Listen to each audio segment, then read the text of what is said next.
spill into night.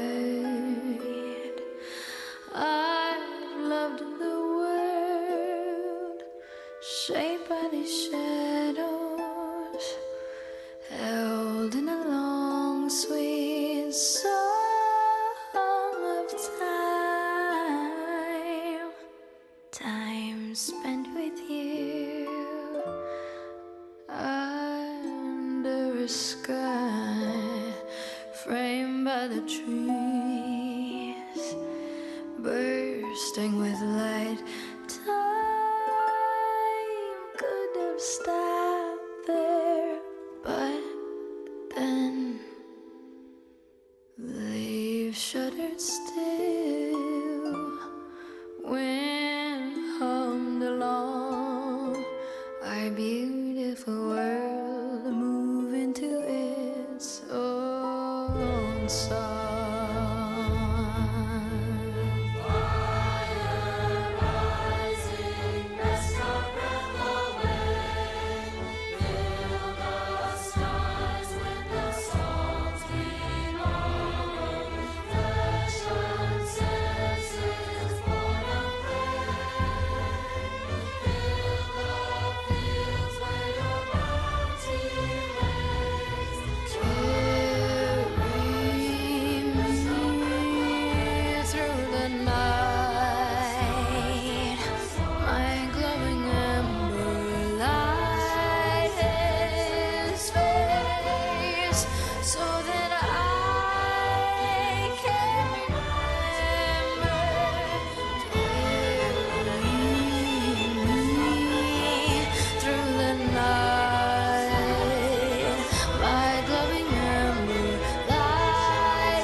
What is the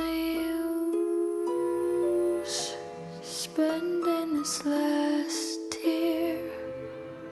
How does it make this more painless to bear?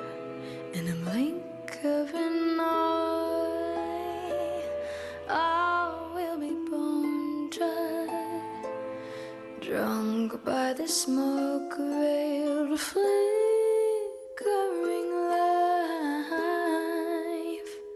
life spent with you under a sky framed by the trees, bursting with light. Time should have stopped there, but then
Trust me, see me, love me, fear me, judge me. I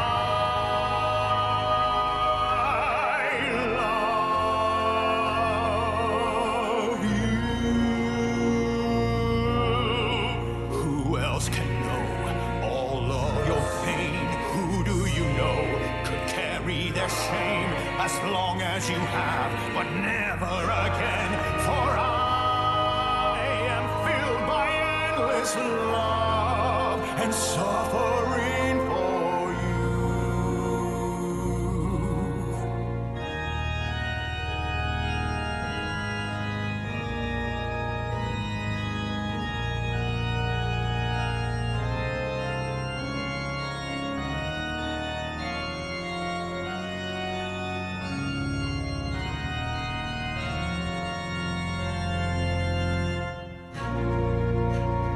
Hear me, see me, but I know is God's true gift. What thin black crape her love portends, with hearts agape. Come, souls afflicted, I shall fill your house with all her cold and hollow truth. Bear me under your shadow, sweet as night. No more light shall pierce us through. No one can love you as I do.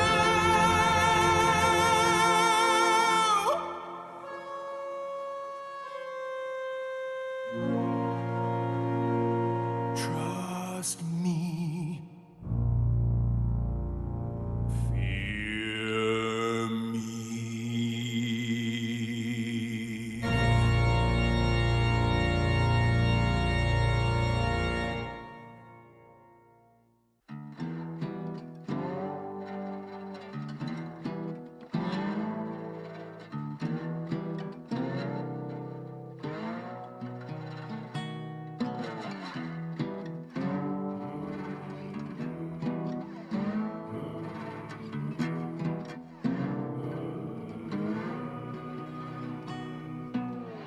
Two roads with no beginning cross where the water's low. The ground isn't dry, but it holds up just fine under tow. Don't mind me, I'm leaving soon. Wish I could say the same for you. Isn't it nice here by the lagoon? It's never too late to take in the view.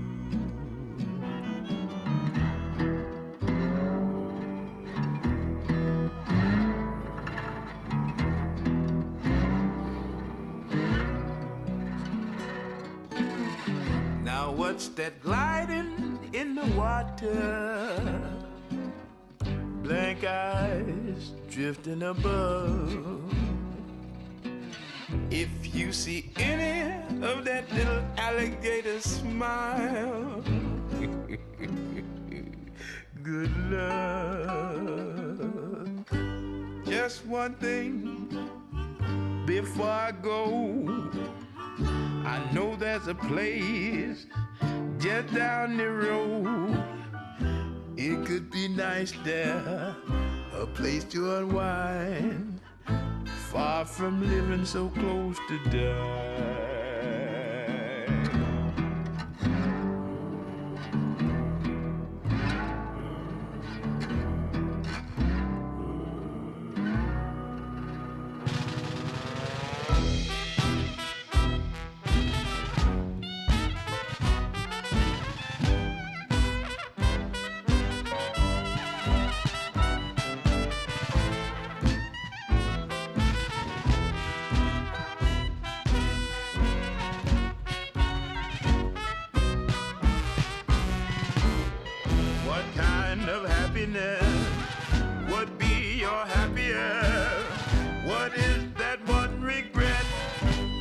you must get off your chest.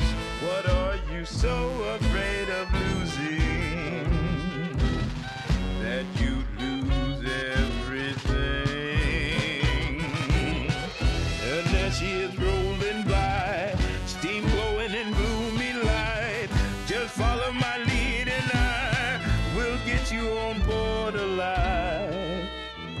But isn't it nice here by the lagoon? You'd rather stay and take in the view.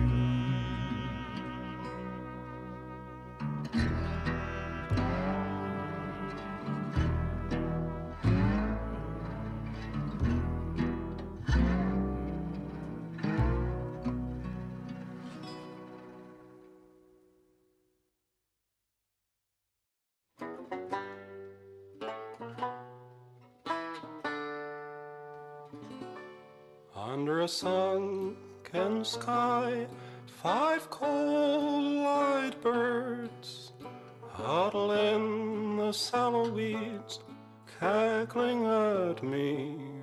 And it's times like these I hang my head and wonder why I never try to fight for myself.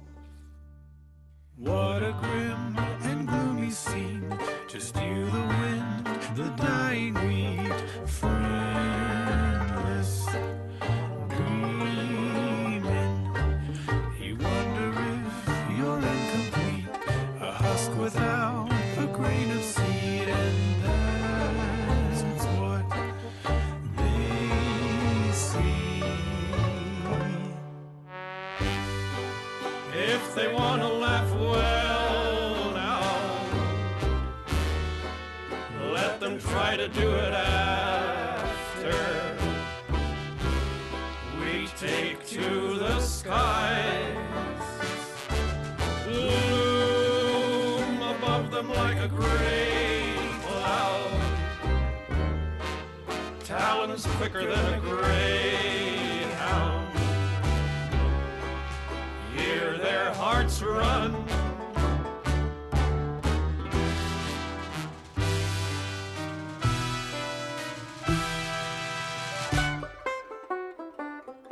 Out of all the things I've seen and done, in the back of my worried mind, I've never tried one. Maybe the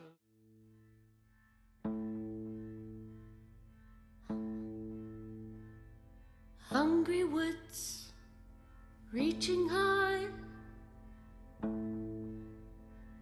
snatch the light out from the sky. Leafy sighs, creaking bones, pray you don't get found alone.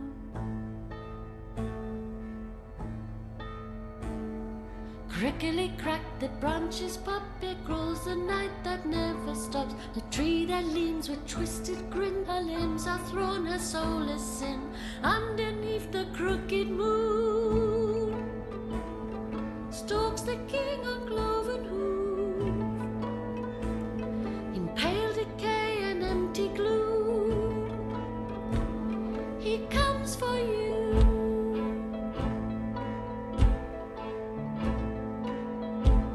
Six horns his crown, his kingdom all, for life delicious heed his call. He carries 6 of sword and seal, once wayward souls the fallen kneel.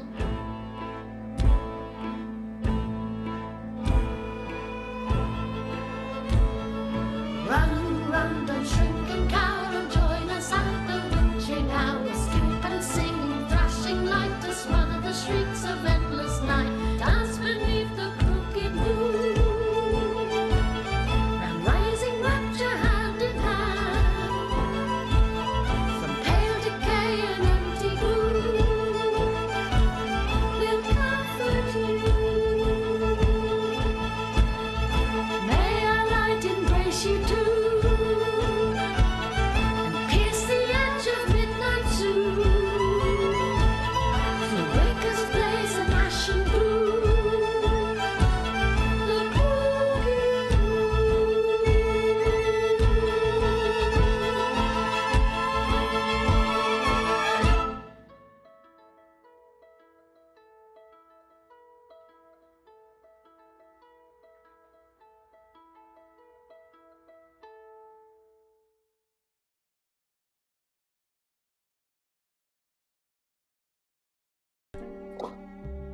All right, everybody, welcome back to session 8 of the Crooked Moon.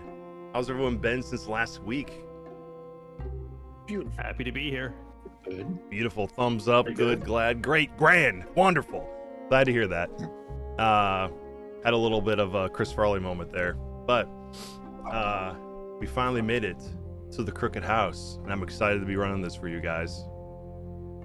So, speaking of that, we would like to give the recap from last week. The only person who has heroic inspiration is Lestrade and Revan.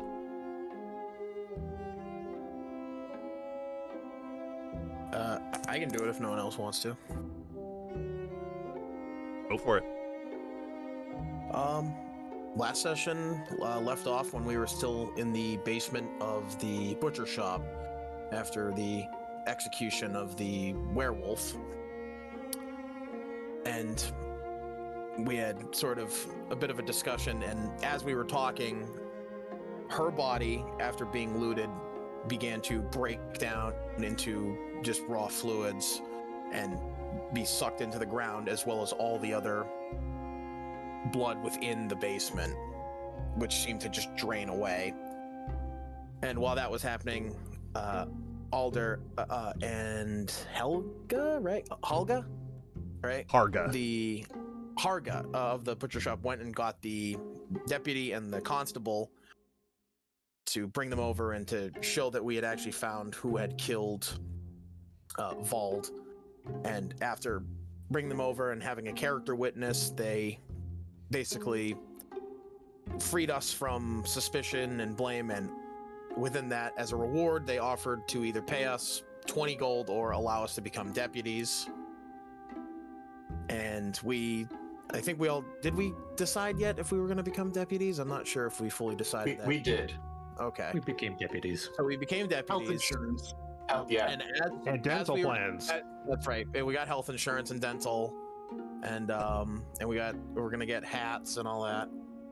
And as we were discussing that, Alder got a bad feeling from the entirety of the butcher shop, sort of like an aura of cursed energy, and he had the feeling that it might need to be blessed by a cleric, which Alder had run off to go speak with the cleric. I thought I had his name written down. I don't. I don't know if anyone. Weston Murdoch. Weston Murdoch. And as Alder was heading to meet with Weston Murdoch, he was not stopped, but spotted Rusty on the way up the hill, and he attempted to talk to him, but he was doing his, normal ranting like a madman. So Alder said he would just skip the bullshit and read his mind, which, while reading his mind, he had seen what Rusty had seen, which was that the crooked house on the hill was alive and had a mouth with teeth. And, realizing what that implied, and with the Lord and Lady of Druskenwald going up to that manor on the hill, quickly had tried to get the cleric to come down and bless the place, came back, told us what he had seen.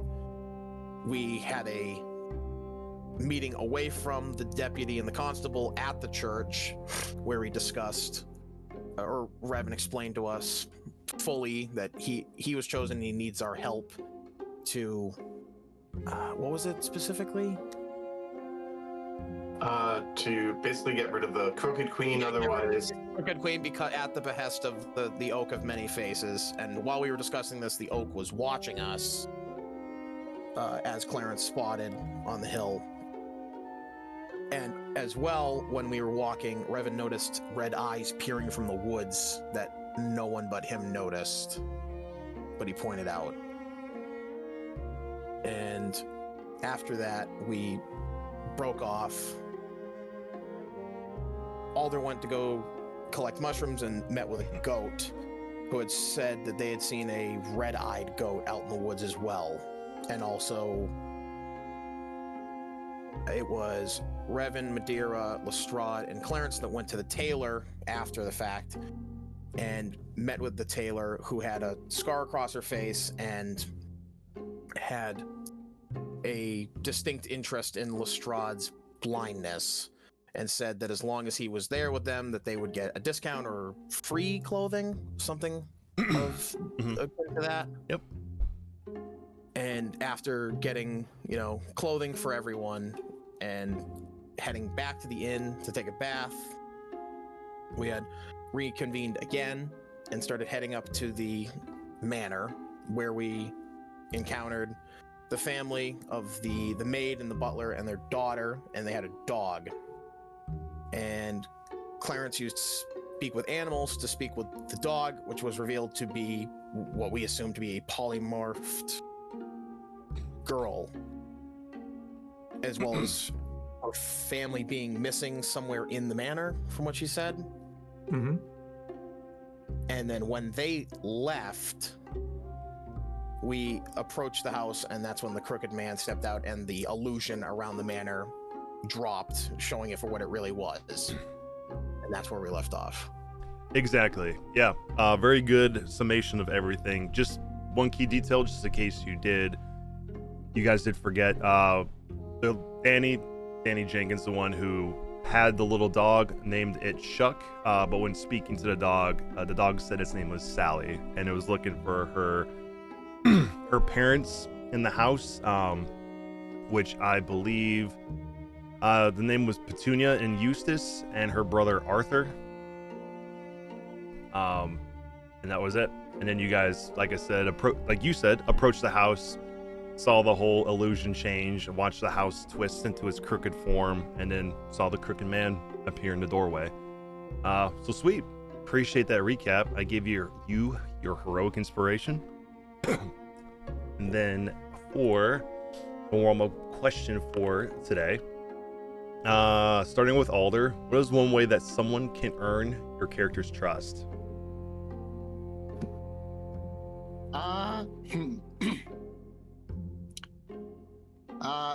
Alder is a very trusting person, just inherently. And it's more about like if he meets you, he is assuming that you are a straight shooter. He assumes that you are being honest with him until you prove him otherwise. Okay. So a bit of an opposite approach. You're not so much earning trust, you gotta more so lose it. Yeah. Yeah, okay. That makes sense. What about for Clarence? I'd say somewhat similar in that he assumes the best of people. But one way to kind of quicken his ability to trust is just seeing someone do or put in hard work, like putting in the effort, doing the job that needs to be done. He is respectful of people that, put in that kind of effort. Right. Yeah, that makes sense. More so, trust is there, but trust can be lost by not continuing to do what you say you're going to do through action rather than just words alone. Makes sense. Cool. But for Lestrade? So Lestrade is eager to make friends, but slow to trust them to be reliable. A way to get his trust is to be nice to Snookums, because anyone who can see the beauty and grace in Snookums must be a trustworthy person. Right, yeah, of course. Okay. Simple and to the point. I like it. I'm interested to hear your answer to this question, Dr. Moore, and how does one gain Dr. Moore's trust?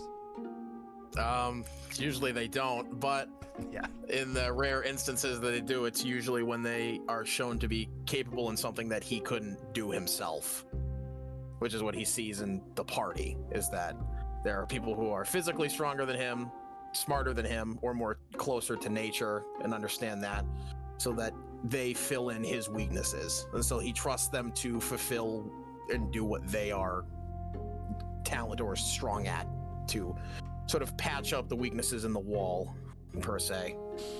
Makes total sense. Yeah, I could definitely see him as not a trusting person unless you have something that can benefit you and fill in the gaps where you fall short. Makes total sense. Yeah. Cool. What from Madeira? I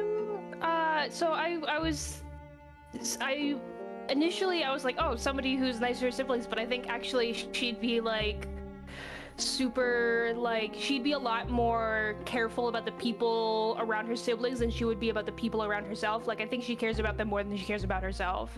So, like, she'd be less trusting of people hanging out with her siblings. So I flipped on that. I think probably, you know, aside from like time, like, I think she's really, like, I think she's really good about people who are, like, would let, for lack of a better term, like, let her ramble, like, and would talk with her. Because I feel like she doesn't like that, but if you make it easy on her, then she's like, oh, this is chill. We have a vibe going. Like, she doesn't say it like that, but like she's like, we are meeting each other at the same place. I can work with this. Whereas, like, otherwise she's just kind of like, I don't know, it's not necessarily like she doesn't know what's going on, but she's just like, I don't know how to interact with you, and that gets her hackles up. Whereas, like, if you can, like, if she, like, if you can talk with her and she feels like she understands you, then, like, she'll trust you more. Does that make any sense?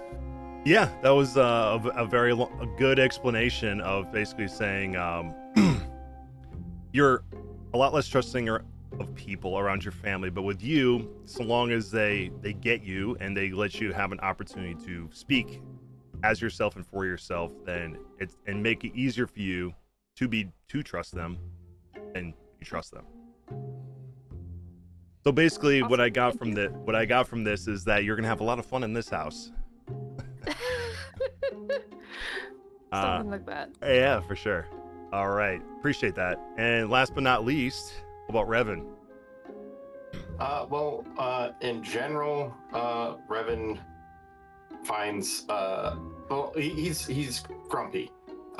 He's got the anger problems. And because of that, views a lot of people as better than him. In the scale of, you know, morality and everything. But as far as actually trusting someone, whether they are innocent like a child, like finding out that the dog is a child, like that, you know, bothers him,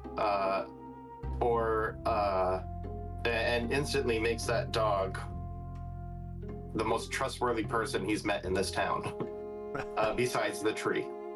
And the tree even told him not to trust him. True. I think it's a matter of, for the adults, is having trust in Revan, even through his shortcomings.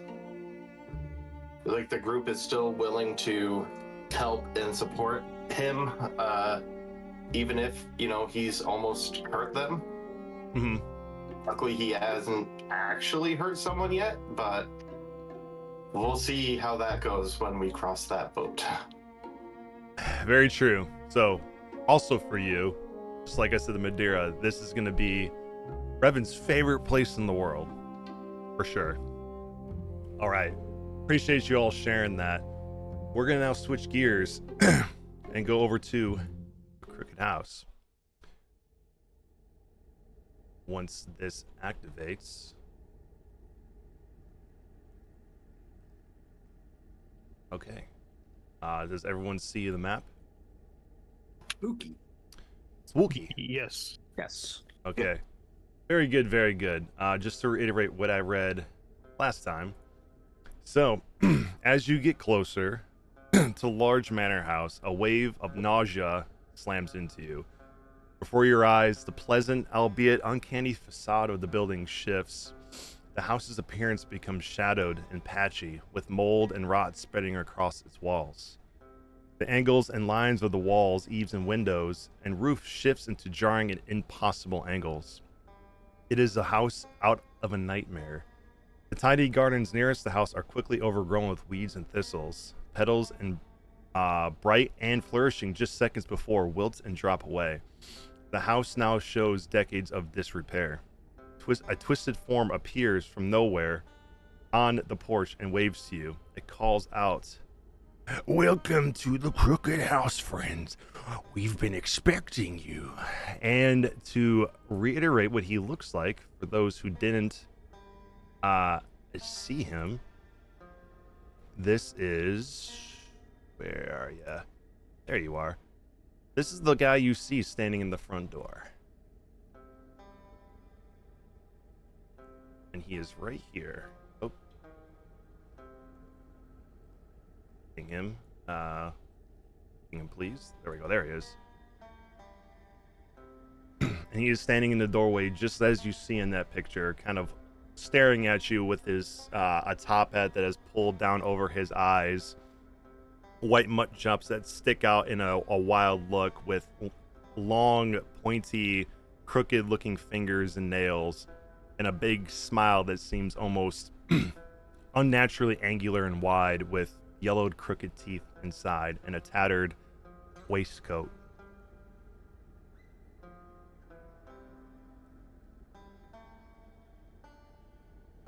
Hello. Hello. Welcome. Thank you for having us. This is. What's his Is he like just completely encapsulating the doorway? Like, how big is he? Yeah, he takes up the entire door frame. And he has it like halfway open, and he's standing there with like his hand outstretched.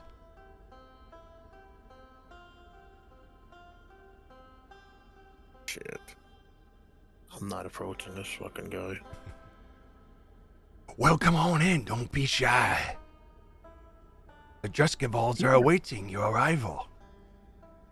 You are too kind. Wait. Clarence will approach. What are you gonna do, Revan? Revan was trying to tell him to wait. He didn't, so Revan is going to run up ahead and put a hand on Swooly's shoulder just before he enters. Oh. I don't know that it's safe. But. Oh, I assure you it is quite safe. He seems so nice. Why wouldn't it be safe inside? Indeed, and remember, we're deputies, not code enforcement. That's good. The last time code enforcement showed up here, they didn't quite like the state of the place. And they'd end up not liking the state of themselves. Well, I mean, clearly it's historical architecture preservation, isn't it? You could say that, yeah. This place has been here for as long as one can remember.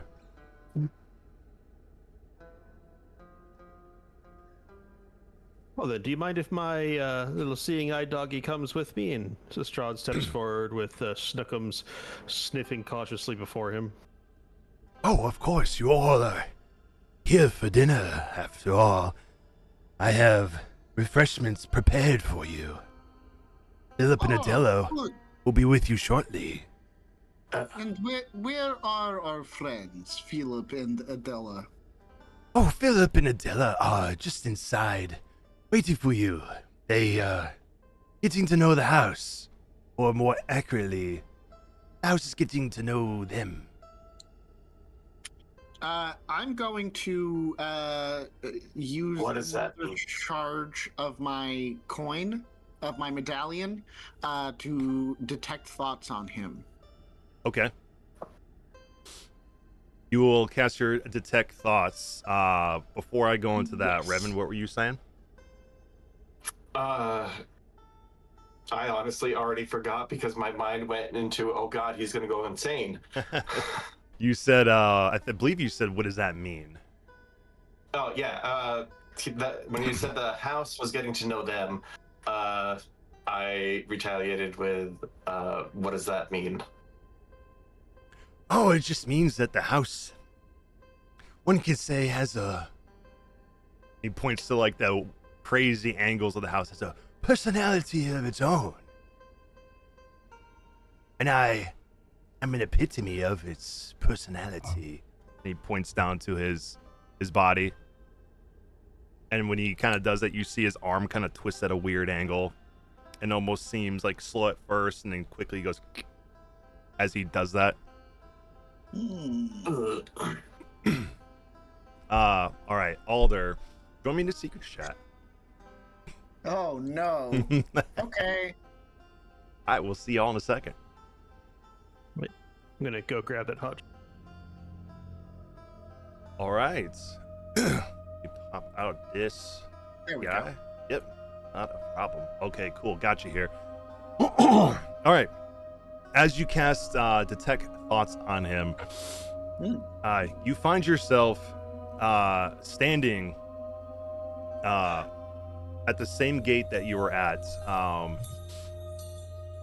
as you're approaching the house, but instead of it looking like the facade that you saw before, it looks the way it did. And then you kind of see your vision superimpose up to the porch. And you So wait, to clarify, not like spookified, like a normal house. It looks like. No, it looks spookified. Oh, okay. Yeah, the way it does currently as you're standing by it. Gotcha. And then you're staring at it from the gate as if you're like gazing upon the house itself from a distance, and you have this very uneasy feeling about it. But then when you blink, you find yourself in front of the door. And you can see your hand holding it open, but when you look at your hand, it doesn't look like your hand. Like, it doesn't look rooty or bark skin at all. It looks like a little human hand. And you can feel just deep fear within your body. And you feel somebody behind you push you off the porch. And then you hear the sound of a crunch behind you, as if you heard metal hit flesh, and then bone quickly after. And you hear a loud thud behind you, but all you can see currently is mud in front of you as you hit the ground. And as you kind of right yourself to look up, you see suddenly an axe blade come down as it's about to hit you in the face before your vision dips out.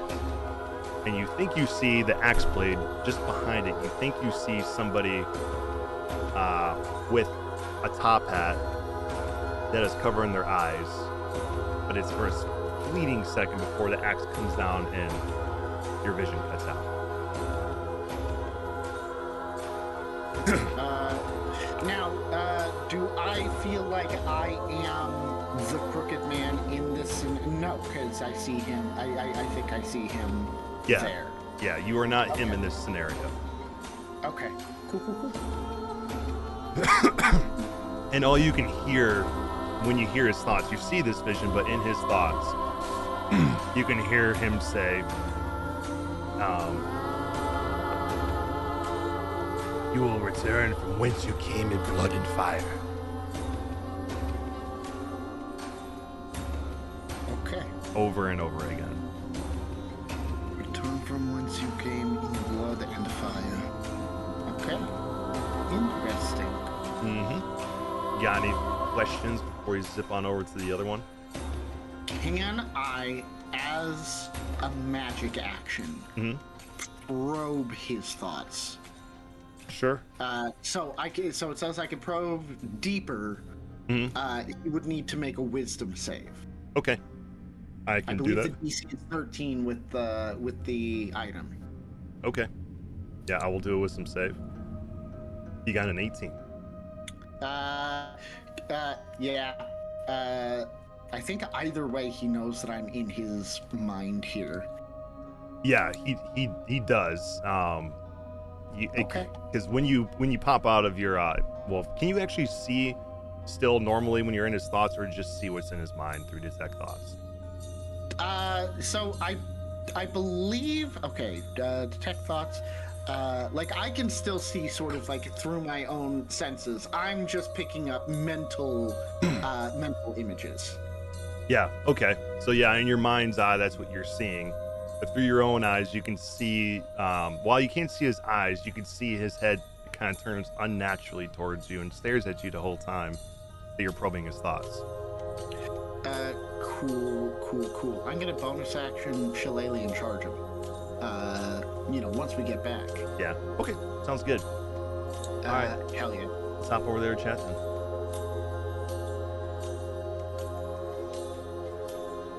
Hello again. Guys, secrets chat fucking sucks. Yeah. Isn't it always? It's the most fun only be a place to good- be. Yeah, I'm charging him and trying to interpose myself between this creature and my good friend Shwooly. My good friend Clarence. Okay. Go ahead and move up. Target him with your shillelagh and try to hit him. Oh. This is not how I thought that was going. I can't move myself up quite yet while Clarence is there. Okay. Yeah. Hell yeah. Cool. Cool. We're gonna do this. Please, Alder. A hot 13 is not going to do it. Yeah, a 13 is definitely not going to do it. But as you swing at him, you will suddenly around you hear a large clap of thunder as you swing at him, and as the club comes down, you'll see him grab your club, and then he'll look at you and go, "Boo!" And then he will disappear from view, and then everywhere around you will begin to suddenly pick up quickly with thunder, rain, and wind. What has gotten into y'all? You are the worst guests. Did we like forget a piece of that mask that we smashed? A I piece think of what? maybe for the first time, you guys see that Alder is angry.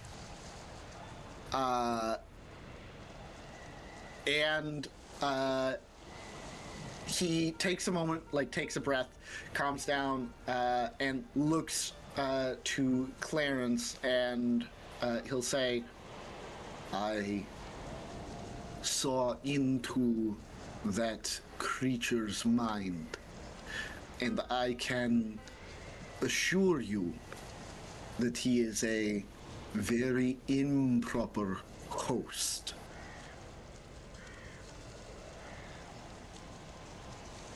He means us harm, and I would rather put myself in the middle of that harm than risk my friends being harmed by him.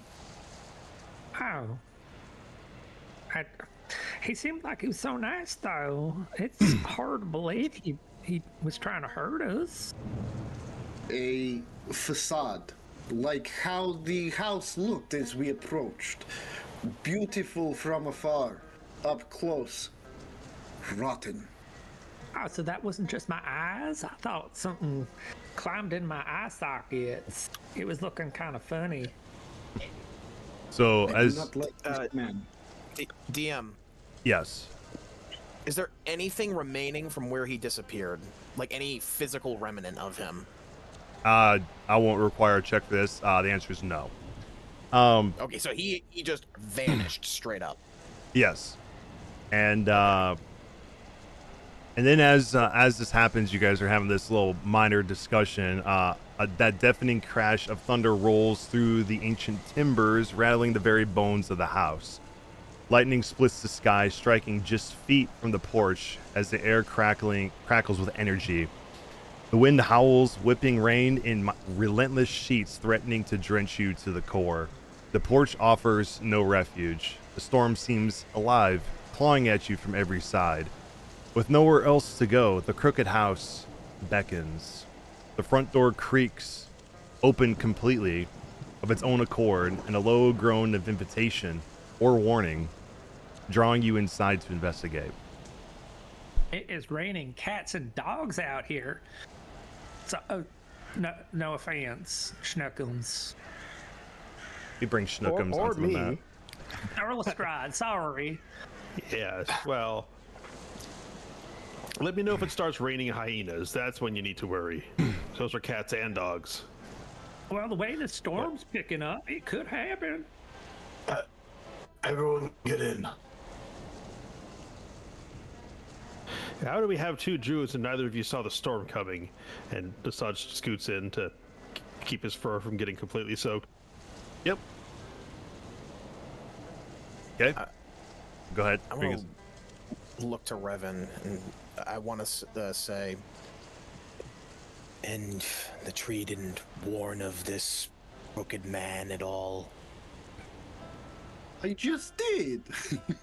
The other tree. Okay. As The tree said something of her follower, which I mentioned. okay, you two, as you're having this discussion, I need you both to give me a dex saving throw. Ah, sugar plum fairies. All right. Sure. I was gonna. Not super great. Nope. Okay. So, Revan, you're gonna take half of this. So, you're gonna take 2 points of lightning and thunder damage as a crack of lightning strikes down towards the porch as you guys are talking on it. And Dr. Morton, you're gonna take the full 5 of thunder and lightning as this big crackle of energy comes down and strikes the front of the porch where you're standing. I'll basically stagger back from getting hit by that and just say, damn it, and just push it in. Oh, God. My mouth tastes like patties. Anyone else taste panties? Why are you eating pennies? What's a penny? It's copper from where I'm from. Oh, a shilling. All right. So as you guys, He's from Edwardia, so I figure. you're good, no worries. But after this happens and you come inside the house, you'll hear the similar groan of the door as it creaks back closed as all of you enter on its own accord. And in here, right, this ruined foyer might once have been a quite grand in its design, but now languishes in the decay of decades of neglect.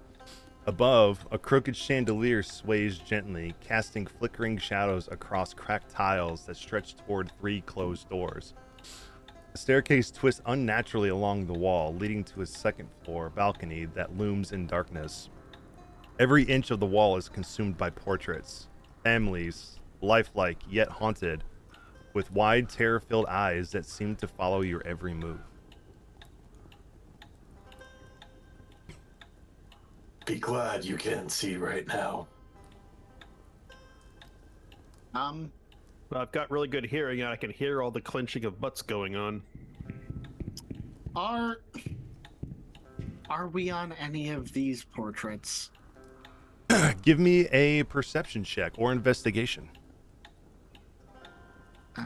I'm better at one than the other.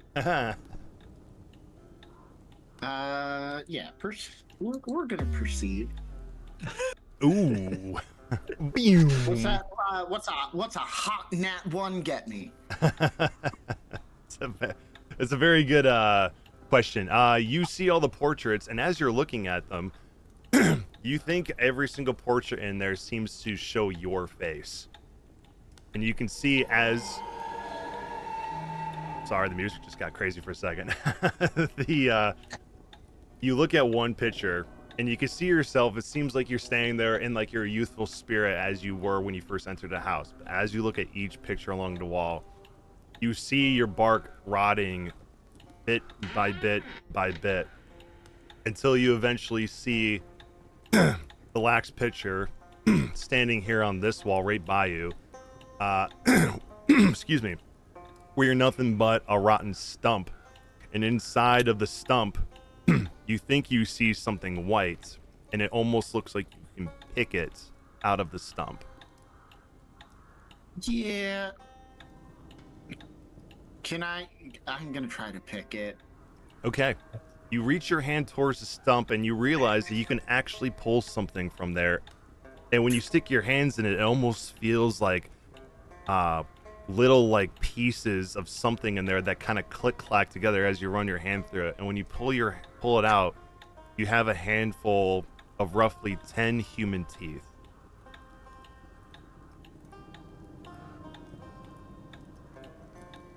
I stare at them for a hot moment. And I just real like subtly like look back at my friends here. Everybody got their teeth? I don't have teeth. I don't like I'm like asking DM. I look back. Like, Oh, yeah. Does everybody look like they still have their teeth? When you look over at everybody as you're holding these teeth, as they're kind of looking at you puzzled, when they open their mouth, you think you see nothing but a black mass in their maw. I need you to give me a charisma saving throw. For sure. I'm great at these. I'm a druid. Right. We're famously amazing at charisma saves. Right. Okay. Very nice. All right, that passes, right? It that does. passes? It does not. So, as you look upon everybody here and you see as they're it seems like they're speaking to you, but everything sounds incredibly in slow motion. You just hear things like, oh, I know. But you see nothing in their mouths, as it seems like the teeth they're holding look like theirs. And when you look down at them, you think you can start seeing blood start to stream out the ends of the tooth and down your hands, and you can almost feel the pain in your own mouth, like the teeth in your mouth that actually you don't really have any seem to be getting ripped out as you speak, as you look down at these. So you are going to take 1 point of psychic damage when you see all this. I am going to, sappy tears coming from my eyes, rush over to, I think Madeira is like the closest one to me, who would like recognizably have teeth like this. Mm-hmm. I've got Clarence here, who's got a melon for a head, and then Dr. Morn has that mask on his face. Terrified, rushed to Madeira and tried to put these teeth back in her face. Like, no, you've lost your teeth. No. Madeira's gonna like struggle and like against the stairwell, and she's like pressing back, like trying to push against the against your chest. Like, what are you doing? Oh my gosh! I mean, I'm gonna try and get in the middle of this. Wait. What are you doing, friend? Revan gets in the middle. No, you too! Trying to put teeth in your mouth. Just trying to retooth my friends. Until like this. We've been in the house for like illusion 5 or vision seconds. fades. Yep. Oh god. All right. Is anyone else looking at these pictures? After having a shot. Hell no. Madeira's a bit busy. All right. So before any of that happened, would any of you have been looking at the pictures? Because he did get a nat 1 on that perception check. Just keep that in mind. Oh, I think Madeira would have been looking at the pictures before this, but this obviously distracts her. Okay. Yeah. If you were looking at them for a second, give me a perception or investigation. I mean, likewise, I was looking all around the room, so. Yeah, for sure. Okay. When you look at these pictures, Madeira and Revan, you could also roll me a perception or investigation. Perfect. Thank you. You see one of the portraits bears an unsettling resemblance to a crooked man. The plaque, though weathered, reveals the names Eustace Lockwood and his wife Petunia, who looks like a frail woman. And then you see, hold on one sec. You see there a little girl with them with the name Sally, and then an infant young boy with the name Arthur.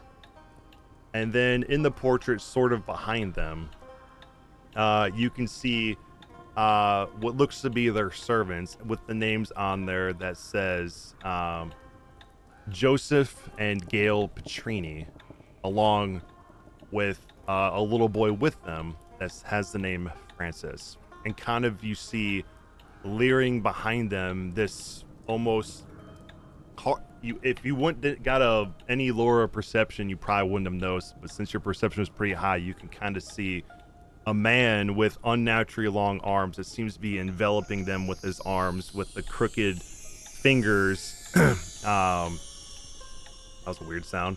Reaching over them like as if to claw into their flesh. And the longer you look at this, you start to see their eyes begin to shift to pretty much all of them look like their eyes are looking in different directions as if they're like they've been stupefied. But the man, which you have seen based on the names of Eustace, his eyes are red. And he has a crooked smile on his face. And I need you to give me a charisma saving throw.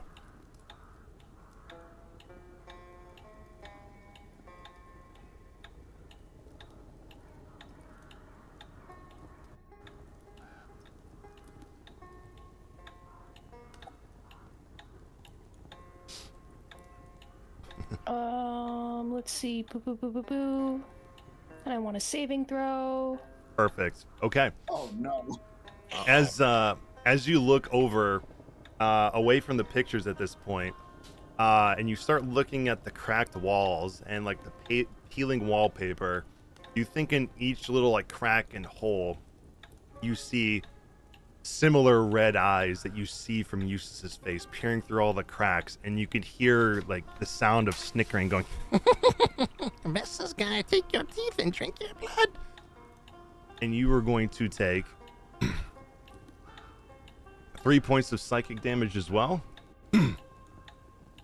As you're staring at all these red eyes from all around the room peering out towards you.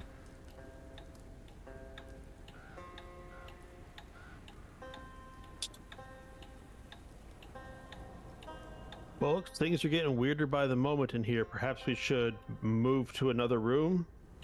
What were you concentrating on? Me? Yeah, it said that you just rolled a con save. I don't know. Maybe Armor of Agathis? Because I had that up last session. Oh, maybe, yeah. Does that require a con save? It shouldn't. Concentration. I don't think so. Maybe it was because you have 8 on you that Alder put on you. But it shouldn't be asking you, but I was just curious. You should be fine. You still have it. That would only require Alder to do that, but it didn't prompt him for that. Now, Revan, when you're looking at these pictures, you see another picture that's more towards this side of the room. You see familiar faces in this portrait that are rendered in a chilling light. You can see the Druskenbalds sitting in a room at a table that has this placard on it, and you can see it looks like Adela sitting at the table with Philip standing behind her with his iconic cane with the silver goat skull on it. And you see her holding something in her hand on the table. And as you look closer, you see now that Adela is standing uncharacteristically stoic, adorned with a woven wicker choker around her neck, and vibrant red and orange flowers in her hair. And Philip is weeping, a black crown of 6 points atop his head, and a crescent moon pin glinting from his right lapel. And as you stare, the longer and longer you stare, it seems like their bodies, his body is starting to be, this flesh be ripped apart, exposing black mass inside. And Adela, you see almost her face and her skin all across her body begin to turn black and ashy as if she is burning alive. But their faces don't change. And I need you to give me a charisma saving throw. Perfect. Nope. Perfect. Okay. The DC's 10, by the way, guys. All three of you failed this. And then as you're staring at this with your charisma save, you then look at Philip looks back at you now with his weeping eyes, and he looks at you as if you've betrayed him, like you didn't come in time, as his body is melting in front of you. And as his body is melting away in the portrait, you can see standing there is the same person as the crooked man you saw in the doorway, facing away from you, basically his back turned towards you. And then you see his head only begin to twist as if like an owl, with his body staying in place. And you can hear the crunching of his neck as he turns. And when you see his face, you see the hat across his eyes, but his bottom of his face looks different. You see a jaw that is detached and hanging loosely, with teeth broken and embedded in different places within his mouth. And you can see bruises and broken pieces of cheekbone in his face, as if he was punched repeatedly.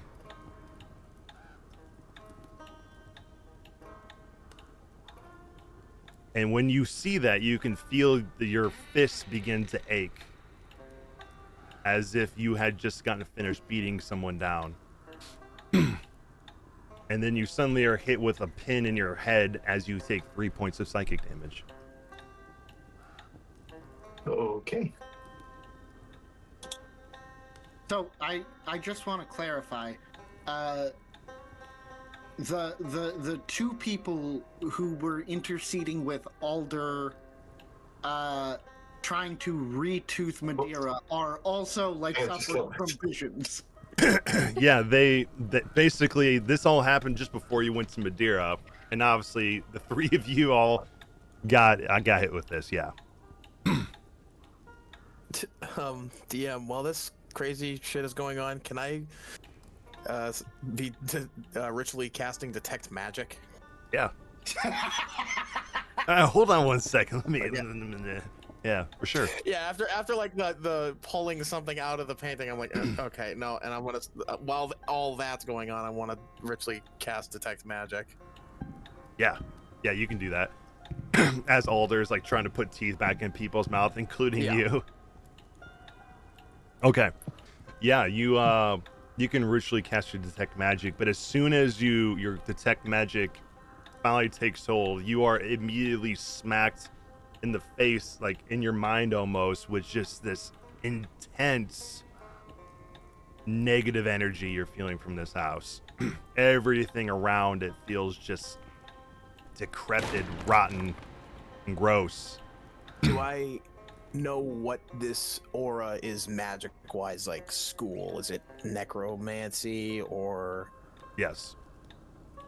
Okay.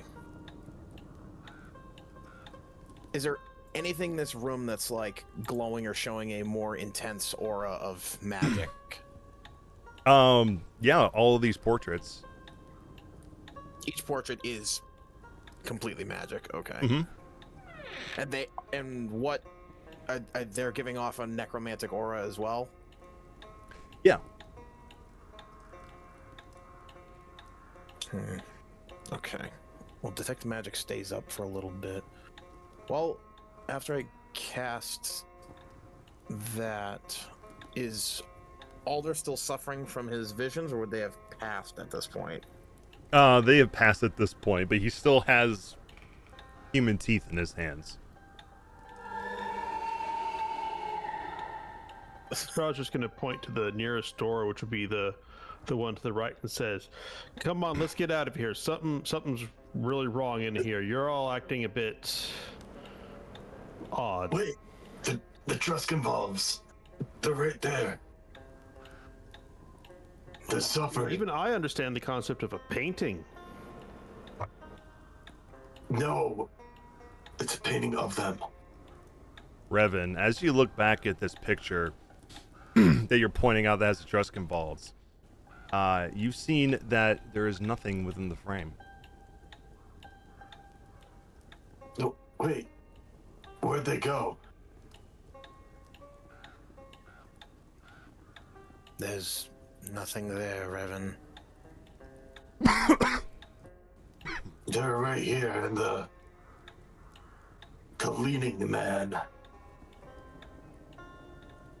He was hurting them.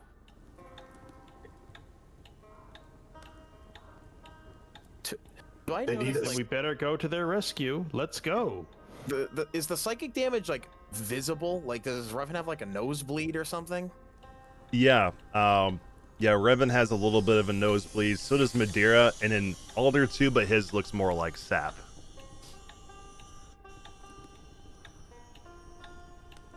Okay.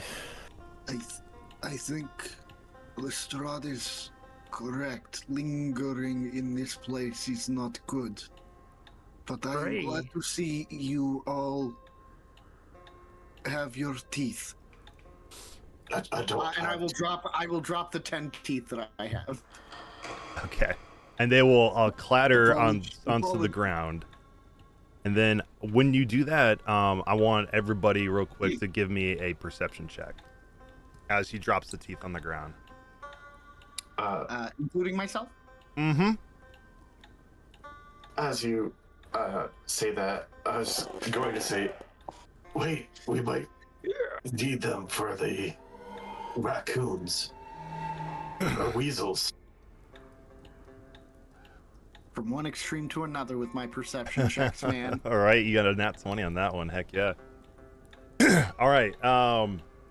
So pretty much everybody except for Lestrade and Dr. Morn, as soon as you drop the teeth on the ground, all along the walls around you, you can hear skittering within the wall. And then you occasionally can see, as a tooth rolls towards the wall, you can see a little tiny hand come out and grab the tooth and yank it into the wall. I do have talk with animals still up. Do I hear them saying anything? Yeah. As presumably the weasels are skittering around.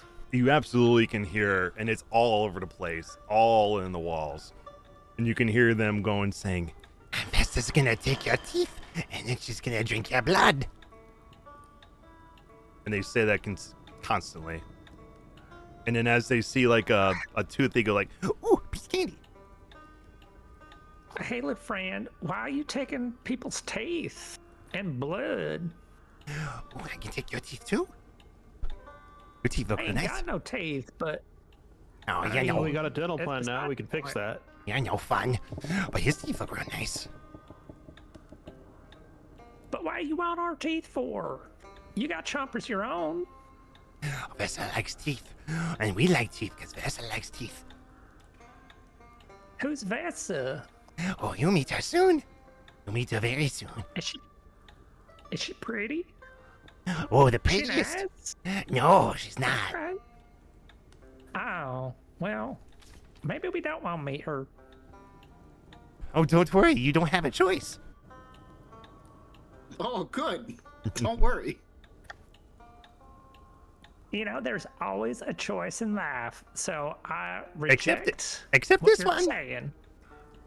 Except this we one. shall see about that. You're here now, and there's no escape. The door's right over there. I mean, I think we could. You can try, but you might be shocked to see what happens. I don't like the way you say that. Try- I'm not going to try and leave, but that is of my own accord, and it is not because of you. Sounds very good. Well, you try whatever. and then all of a sudden you hear, just as the squeaking as your speak with animals cuts out. Back to the squeaking I of found weasels. the weasels. They want our teeth and our blood for some lady who is pretty but also mean called Vesa. And then all of you can hear a bunch of voices in the wall say, The name is Vesla, not Vesa. You do well to know that name. Well, maybe if you didn't talk with such a strong lisp, I could pick it up a little better, but rude. all of you could understand what they said. The whole thing? Yep. Well, no, not when he was speaking to Clarence, but when his speak with animals went out and they said the name is Vesla. You do well to remember that. You all understood that. Who is Vesa? I didn't get much out of him, just that she was real mean, that she wants our teeth and our blood for some reason, and that we are going to be meeting her pretty soon. Okay. Is she the leaning lady? I do not know, but I think we should be getting out of this room. Try and skedaddle out of here as quick as we can. Yeah, but you can see, speaking of the doors, you have two doors that are one to the west and one to the north up here, as well as a third one off to the east by Schnookums and Lestrade. Which way do you go? Nobody knows. Can I wait? Close to the two doors. Can you do what? I want to get close to those two doors, and then I want to use Pox's ability, blood sense, and sense that if anything in those two rooms within 60 feet is missing hit points. Sure. Yeah. Let me drag Pox onto here so that way you can move him around yourself. He's right here. Obviously, Schnookums is right here. Does anyone else want their familiar out? Sure. I'll take Brenda. Brenda. Can Snookums track by scent? I'll take Timur. Schnookums isn't that great at sniffing, but I am. Okay. Lestrade will move to the middle of the room, not standing directly underneath the chandelier. I take out my scimitar, the hilt end, and the tarot card. I got these from the Drustenboffs. Can you try to sniff their scent in here? I'll do my best. Lestrade will take a sniff of the items and do a little circle sniffing the air, trying to detect if he can scent anything like that above all the smell of the mental anguish the party's going through. For sure. Before we do that, I know Dr. Morton said he wanted to use Pox to see if he could detect anyone with missing hit points. Currently in the room you're at, the only people you notice that missing hit points is you, Alder, Madeira, and Revan. Actually, Revan's not missing any, technically. Yeah, I had 10 hit points Yeah. from someone casting 8 earlier, so I'm just at full. Yep. And nothing, no detections from the other rooms? Nope. Okay. Can I... One last thing before Lestrade does his thing. Yeah. I want to just knock on the door with the butt of my rifle and see if I can hear any audible reaction from the door right in front of me. Yeah. Yeah, when you hit it with the butt of your rifle, you don't hear anything in the other side of the room other than the echo of the sound you made with the door. You don't hear anything like moving around inside in the other room or anything. Okay. Lestrade, give me a perception check for smell. If you have advantage with it because you're a curseborn, then make sure to do that. That's not really a curseborn ability. I was hoping to use investigation. Okay, well, if you're using your smell, that would be a more of a perception to start with, and then investigation subsequently from there to pick up the scent. Okay. Yeah, it's a bit smells a bit too strong in here. Yeah, when you smell this, you get immediately hit with the smell of mildew and mold. that seems to permeate this room. But you can roll investigation still if you would like to see if you notice anything else in the room. No, certainly. That was a pretty good roll. You, as you're looking around the room, you can once again see that all the portraits are empty except for one. And you can see that within the cracks of the walls, you see little eyeballs staring out at you, and you can hear the sound of like squeaking as if there's some type of varmint in the wall staring at you and running through the walls. Otherwise, you don't see anything other than something in one of the pictures. And even through your blind sight, you can see this. Lestrade taps the one painting and says, well, this is the only real one in here. I think the rest were just trickery. And when you look at this picture and kind of point at it, you can see it clear as day. It is you standing in the picture, and you look like a young puppy. And you can see somebody standing behind you with crooked fingers and crooked arms that are bending at unnatural angles, holding a syringe, getting ready to stick it into your neck. And then as you see it slowly go into your neck and he pushes the purple colored fluid into your neck, you see your eyes going from the young youthful puppy look in your eyes to suddenly turn green and sickly looking. And as you see that, I need you to give me a charisma saving throw. Okay. And as you see this, you now for a moment can see the most clear you've ever seen in your life before the moment of your blind sight took place. You can see around the room and you can see everybody for the first time rather than the kind of the shapes of them. You see in full color and you see all along the walls this blood that is spattered across the walls.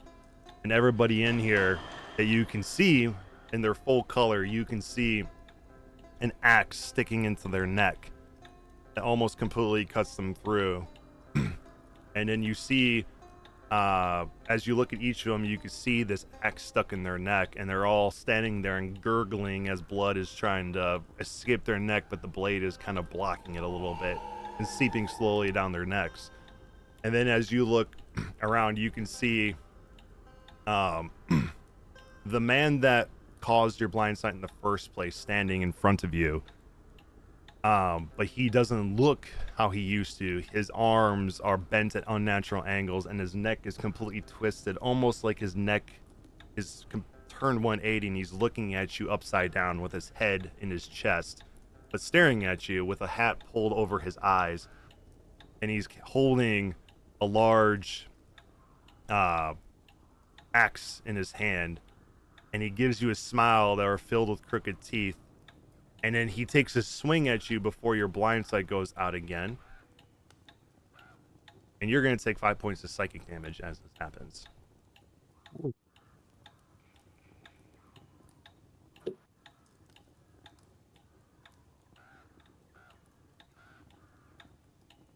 Okay, so what you guys are going to do now? You guys are still in the foyer.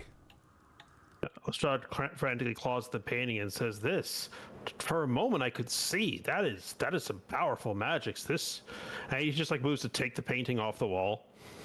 Yeah. And I mean, you could pull the painting off the wall, but you can feel there's nothing in it. It is just an empty frame.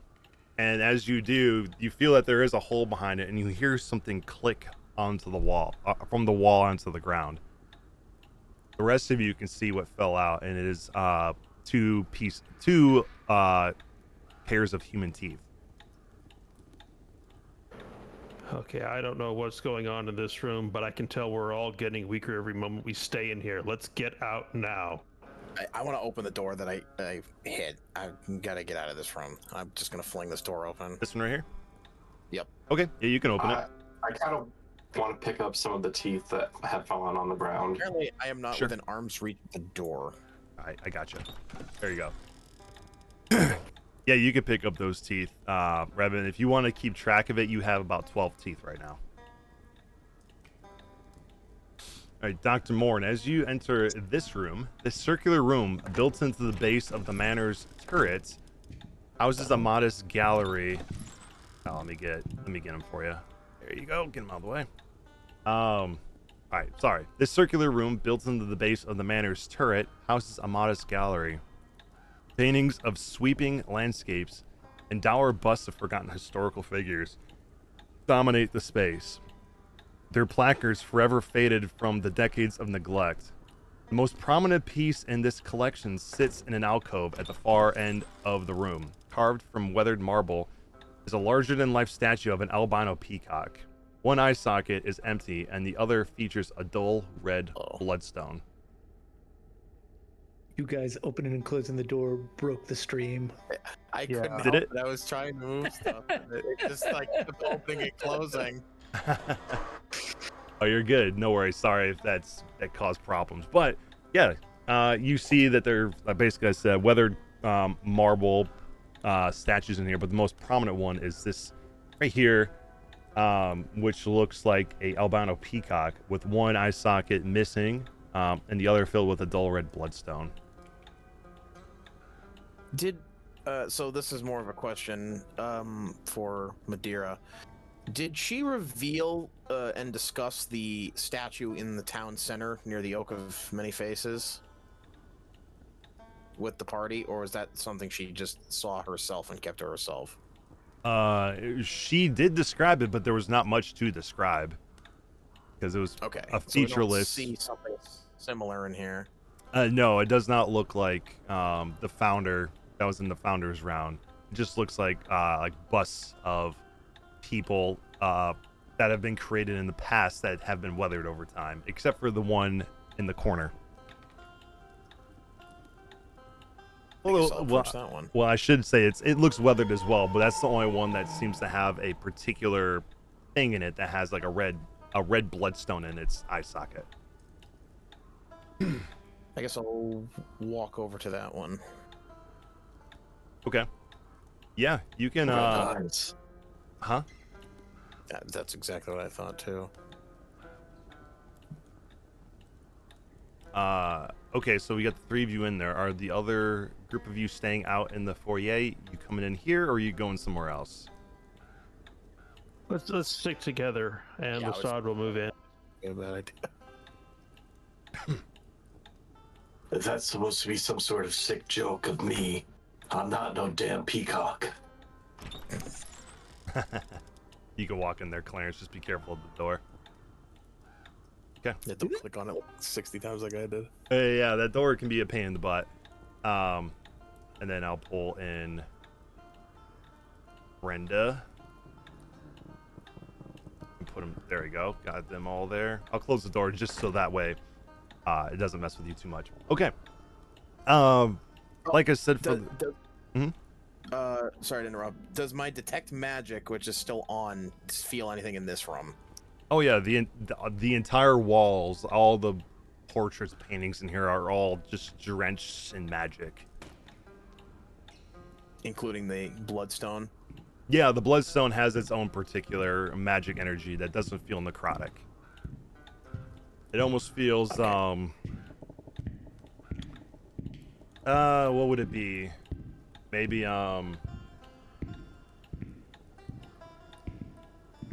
abjuration? Okay. Well, I'm gonna go with my first instinct, which was to walk up to it anyway, because of what Revan pointed out as well, the red eyes. Yeah. Okay. Give me an investigation check. Can I aid on that? Because Revan is interested in a red-eyed bird as well. Yeah. So I have advantage, correct? Correct. I can actually add guidance to that too. Okay. So 17 and then a D4. Yep. Okay, dirty 20. Dirty 20. Cool.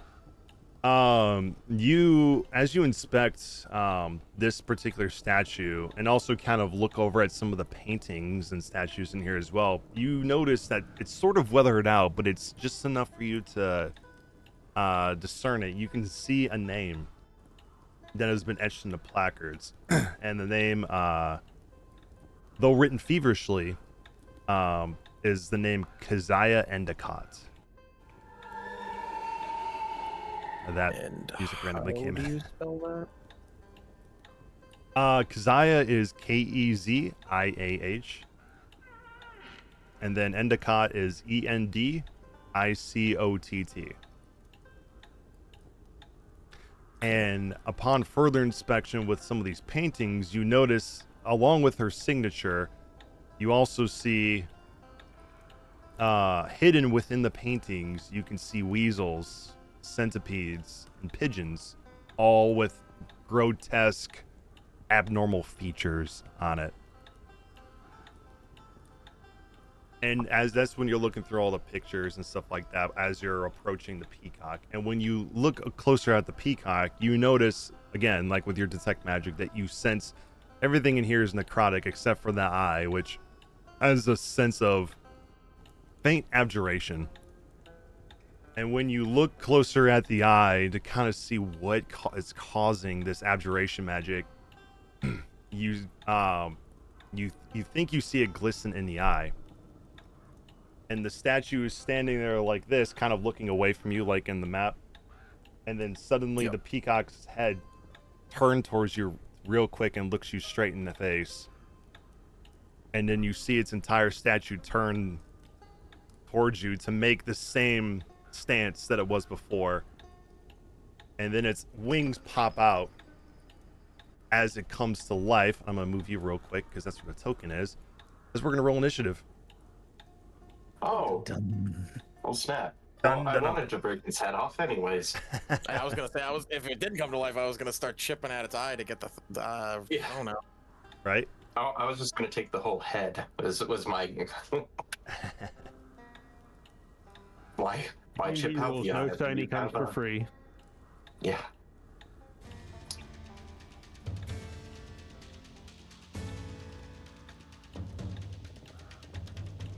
Initiative is this button. Just a little bit. Boom. Wow, Lestrade is distracted. It's a 1.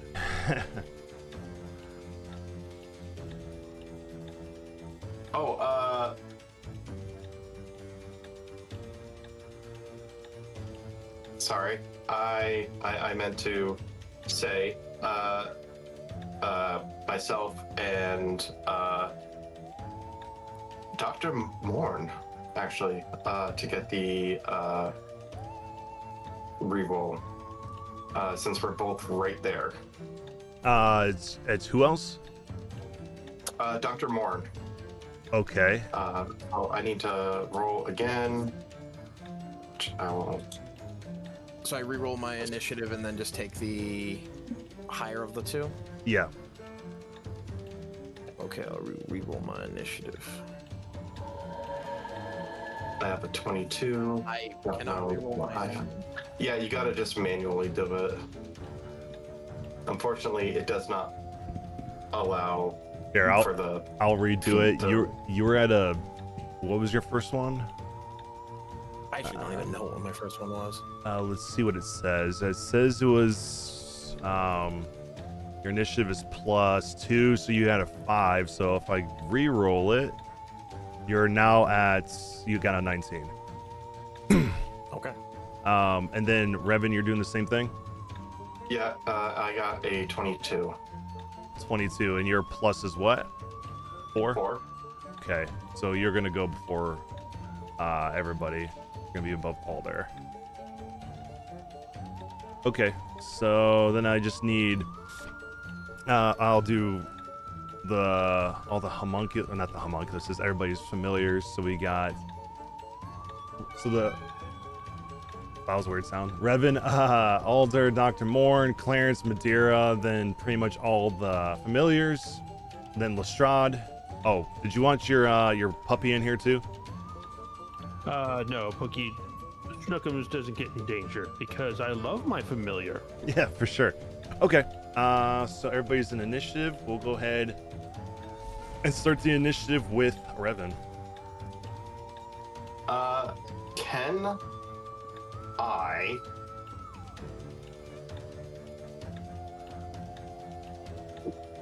if it's forced movement, it doesn't provoke an attack of opportunity. So if I grab Dr. Morn and force him behind me, he should be okay, right? Yeah, it has to be voluntary movement for it to be an opportunity attack. All right, so I attempt to grapple Dr. Morn with my first attack. Okay. So then the Dr. Morn would be a strength saving throw against whatever your strength DC would be. What's that? Can I willingly fail it so he can move me? Yeah, for sure. Okay, yeah. I would not want to be in this thing's face, so I will gladly get forced behind Revan to get away from it. Okay. And where are you trying to move him to, Revan? Right behind me. So, right here. Yeah. Gotcha. And then with my other kick, while I'm kind of like spinning with him, I'm going to like do a roundhouse kick. Not going into rage mode or anything. Martial arts. Let's see if this works. It didn't, because I'm not targeting. All right. Okay, yep, there you go. You got him targeted this time.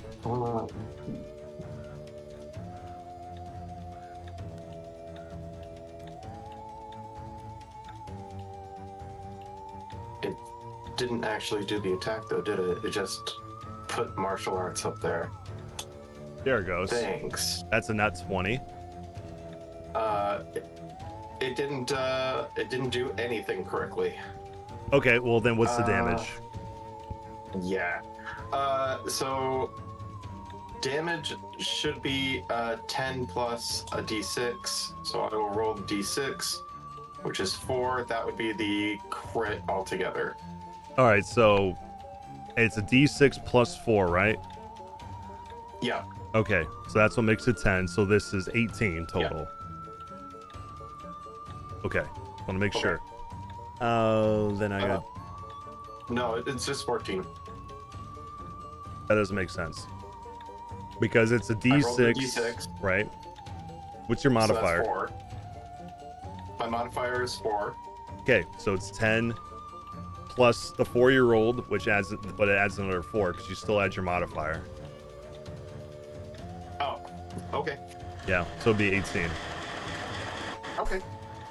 Yep, just want to make sure that we got that all correct because it was a crit. So now I need you to roll me a d20. And this was just bludgeoning. Okay.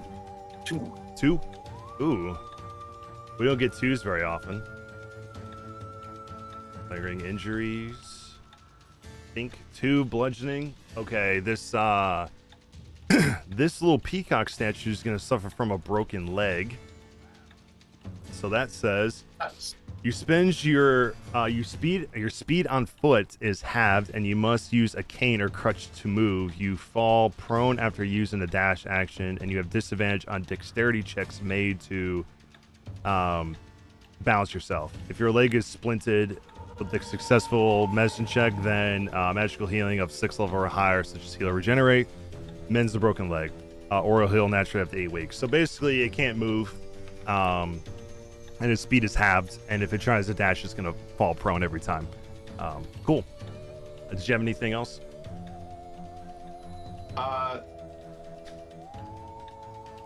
The little familiars, can we take up the same space as them?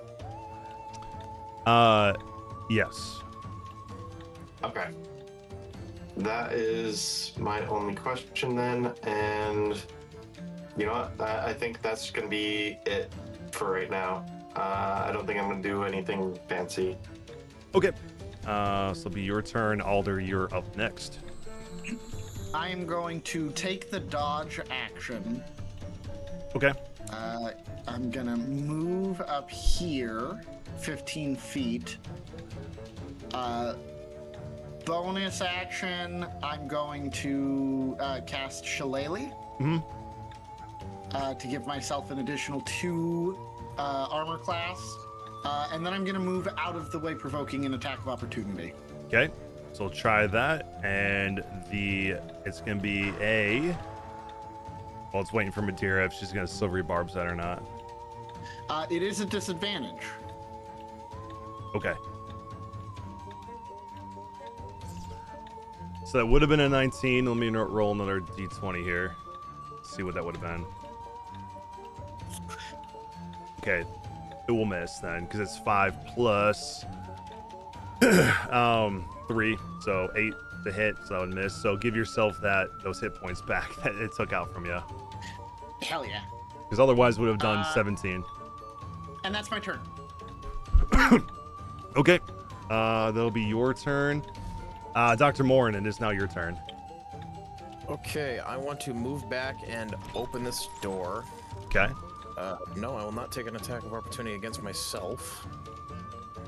Oh, I gotta change Brenda's hostility, or else she's gonna keep trying to attack everybody. Ooh. Take it to friendly. She's crazy. Yeah, she's crazy. There we go. Let me get that. Jesus, 17? Yeah. Yeah, that made me want to back out of the room. So that's exactly what I'm doing. Yeah. And I'm going to back out, and I'm gonna I don't want to go full nuclear here, so I'm just gonna take a shot at it. Yeah. So it's technically a +5, even though it's a +3 on here. So I'll Right. Attack. Well, it doesn't matter because that's a nat 1 anyway. Why? Do you have disadvantage for some reason? Yeah, because it's considering, for some reason, it's considering that I'm not proficient with it, which Oh. I am. Either way, your first one you rolled was a 4, so that would have been a miss anyway. But with it's not with a a 9. 1. It's right. It is not a 1. But no, that would miss. So at 13 points, unfortunately, does not hit. It hits the wall behind it. But as you see the bullet go and like kind of hit the wall, you see like a little like magical like blue energy just off of the wall, as if it's like protecting itself. Can I use my inspiration to attempt to re-roll that, actually? Sure. Alright, I will attempt to just re-roll it, because if not, I'm just going to forget I have it for the whole time. Yeah, just roll a d20 then. Oh, there you go. 16. 16. 5, technically. Yeah. So it would be 18. 18, yeah. Okay, that will hit this time. And we'll use the 13 from earlier just because it's technically a reroll. Yeah. Okay, so 13 points of what type of piercing? Okay, cool. It's magical piercing, and since it's silvered, I believe it interrupts any sort of shape change, I want to say. Nothing changes on this peacock statue, but you see that your bullet does the damage you expect. Same with you, Revan. And then I'm going to cast Sanctuary on myself. Okay. As a bonus action. Yeah, for sure. Make sure you target yourself when you do that. Yep. Make sure I am targeting myself. Sanctuary. Casting level 1. Yep, cast spell. Did we not take a long rest? No. Oh, apparently I don't remember casting any spells, but apparently I have no spell slots. We haven't had a long rest between the basement fight and now. Did you use up all your spells from I didn't cast a single spell in the basement fight. I don't know why I don't have any spell slots. Well, I just fixed it for you. Oh, okay. Yeah, and then I cast Sanctuary on myself. Cool. And that's the end of my turn. Okay. Clarence, just before your turn happens on initiative count 20, you're gonna see where's this at? There we go. You'll see shifting between all the statues, you see this energy go between them as you see a twisted spirit of what you presume to be Keziah randomly going through all of these statues, just kind of staring at each of you with a look of disgust on his face. As I'm going to roll a d6 to see who he picks. We're going to go in order on the stream. So 3 would be Lestrade. He's going to target you, and I need you to give me a charisma saving throw. Oof. All right. As you fail that saving throw, you're going to see Lestrade suddenly poof out of existence, and then you're going to see him appear in this painting right here. So you're going to see yourself, Lestrade, inside this landscape with everyone else in this room.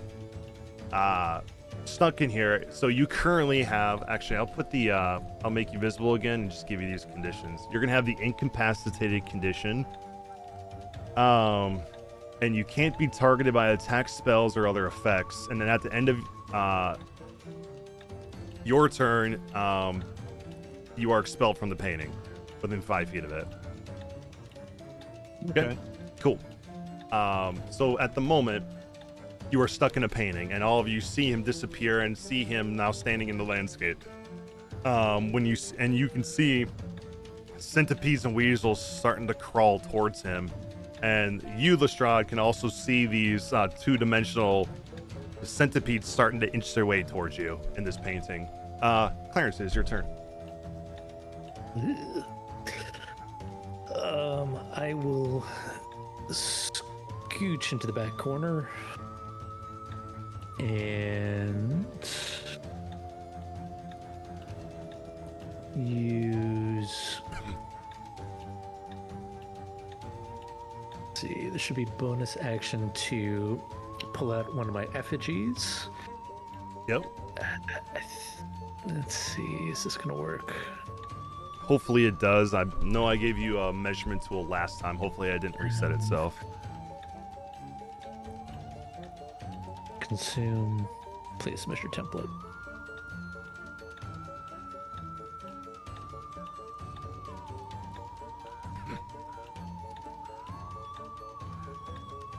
Did it give you the option to place the measure template? No, it's giving me like an error message when I click on it to use the ability. It says no uses available. Oh, really? Let me check your features. That's what it was saying for me, too. I should have 2, because it's 1 for every wild shape. Yeah, let me see. What does it say for your wild shapes? Does it say you have 2 of 2? Yep, I've got 2 of 2. It's just not linked together. Oh, interesting. Okay, it's a 30 foot, right? Yes, it's a 30-foot radius, and this one I was going to do Carol Ann, which is the soothe effigy. Okay, where do you want it to be put at so I can draw that space for you? It's going to put it right there. Right here? Okay. Yeah. 30 feet. Think. There you go. Okay. Yeah. All right, and then as a main action, I will target. And if you want to untarget somebody, just scroll over them and press T to take that off. If you don't, especially if you don't want to target the peacock, you know. Okay, that should be good there. Okay. All right. And then as a main action, use... Oh, God. Starry Wisp on the peacock statue. Our Starry Wisp, that's a nat 20. Wisp. Which will do 15 points of radiant damage. Yeah, awesome, which does what you expect. And now, this will be fun. Roll me a d20 for radiant. Okay. 8. Okay, you're gonna start seeing somehow on this hard rocky surface, like bubbles start to form as it starts developing small skin tumors. You develop several small, painless skin tumors. You have disadvantage on charisma checks. Magic such as the regenerate spell cures your small skin tumors. If your small skin tumors are not cured within 1 year, you develop large skin tumors. So you just see little tumors start to appear on this little rocky surface of this peacock statue. But awesome, you did 15 points of radiant. Anything else? That will be it. All right, very cool. Madeira, welcome back. Yes, happy to be back. If it will open, there we go. So what I want to do is I am going to I'm saving my spell slots, so I'm not gonna cast Hex or Bane. I am going to cast Mind Sliver, I guess. Okay. Yeah, I already have it targeted, so boop. That Boop. should go. Okay, Yeah. it did fail the intelligence save, so it's gonna take 6 points of psychic, right? Yeah, psychic damage. Yes. Which does what you expect, and then it subtracts a D4 from its next save until before the end of your next turn. Okay, cool. And Anything then else? Madeira, yes, I am going to try and vacate the room if it'll let me grab my thing. Are you stuck in a wall, maybe? I think so. Here, let me move Temeraire out of the way. See if you can move now. There we go. That got it. All right, and then boop, and then boop, boop. There we go. And then I can't see Temeraire. On his turn, Temeraire's gonna. Well, Temeraire's turn. I'll tell you when Temeraire gets to his turn. But like for now, that's me. Okay, sounds good. That is you. It is now Brenda's turn. Brenda is going to stay put.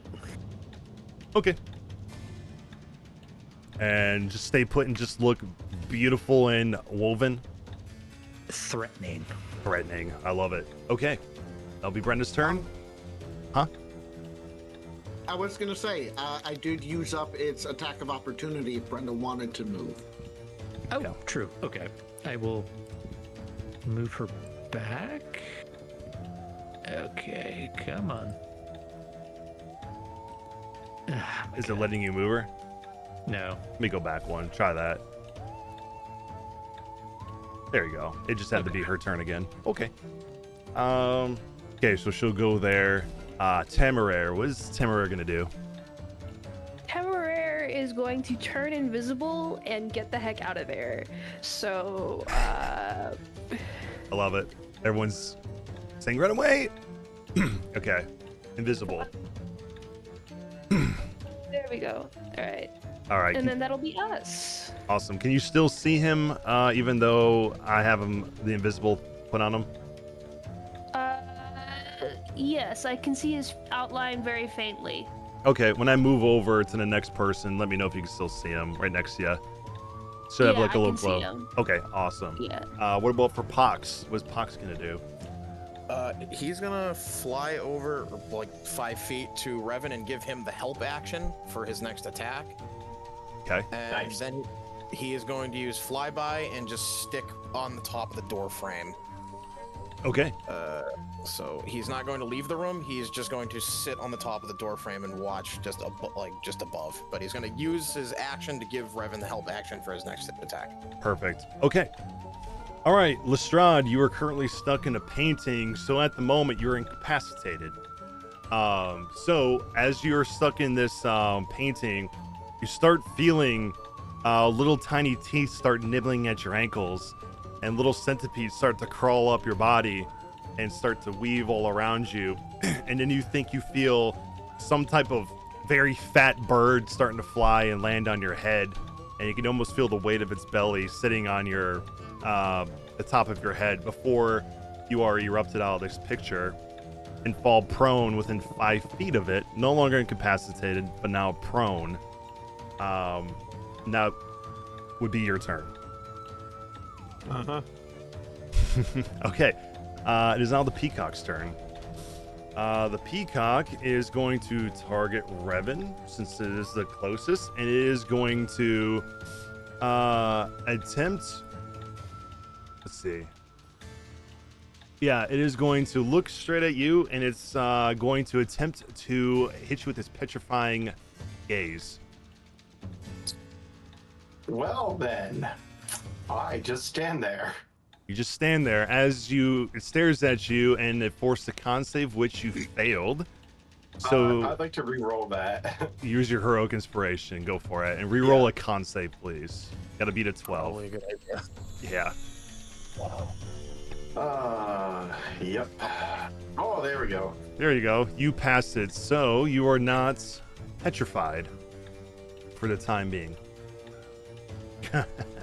And that is the peacock's turn. Revan, is now your turn. I attempt to go into rage mode. People are getting sucked into paintings, and the peacock tried to turn me to stone. I first turn to Lestrade and tell him, "Get out of here! Get away from me!" And I attempt to go enter that rage state, and I just can't. So I am going to attack him like normal. Okay, well, with advantage because of Pox's health. Yep. So the first attack is going to be with the magical scimitar. You hold shift? It'll be alt. Alt, okay.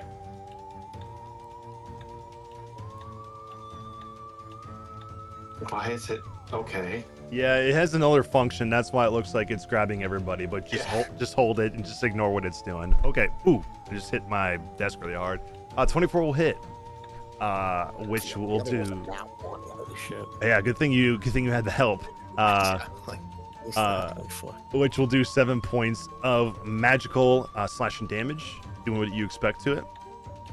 And then I am going to do martial arts. 16 will also hit, which should be a d6 plus 4. So just roll a d6. We'll add a 4. Yeah. Okay, so that will be 8 total. So I just have to take 7 away since you already applied 1 to it. Okay, boom. This peacock's looking pretty bad. You guys are chipping away at it. Anything else, Revan? No. That's it. I'm gonna keep trying to act as a tank in this instance. Perfect. So, okay. And I'm gonna try and fix whatever is wrong with martial arts. Okay, sounds good. Alder, you're up. Am I able to move Lestrade out of the way of this thing since he's prone, and then thwonk this bird? Yes. Hell yeah. I will do that so that it's not tempted to take a bite out of him while he's prone, and then I'm gonna bonk the bird. Okay. Where are you gonna move Lestrade to? And Lestrade, are you trying to fight this or willingly let him move you? The people who can say said to run, so he's running. Okay. Gonna put him right here. Okay. Put him right there then, and then you can do your little bonk action. Let me target and bonk. Bonk. 17 will hit. Huzzah. Beautiful. And force damage. Force damage. Gotcha. Did the damage not come through? Not yet. Oh, normal. That's why I gotta click a thing. Okay, doing 5 points of force damage to it, chunking away even more, putting it closer to death. You think a couple more hits like this will do it in? And that's my turn. Okay, that is your turn. Dr. Morn, you're up again. You see the same thing everyone else sees. This peacock is starting to look like it's cracking at the seams, like it's gonna crumble at any moment. Okay, now I can see stuff. Okay. Nobody looks hurt, really. No. Okay. Not really. No. I'm just gonna take a shot at it then. Okay. You miss 100% of shots you don't take. True. And I'm 100% stuck on the door. I can't click out. I can't move. It's because Pox is in the way. Try again. Yeah, I'm like fused with them. Yeah. It does that sometimes. It's wonky. There we go. There you go. Yeah, I'll take a shot at him. Cool. Why not? Why not? Why not? All right, you hit him or the peacock with this hunting rifle, doing 13 points of damage. How do you kill this peacock? Just a clean shot. Just take its head off, just to preserve the head and the gem itself. Just aim, shoot, clear its head clean off. All right, perfect. As you shoot the rifle and you hit it square in the head, you see its head burst. And you see that little red bloodstone go twirling through the air, spinning wildly before it finally falls and bounces off the neck of the peacock and rolls to the ground in front of Revan. And then you can see, now that you kill this peacock, this little spirit that's been zipping between the statues just before it's about to grab somebody else. You see it stop between, and the energy start to pulsate and shake violently before you hear an unsettling cackle, and the energy suddenly ceases as we end this combat. While I have Caroline out, could I heal the people that need the healing? Yes, but before we do, are you still in your rage? I never entered it. I couldn't. Okay, so then it never happened. So out of game, to remind you, I only get one use of it unless the person that I'm fighting dies from me using it, or from me. So someone's gotta die in combat from me. The person that we fought didn't. Yeah, so you technically don't have another use of it. Yeah. Until you rest. Okay. So until I rest or I kill someone.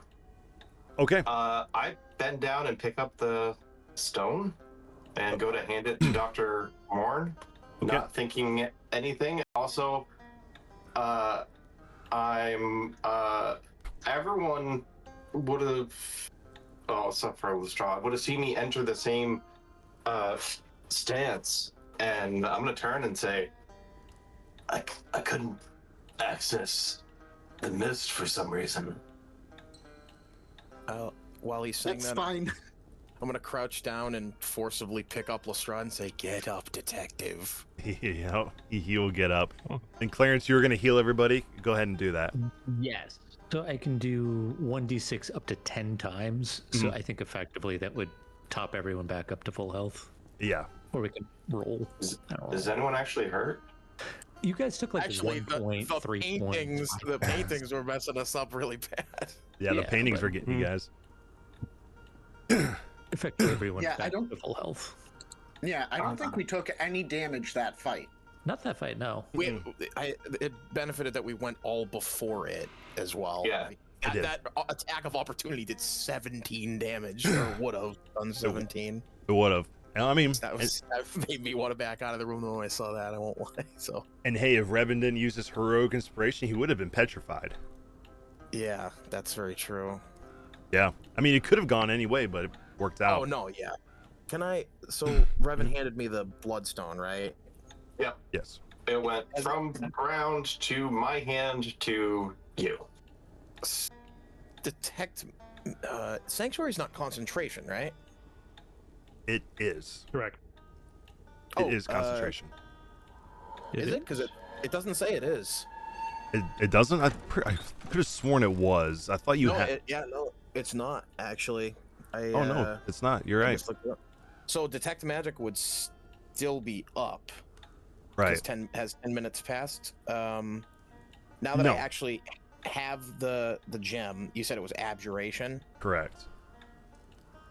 Okay. And does it look, now that it's been removed from the peacock, does it look any different, or does it look like it was powering the peacock?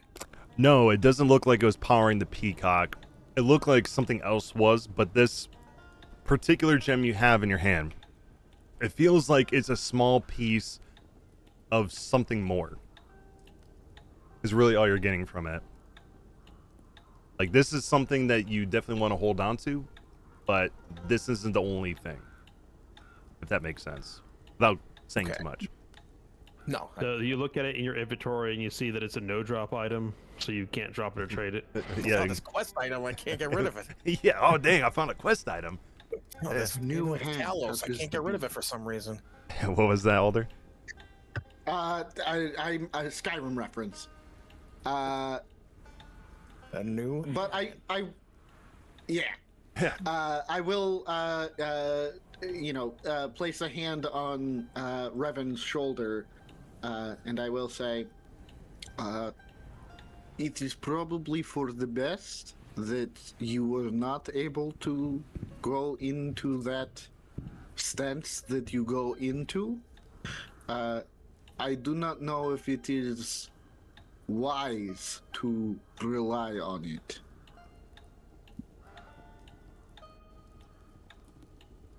Revan will nod. And Clarence, before, just so we don't forget about you, go ahead and roll however many d6s you want to do for your effigy. Okay, dude. I believe you can switch it up on a short rest, right? Which you do it for? It's every time you use it, you switch what it's for. Oh, you can switch what it's for. Okay, cool. I mean, I can cast it up to 10 times. Yeah. So I don't know if it really matters, but I would do at least one for everyone that's injured. So, okay. Strahd. Roll. Oh, let's keep going. I'll take it. 4. 5. Oh my god. Oh. Okay. You should have all your health back. That is 9. Yeah, okay. I was missing 5, so that last one can go somewhere else. Okay, that one can go to Dr. Morn. Okay. So I'm almost back to max. Okay, we'll do one more. Alright. Then I am now at max. Okay, this one will go to Madeira. Swolly. Boom. Madeira's back at full. You say earlier in earlier games that you had the healer's feat? No, I don't. You don't? Okay, never mind. I thought you were doing something with bandages at one point. I have never touched a healer's kit in my life. Okay. I must do. I think the only person who has missing hit points is Alder now. Okay. Let's see how many have I cast. 1, 2, 3, 4, I only need 3. 6. Okay, so we can do this up to 4 more times. Boom. You're good. I'm good. Okay. Have 3 more uses. I'm really tempted to cast Identify on this thing, but I feel like I'm not going to get anything because it's not like you said. It's a piece of something larger, right? Right. It feels like It there's seems more like to it. broken off. Yeah. Okay. Yeah. I'll hold off on that then. Yeah. There's not much more I can explain to you without. No. Yeah. Yeah. You will find out, but it's not in this room. I'm just gonna stick it in my pocket for now. Okay. I would say if you have resources, watch how you use them. I think we're in for quite the night.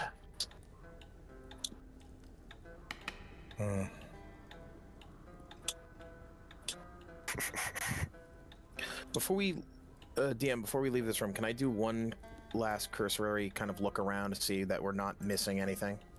Yeah, for sure. You can roll me an investigation. Sure thing. Can I have Pox assist me with that? Yes. Give me the help action? Yes. Sure. Perfect. 22, and see if you can get a nat 20. All right. 21, 22. 22 we'll go with. Yeah, I mean, there's nothing else that seems to be a particular note that would be useful to you, other than that you just noticed that whatever was occupying this room, whatever spirit was like cursing this room in here, seems to be gone. Okay. So that necromantic energy you felt before seems to have subsided a little bit. Oh, okay. So like it was much more potent while the spirit was in here, and now it's lessened as it's moved. Right. Yep. Okay. Yeah. Exactly. So there you go. Otherwise, this room is not completely safe, but it's safer than it was before. Oh, It's doing it again. Oh, I figured it out. Yeah, let's not stick around in the paintings room. Let's go. Let's open the next door. I have terrified you guys with paintings. Love it. Do we want to go clockwise? I would say north. Yeah. Okay. As Revan was walking to the other door. Not within arm's reach, apparently. Okay. Tail T-Rex arms. Yeah, right. Okay. As you open this door, this parlor contains furnishings with once elegant upholstery, now caked with dust. On a circular table by the cobweb-choked fireplace is a wooden spirit board of impeccable craftsmanship. A small heart-shaped planchette rests atop it, engraved with the initials A.D. This is not the room that I saw the our friends in, correct? This is. This is. Yes. I saw them in this room.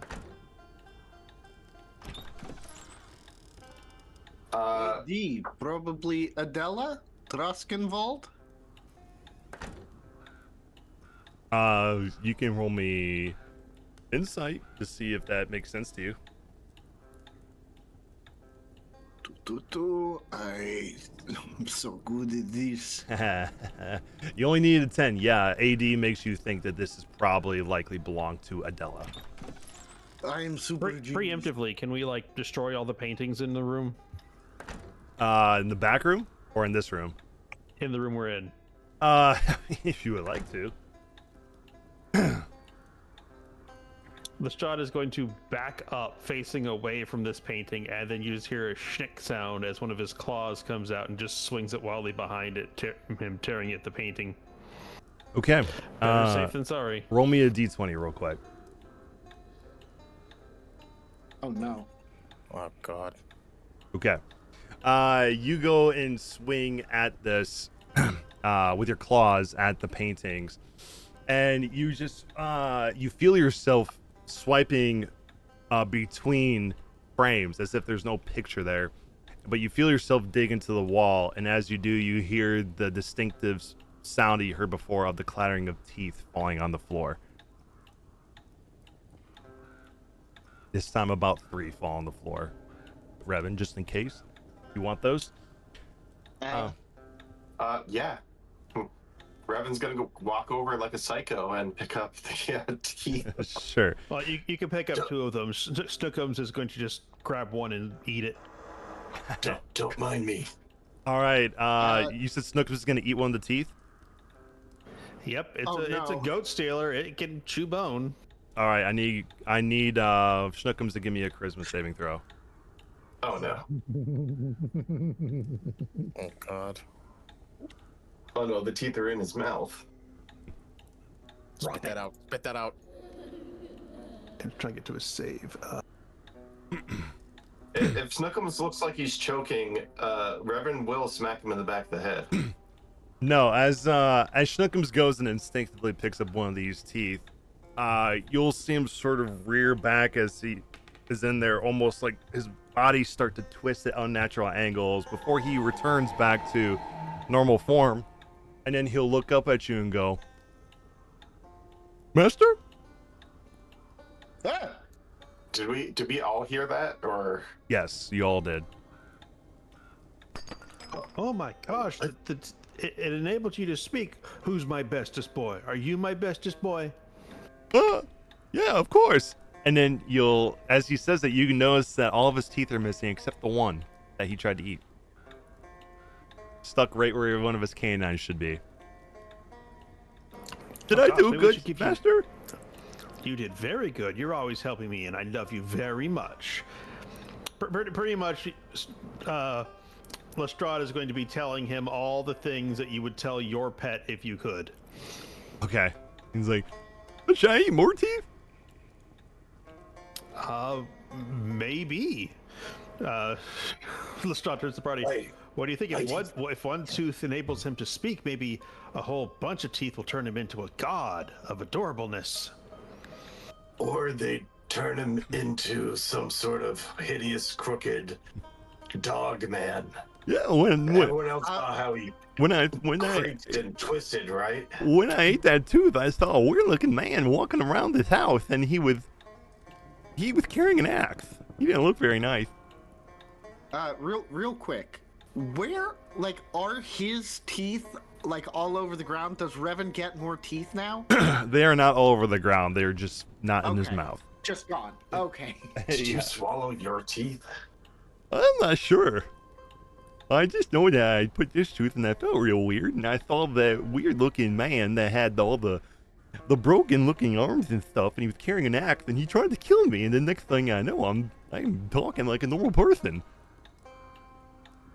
And then we're so proud of you for talking all normal. Yes, we are. I appreciate if you didn't talk like that in front of your friends. It makes me embarrassed. Oh, but you're my special schnookums. I know that, but I don't want them to know that.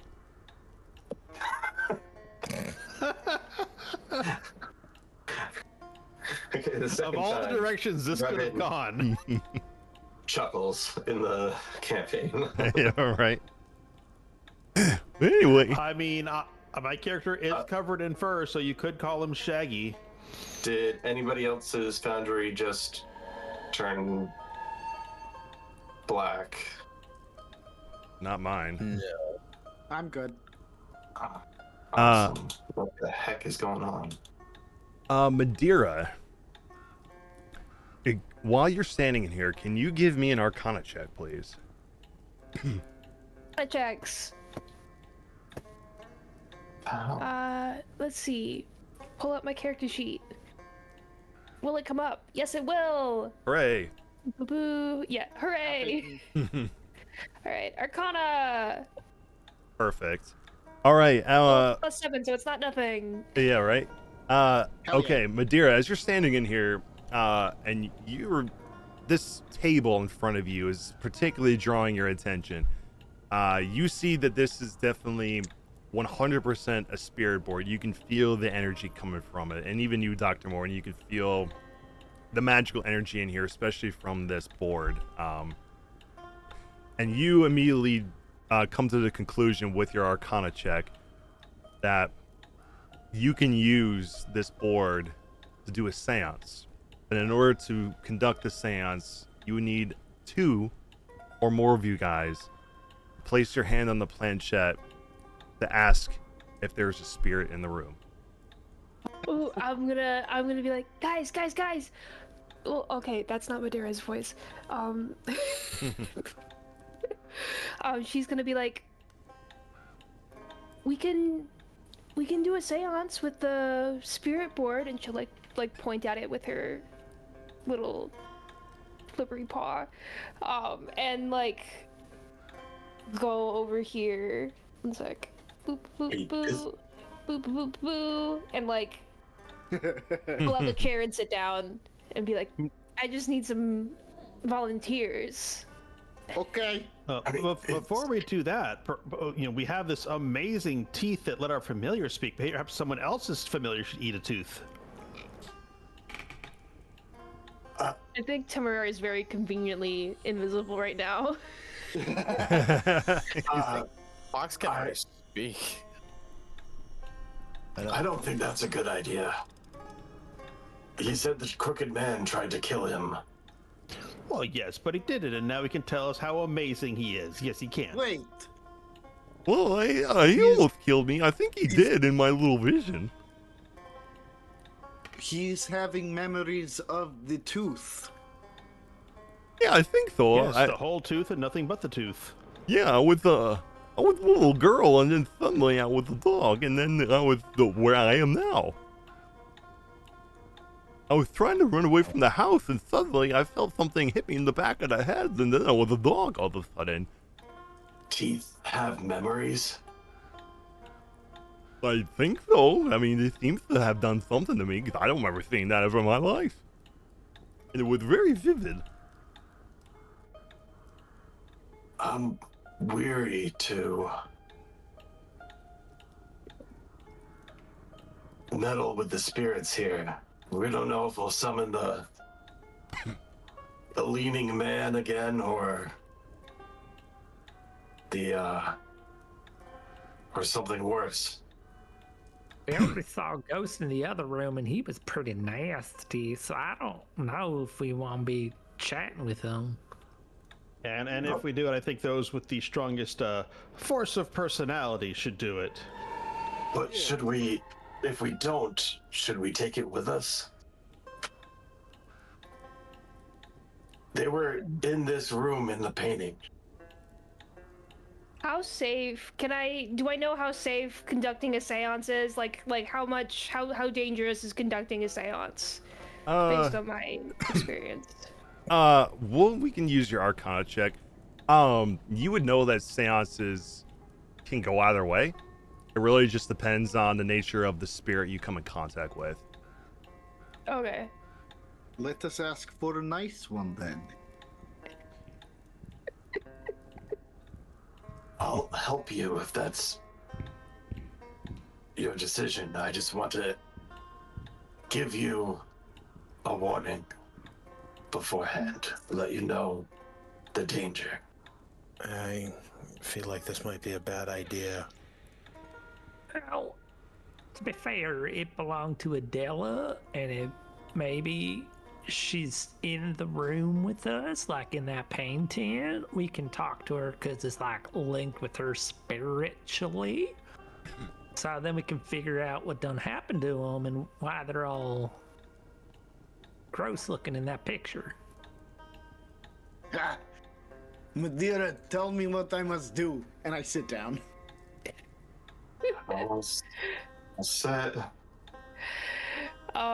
Dira's gonna like reach out and grab your hand and like look you in the eyes very earnestly and ask, "Are you sure this could be dangerous?" It really depends on the spirit about like which way. Like, it could be really bad if this is a bad spirit. It could be really good if this is a good spirit. And I think we've only encountered bad spirits in this house. Are you sure?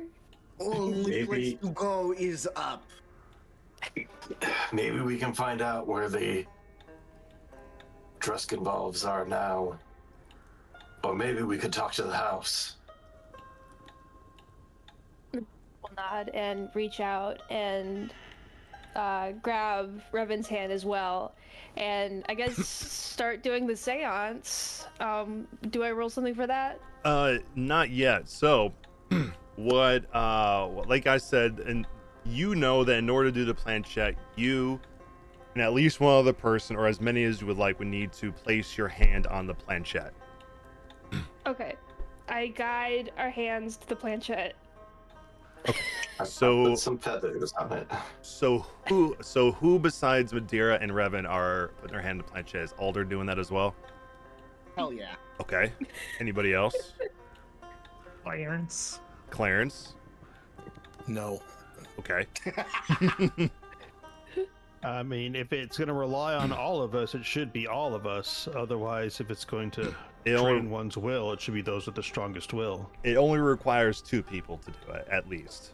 But as many people as they want can touch the planchette. Completely up to you. Well, if we're going in, I say we go all in. So you're going to touch it as well? So everybody but Dr. Morn? You may as well.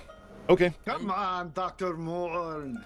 But maybe Have it's some good. fun. Maybe it's good if you don't, so he can like smack our hands off of it if we get. Yeah, like, that's what my thought was. I'm gonna play the priest from Exorcist. If someone starts getting spinning around or floating, I'm gonna try and prevent that. So I'm gonna stand by the door, ready for something bad to happen. But I'm not putting my hands on Everybody it. needs a pooper. We appreciate you, Dr. Morn. Okay. He's just gonna stand there with Pox on his shoulder and just watch with a horrible feeling.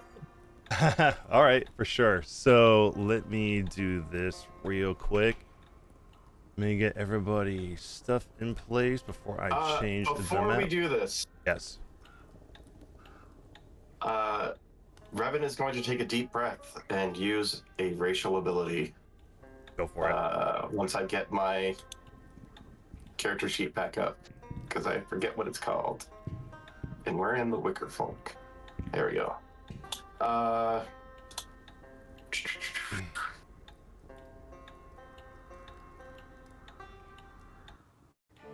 Nope, that is.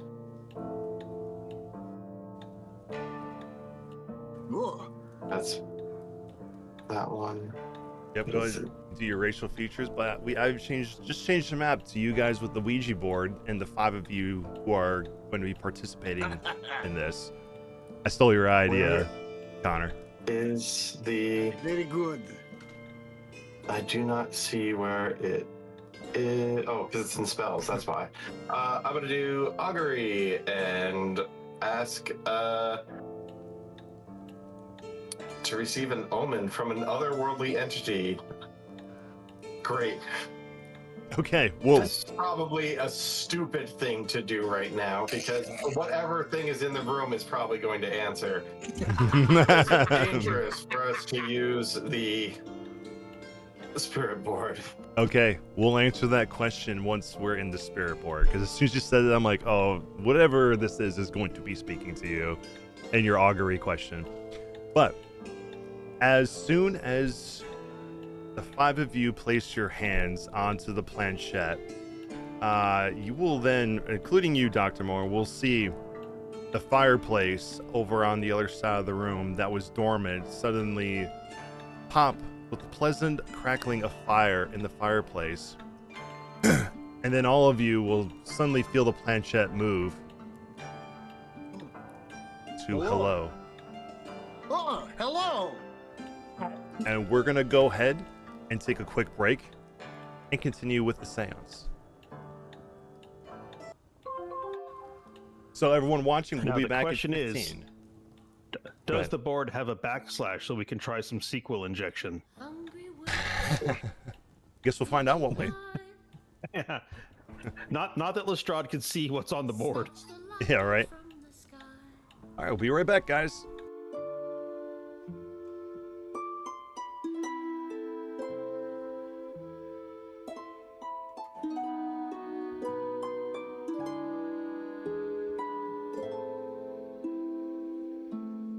Light of my life, wrapping me gently, leaves gliding up where it spill into night. I've loved the world, shaped by these shadows, held in a long sweet song of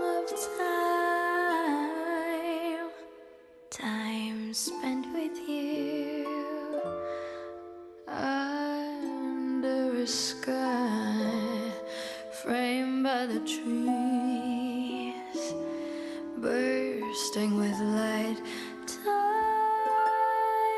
could have stopped there, but then leaves shuddered still. Wind hummed along our beautiful world, moving to its own song. Fire rising, rest our breath away. Fill the skies with the songs we know. Flesh and senses born of pain. Fill the fields where your bounty reigns. Carry me through the night. My glowing ember light his face, so that I can remember.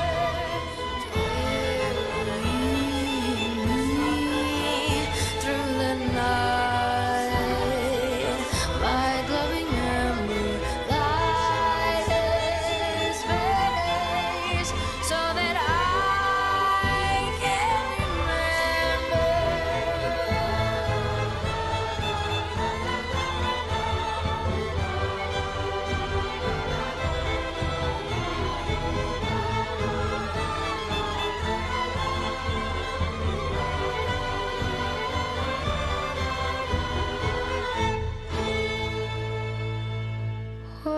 is the use spending this last tear? How does it make this more painless to bear? In a blink of an eye, I will be bone dry, drunk by the smoke-veiled flickering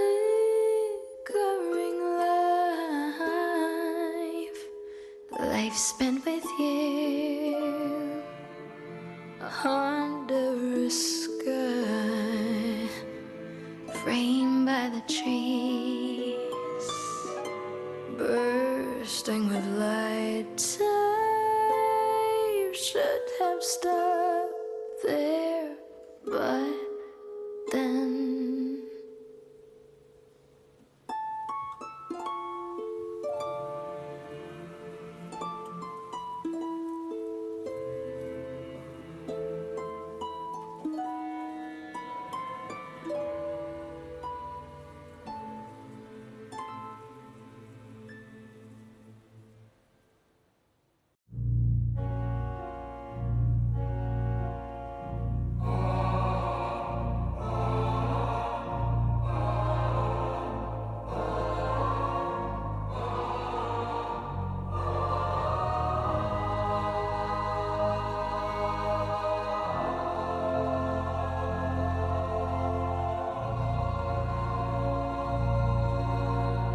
Bear me under your shadow, sweet as night. No light can pierce me through. Nobody sees me as you do. Stand now, bloodless, unburdened, trained of fear. No more must we be shameful, the dread behind our tears.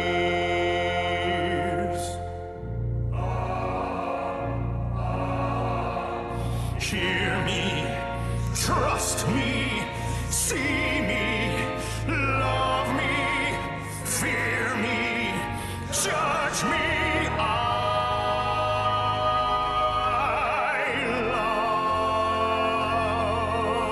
love you.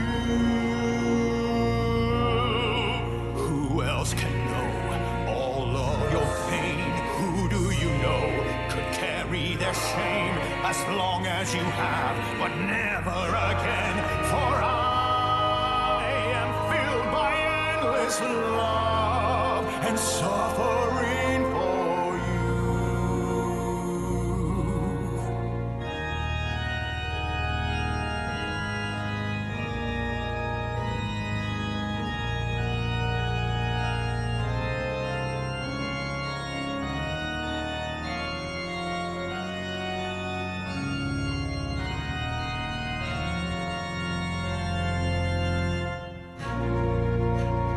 Hear me,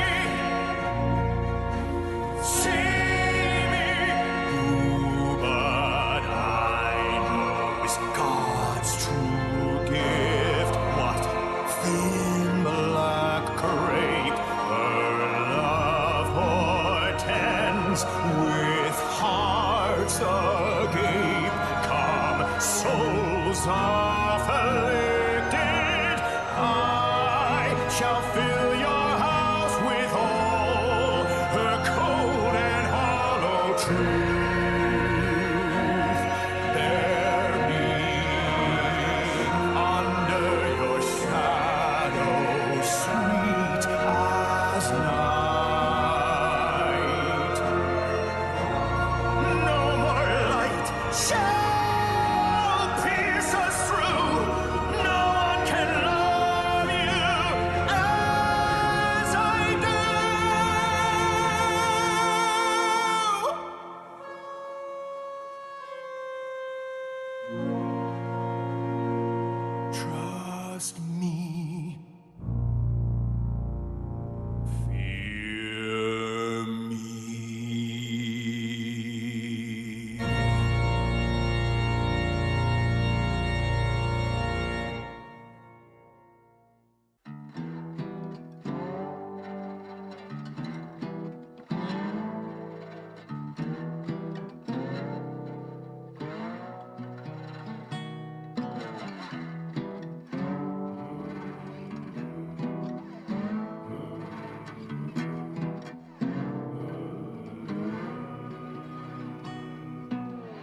two roads with no beginning cross where the water's low.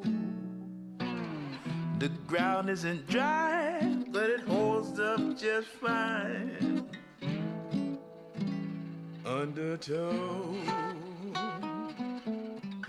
Don't mind me, I'm leaving soon. Wish I could say the same for you. Isn't it nice here by the lagoon? It's never too late to take in the view.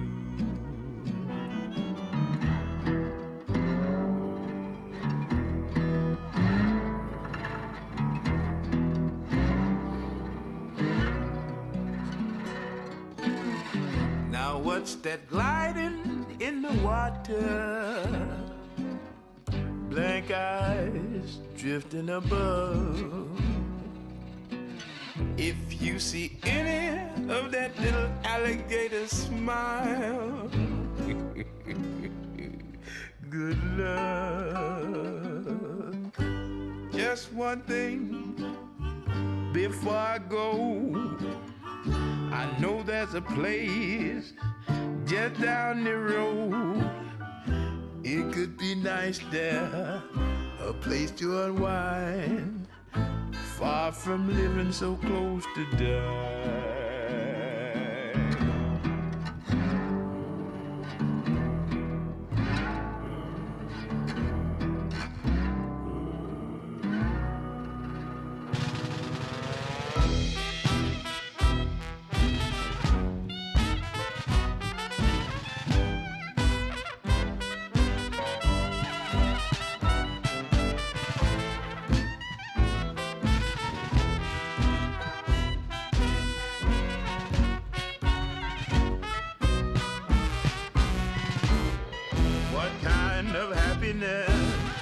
Would be your happiest? What is that one regret that you must get off your chest? What are you so afraid of losing that you lose everything? Unless she is rolling by, steam blowing in gloomy light, just follow my lead and I will get you on board alive. But isn't it nice here by the lagoon? You'd rather stay and take in the view.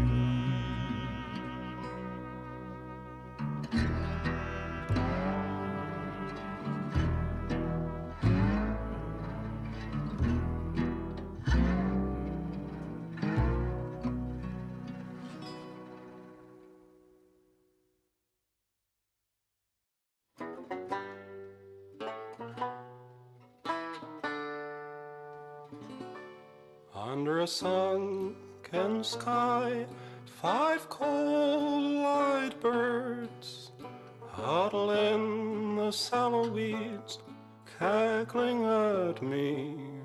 And it's times like these I hang my head and wonder why I never try to fight for myself.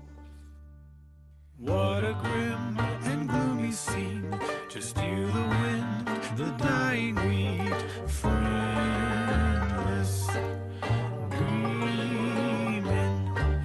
You wonder if you're incomplete, a husk without a grain of seed, and that's what they see. If they want to laugh, well now, let them try to do it after we take to the skies, loom above them like a gray cloud, talons quicker than a greyhound. Hear their hearts run.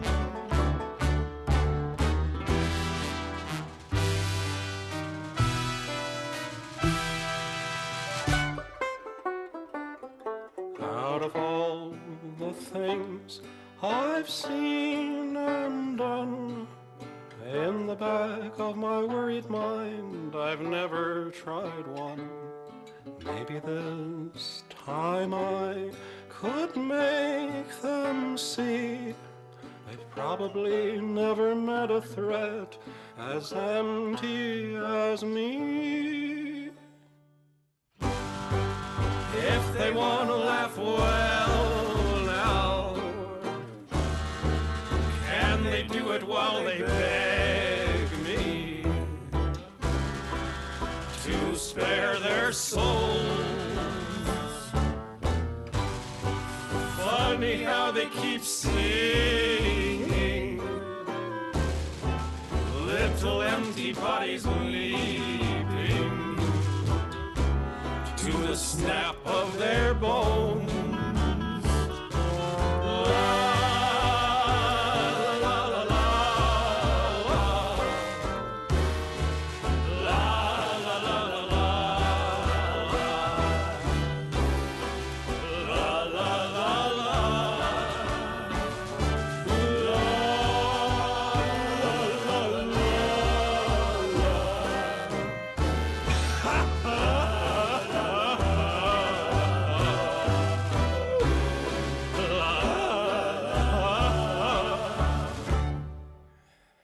Under a sunken sky, two coal-eyed birds huddle in the flattened wheat, staring up at me.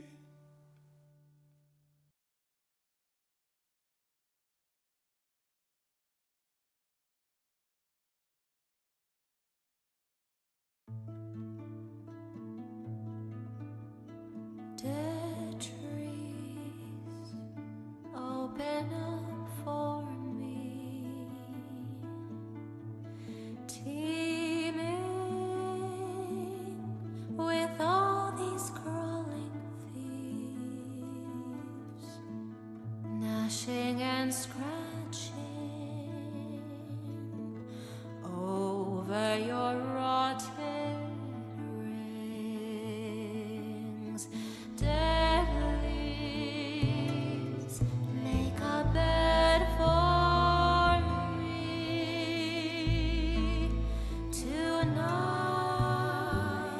where I may fall asleep, dreaming of morning,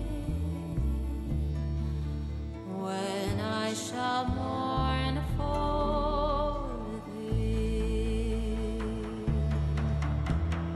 Judge me not for what I've become. There's nothing more left to be done. All that remains is long dead and gone. Heavy sighs the rusted breeze, dragging. All right, everybody, welcome back from our break. We are going to continue with the seance as the five of you put your hands on the planchette and the fireplace sparked to life with a pleasant crackle of fire. As you guys feel the planchette move to glow. What do we want to ask first? Are you friendly? How'd my augury turn out? Oh, that's good. They're friendly. What is your name? I gotta find where everything is now. The trouble of this. Oh, sorry. O No. P. It starts with P. P A Papa. T Pat. Patrick. Patrick. Patter. Patrick. Patricia. Patrin? Patterson. No, I can't spell. Patrini? Hi, Patrini.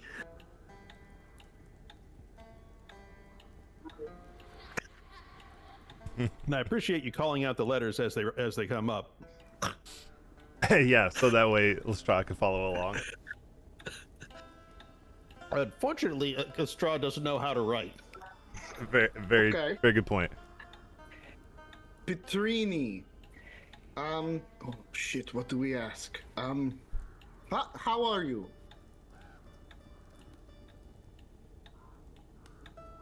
Okay. All right. That's good. Okay. Sweet.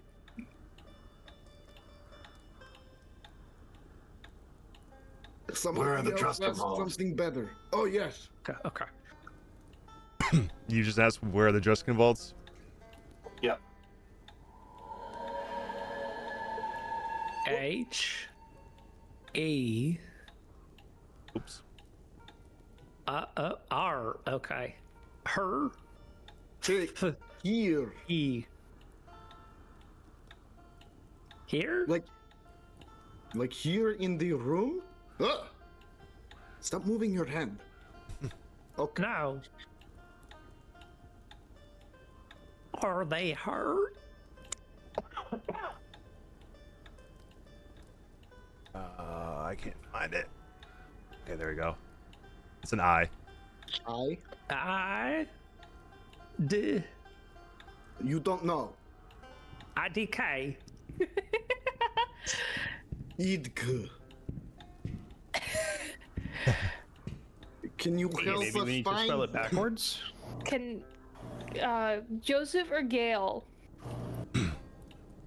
Okay, what was the question? So the names of the Patrinis are Joseph and Gail. I was just asking which one. They also have a boy named Francis. So I was just asking which Patrini. Oh, which Petrini? Yeah. Joseph? Okay. Yes. It's Joseph, y'all.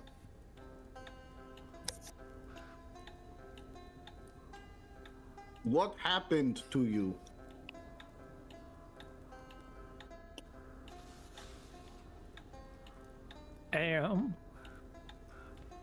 Oh, I think I know where this is going. Murder? M-R. D. A. R. Murder. Yeah, that's what I said. Yes. Okay.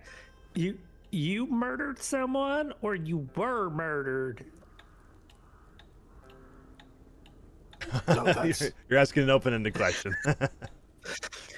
Were you the one who was murdered? Yes. Okay. By whom? Okay. E. U. S. Eustace? Yes. Okay. Why?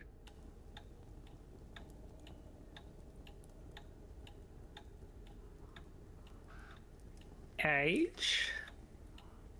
A. J. Hag? Hag. The crooked hag? Sorry, say it again. I said the crooked hag? No. Be careful saying her name.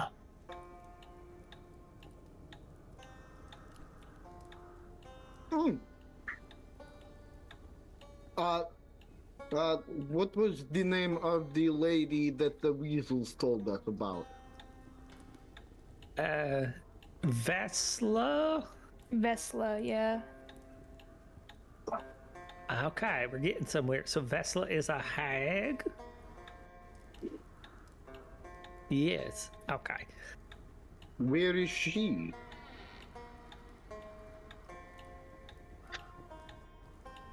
I. Oops. Right there. At the store. T. Town. Nope.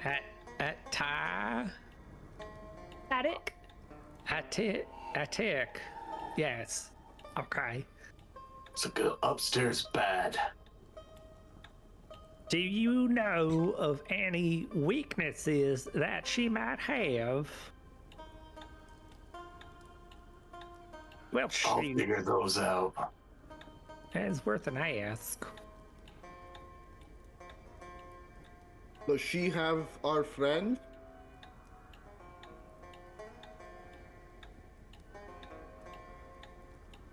Did she turn the little girl into a dog?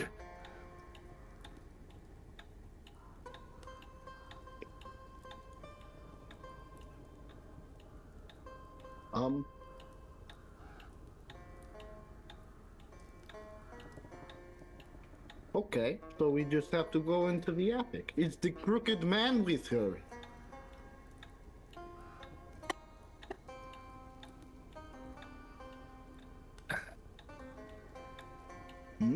E? Ever. Every. Where? Everywhere? Everywhere. Okay. Crooked man is everywhere? Is he with us right now, Joseph?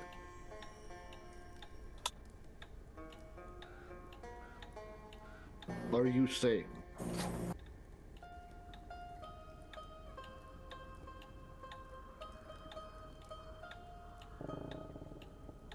IDK.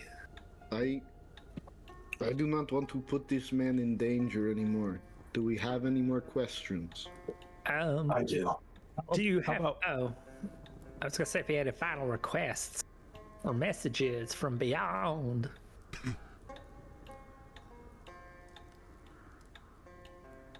Do you know who? What are they saying? Find.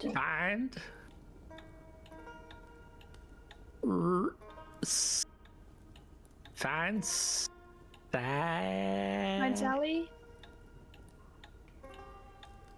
Oh yeah, we found her. She's a dog. She's in town. She's nice. Who? Two. Two Sallys? 32nd? Two Sallys. Okay. Speaking in riddles.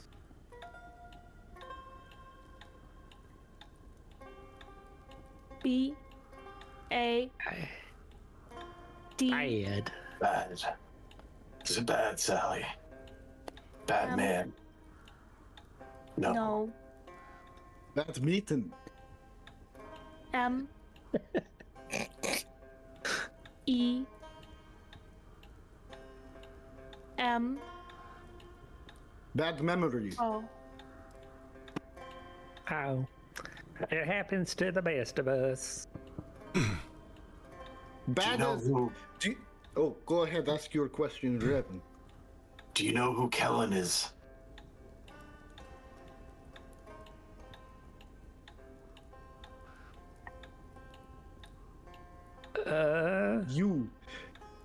You are Kellen. Okay. You can. Oh, you can. Not. Nah. You cannot. Say his name. Say. Okay. Deal. Death. Oh, death. Okay, shoot. I have a question. In this place, what should we beware of?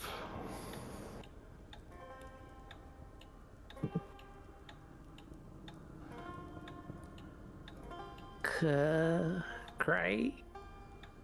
Crooked. Good man. God, you're Okay. so smart. Yeah, but if Crooked Man's everywhere, we gotta be wary of everything. That's a lot. Oh, Crooked Man and Vesla. Okay. So we can just go right up to the attic? 6? 6. No. Oh, okay. 6. Mem.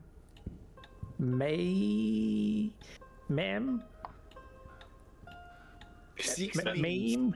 Memen. Mems. Mementos? I know. Okay. So we have to find 6 mementos. Is this funny looking red stone a memento? I'll pull it out of my pocket and hold it up. Yeah, when you Oh, pull sure out you the got it. when you pull out the red gem in your hand, you'll see the planchette go back to yes, and you'll feel a very slight, like, magical glow come from it. Well, we are already 1/6 of the way there. We got this. Okay, what are they all gems?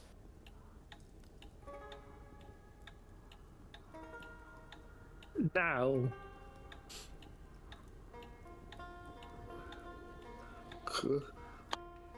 Jam. Okay, we got that. Yeah. Key. Gem key.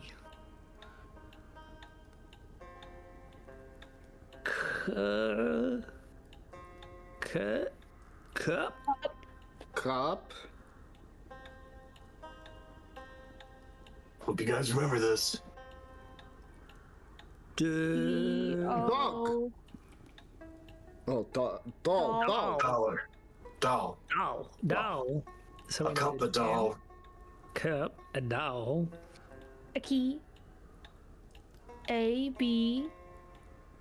B. No, just B. A, B.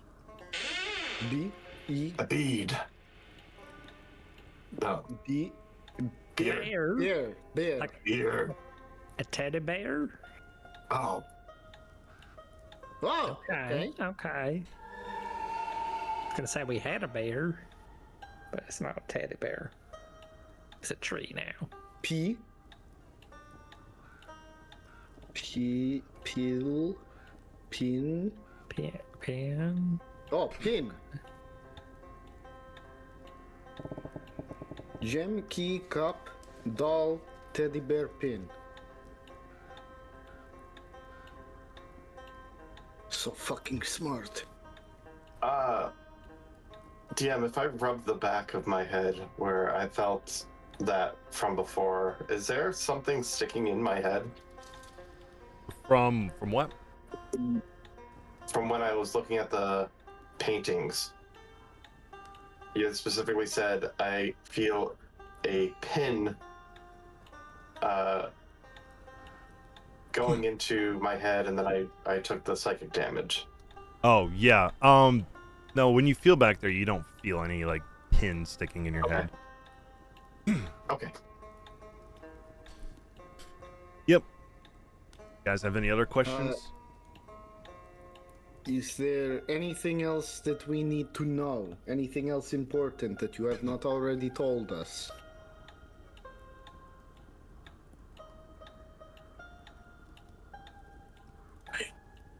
You will.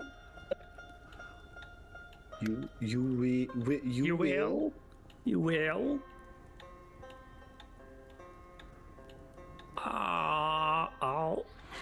All. You will all. You will all die. Ha. Okay. Ha. Well, That's Don't lie. I was about to ask how we could put their soul to rest, but Goodbye. So you will feel the planchette go from H to A, back to H in a violent motion before it suddenly stops and shifts down to goodbye violently, and then suddenly the light in the room turns completely pitch black, dripping you all in utter darkness. Some more so than others. what? Okay. Mr. Good Boy, what's going on in here? We can't see. I'm not detecting any other people in here. Maybe spark up a light? Roll me. I can normally see in the dark. Yes, this is. You cannot see in this darkness for any of you except for Lestrade. So Lestrade, roll me perception real quick. Can Pox also has blind sight as well? Could he roll? Yeah, he can roll as well. Okay, because I can't see him, so I'll just roll his character sheet. Yeah, go for it. Since I'm holding on to Lestrade, I'm gonna give him guidance. Sure. So you can either use it now or save it. May as well. Pox got a 10. Okay. Pox does So, not 15. see anything, but I Lestrade. will give it to you again and concentrate. Lestrade, with your 15, as you're kind of you hear everyone kind of exclaim like the lights turned out. You can see everybody's figure, and you can kind of see their heads shaking, looking side to side, like where is everybody? And you count 1 for Dr. Morn, 2, 3, 4, 5, 6, 7, 8, 9 of you that you normally would see, including all your familiars. But then you notice standing behind Madeira is a 10th figure.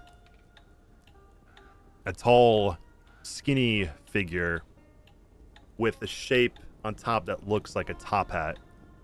And you see its head slowly turning to the side before it looks like it's starting to turn at an unnatural angle and just turning slowly in a 360-degree motion. And you can see its arms starting to reach down towards her, kind of like the Grinch style, where he's doing the little fingers coming down to grab her. I'd like to just straight up Wolverine pounce this guy. Just leap across the table, claws first. Okay, roll me your claws then. As you know, I was just touching him, and now he's jumping across the table. I'm gonna ask, well, what's going on? We got company. There it is. Okay, 18 and a 7 to hit. So as you jump forward towards Madeira, you see this figure reaching down for her, and you see your claws reaching out to grab it. I just heard as you jump. Yeah.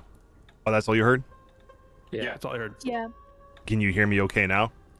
Yes. Yeah. Okay. It's like suspenseful. Oh, so I don't know what happened there. But anyway, as you jump, and you see this figure looming down over her, and you jump forward, you will see the head that's looking right over her, kind of like this, like to my mic, and then you'll see his hand come out and grab you by the wrist, and then slowly turn and look at you and say, "Oh, I was just about to have some fun." And then he will disappear. And you'll be sitting there next to Madeira, and then suddenly the lights will turn back on. Yeah. So Lestrade's just kind of crouched on the table, face to face with Madeira, his claws out. Yep. He looks all fierce and snarling for a moment, and then just the fierceness melts away like a dog that's been barking angrily through a fence until someone pokes their head over it. Did we all hear the Crooked Man then, or only Lestrade? Only Lestrade. Oh, yeah, that was Mr. Twisty. He was in here. I think you may want to secure lighting that isn't ambient.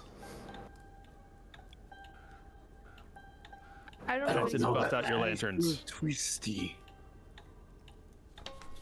I don't know that any of us have any kind of capability like that. I mean, I could set my wings ablaze, but I don't think it would cut through that. None of you have a torch? I don't think it would have worked. And as Well, question: what was it? All the party's lights that went out, or just the ambient lights that went out? the entire room was pitched in magical darkness. Okay. Even my eyes that can pierce the darkness couldn't see anything. It'd still be good to have some independent light sources if it knows that it could just throw us into darkness. Now, you guys, as you guys are talking about this and the lights turn back on, you'll see the planchette is shaking and it starts to move around wildly. And you see it sharply go into certain spots on the table on this spirit board that says this. Before the planchette cracks in two and flies across the room on either side. Find my son, he lives. Well, now why would we want to help you? You were just laughing at us possibly going to die. That's... Roll me... I think that was someone else yelling on the same I think line. that was the leaning guy. Yeah, roll me Arcana clearance. And Madeira, too, since you know about the seances. I'd, be careful saying his name here. Okay. Madeira, also an If we Arcana? know saying their queen's name invokes her. Okay. Yeah, both of you would know that that moment where it said you will all die here, ha ha ha ha, that was not Joseph. Something else took over the seance. And then in that little last moment, that was the last ditch effort for him to send a message before somebody broke the planchette. I'm gonna pick up the broken planchette and put it in my stuff. I'll just write it down somewhere. Sure. Because I doubt you have broken planchette. Yeah, I don't have an item that says that now. I'm gonna look around the room for any of the things that were mentioned. Sure. Roll me investigation. I would like to give myself guidance to do that. And do. Where's my character sheet? Sorry, my character sheet collapsed, and I was trying to bring it back up. Not a problem. Investigation is a 4. I'm not going to bother using my guidance I put on myself. Yeah, all you can see in this room. Everyone else, though. Sure, but all you can see is just an empty fireplace where once pleasant embers went, plus 2 cabinet spaces that are just rotting with age, and empty portraits along the walls. But you also, as you're walking around, you step on something that almost feels like you stepped on a Lego, and then it kind of hurts for a second. Doesn't do any damage, but if anything, it's like stepping on a D4, which we know how that all feels. And then you look down and you see 2 human teeth. Adding them to the...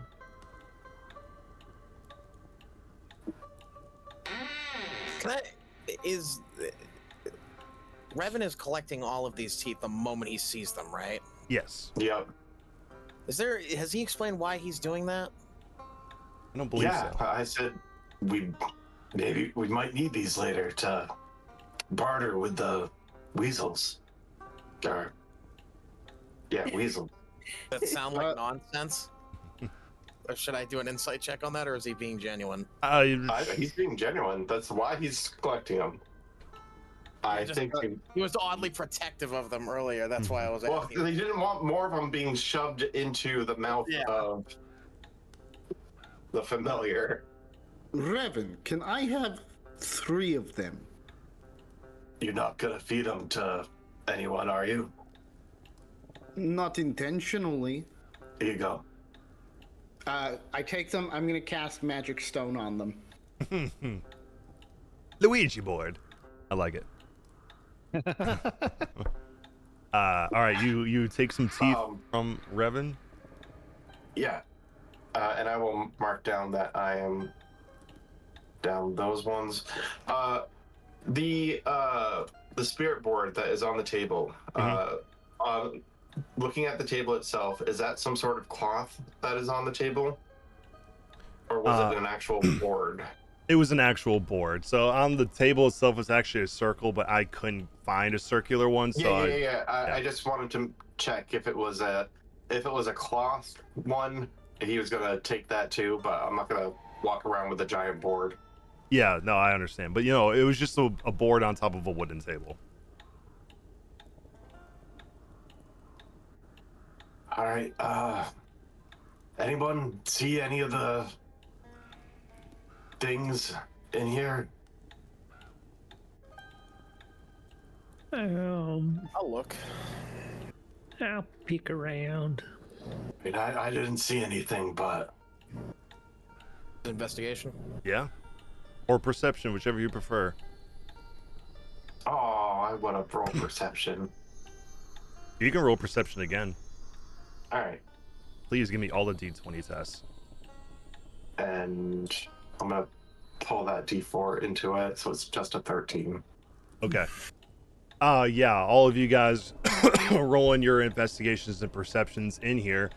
You don't find anything of importance in here besides rotting cabinets, empty frames, deathly quiet fireplace, and this seance board on the table, plus the 8 chairs. Nothing else Can in I here. check? That was dramatic. The Blue Man Group. Yeah, right? They're here. I was going to look underneath the board, just in case. Yeah. I don't know. What would you roll for your perception? 13? 13. Okay. I will say this. Underneath the seance board, you can see something has been carved into the table, and it looks like a shovel.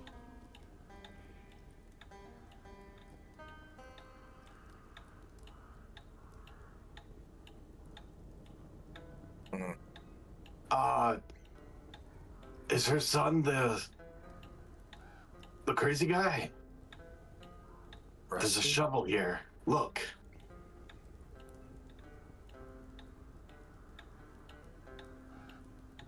I mean, we could ask him. I don't know that we would get a lucid answer.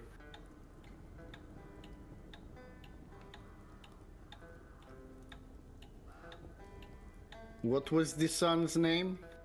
Old Rusty? Did you... Oh no, that's It said Old Rusty on the painting? No, sorry. I believe Francis. That is what it said, yeah. Okay, we can ask Rusty. His birth name was Rusty. Specifically Old Rusty. Old Rusty with a hyphen. That was his first name. It's Old Rusty. It's canonically correct now. Yeah. That's what it said on the painting. Francis with his Who could it be? It was Francis, yeah. But yeah, so the names that you saw on that painting was Eustace and Petunia Lockwood, with their daughter Sally Lockwood and their son Arthur Lockwood, and their servants, which were Joseph and Gail. Yeah, Joseph and Gail Petrini and their son Francis. And there was one more I forgot to mention. There was someone else that was that looked like the mother to Petunia, whose name was Keziah. And like the paintings. And we know that Eustace killed Joseph.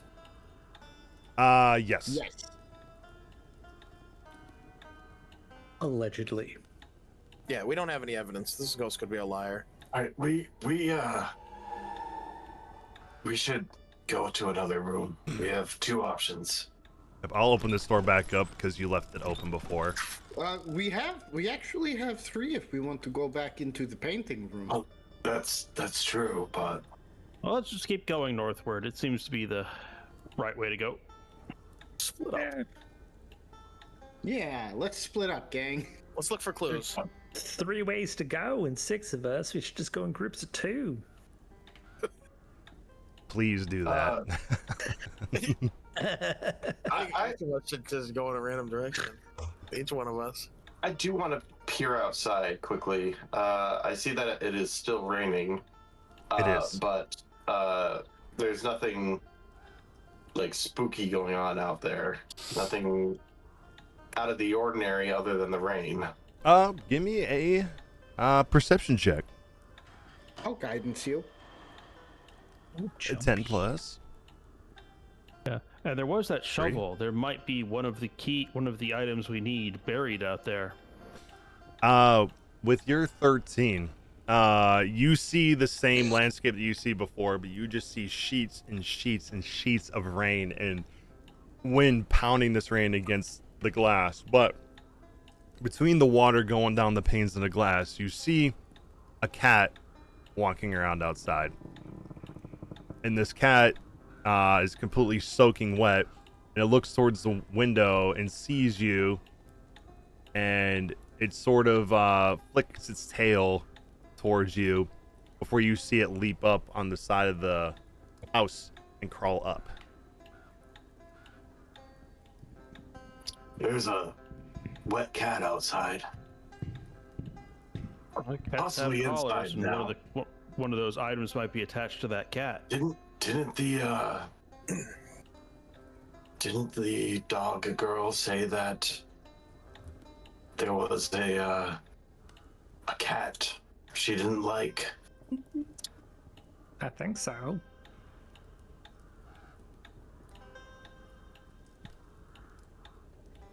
Can I open the door that's in front of me? Sure. Oh no. And nothing's stopping you. I wanna grab hold of the handle, and then I'm gonna once again use Pox's blood sense to see if anyone within 60 feet of me is missing any hit points. Sure. You're just gonna open the door and send Pox outside? I'm gonna open the door just slightly and have him just peek his head in, and then see if he can sense anyone in there that's missing hit points. Okay. You do that, and you don't sense anybody missing hit points. But when you open a door, you can hear the sound of water dripping on the floor. Okay, I will slowly like push the door open fully. It's the cat. Okay. Yeah, you can open the door if it lets you. I was trying. Oh, hey, would you look at that? Would you look at that? Yeah, you can step out in the hallway then. It looks like we're going. And then you see, pause. You guys pause for a second, because Dr. Moore went out there by himself. So when you go out to the hallway, you see standing at the end of the hallway, you see a figure facing towards the end of the hallway at this window right here, looking out the window.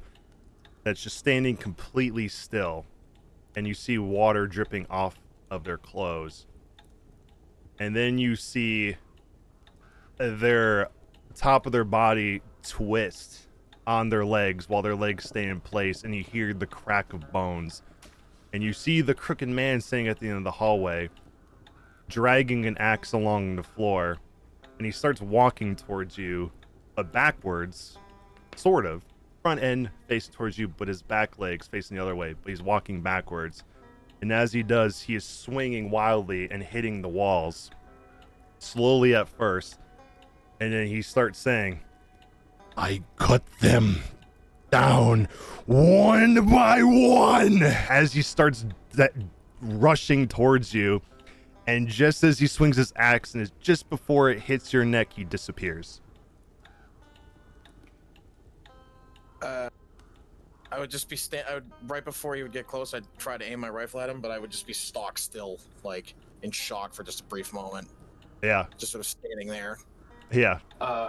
So door is open. I see Dr. Morn aiming his rifle. I'm gonna, stick my head out and look to see what he's aiming at.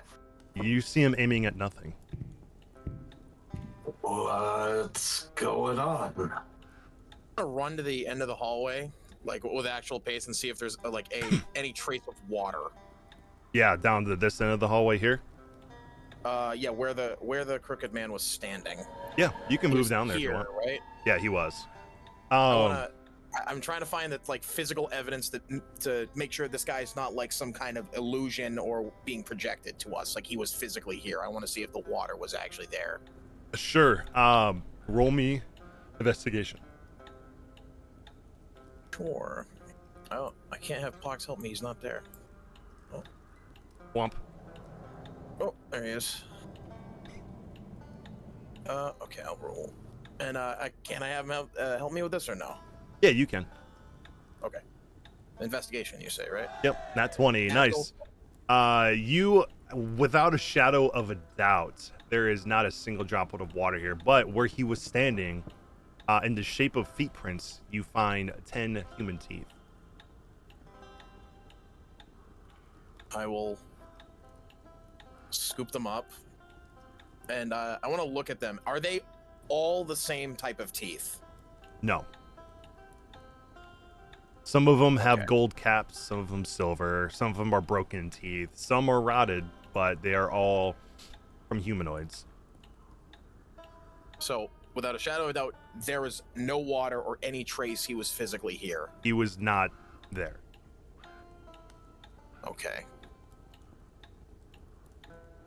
I'll get up from crouching down, and I'll slowly just sort of stalk back down the hall and get back to where Revan was standing.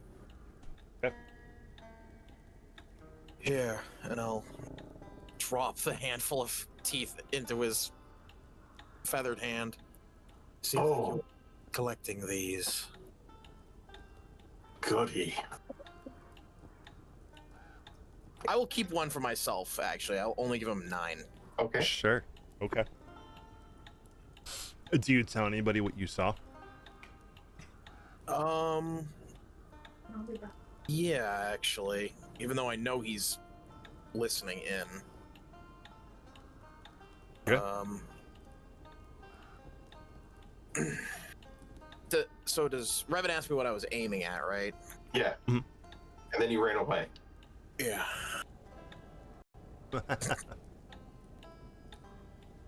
I saw him.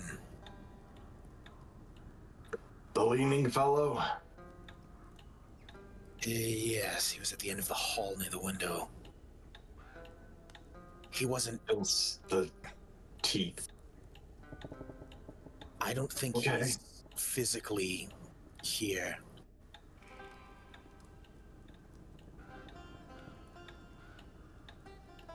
When I saw him, he was drenched with water, but after he disappeared, there was no traces of water or footprints.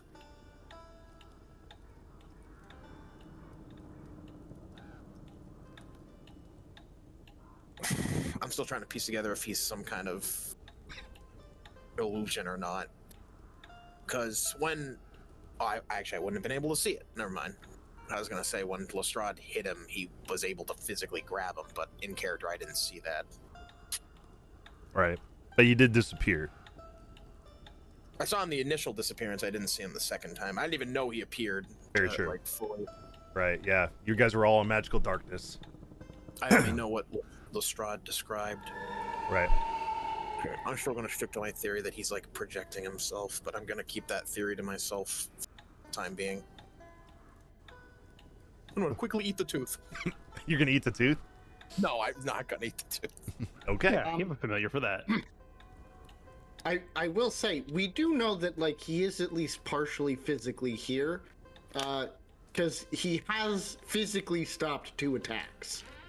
True. Yeah, it's just that he's not leaving any traces of him being in the house necessarily, like the rain, or he can go incorporeal or something. I will say this. Well, we'll see if you can discern this. Roll me. What did you roll before investigation? 26. We'll use that as before. You can see when he was running down the hallway towards you, and he was swinging his axe and hitting the wall. And those spots where he hit the wall, there is very old, like slashes through the wall in the same spot he was hitting. Okay. Could I? This is more of a general question. Can I maybe discern that these are memories we're seeing? Roll me. Insight would probably be a good one, or Arcana. I'll roll Arcana. See what's up. 22. Pretty good. You have a pretty good inclination that these are probably memories.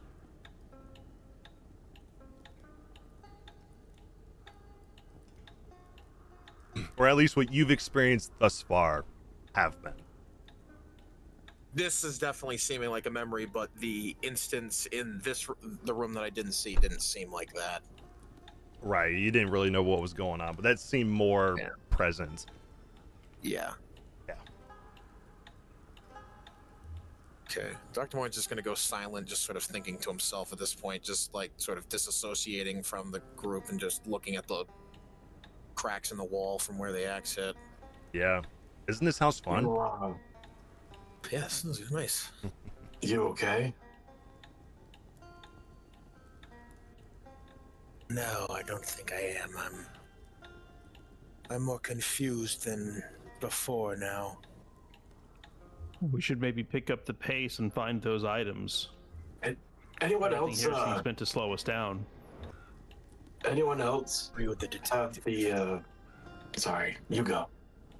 No, I was just. I agree with the detective. I feel like the longer we stay here, the more we're being affected with something. Yeah, definitely. I was just gonna say, anyone else think that Vald may have possibly eaten these? If you were still with us. Classic Vald, always eating teeth. It's good to remember the ones we lost and the good times. Yeah. Yeah. Oh. I'm gonna pour one out. Pour one out for the homie. Yeah, for the homie. All right. So now you guys, particularly you, Alder, you see that there is one door up here to the north. And Dr. Morin, you know, obviously you're in a hallway. And you see there are two doors down to the south, one to the left and to the right. And there is one door right next to you, as well as two open doors to the north of you. Guys, I found a tree. Or a bush. I mean, if all So outside.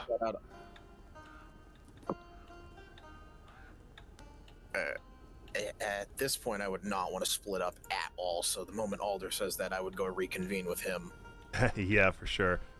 Indeed. I don't blame you guys one bit. I'm not going in. I'm waiting for everyone to arrive. Hello. 1, 2, 3, 4, 5, 6. We've got all 6. Where are the little ones? I wanted to make sure I didn't miss something real quick, so give me 1 second. Yeah, okay. I did not miss anything. We're missing the jellyfish, squid. Yeah, I don't know what Murrow with. He was visible and I could see him, but now he's gone now. Yeah, I'll move him. I think one of you is standing on top of him, but you can go into the room if you would like. Okay. Oh, he's right here. I see him. Oh, he's just hiding. Oh, I was on him. Dead person. Can I before Lestrade enters the room, I wanna stop him. Okay. What? Okay. There's a dead person in here. And I wanna without saying a word, I wanna palm the tooth into his hand. Okay, do you want me to soup up Snoofkum some more? I don't say anything. I just do that and I walk in. Okay. Okay, he's basically like, do what you will with it. Lestrade's gonna, I guess, using his strong sense of touch, feel over the two, see if he can feel like what kind of creature it came from. This feels like it came from a human. It feels like a back molar, a pretty thick one. And based on the way the bottom of it feels, like where it was inside of the gum, it feels like, just based on how you feel. Actually, roll me medicine. Just see what I give to you. Okay. Yeah. I mean, it's not a very high DC. It feels like this tooth was violently removed. Good to know. There's like a little voice in the back of his head going, dental plan, dental plan, dental plan. All right. Okay. So I've got the four of you in here. Is everyone going to this room, or are people going elsewhere? Let's stick together. Yeah, probably a good idea. I think I've effectively spooked you enough. Okay. This circular room built into the base. Oh wait, I'm reading the wrong one. Apologies for that. I am on the wrong. There we go. Okay. Rain hammers against the glass walls and ceiling of this conservatory, while desiccated vines and withered shrubs choke this space. Benches are interspersed through the ruin, and one faces a shockingly vibrant tree, its green fruit the only sign of life in the decayed room. Seated upon the bench is a pale woman in a black morning gown, a faded green ribbon tied around her neck. In her hand, she cradles a delicate porcelain teacup filled with dark liquid, her gaze lost in distant memories. Cup.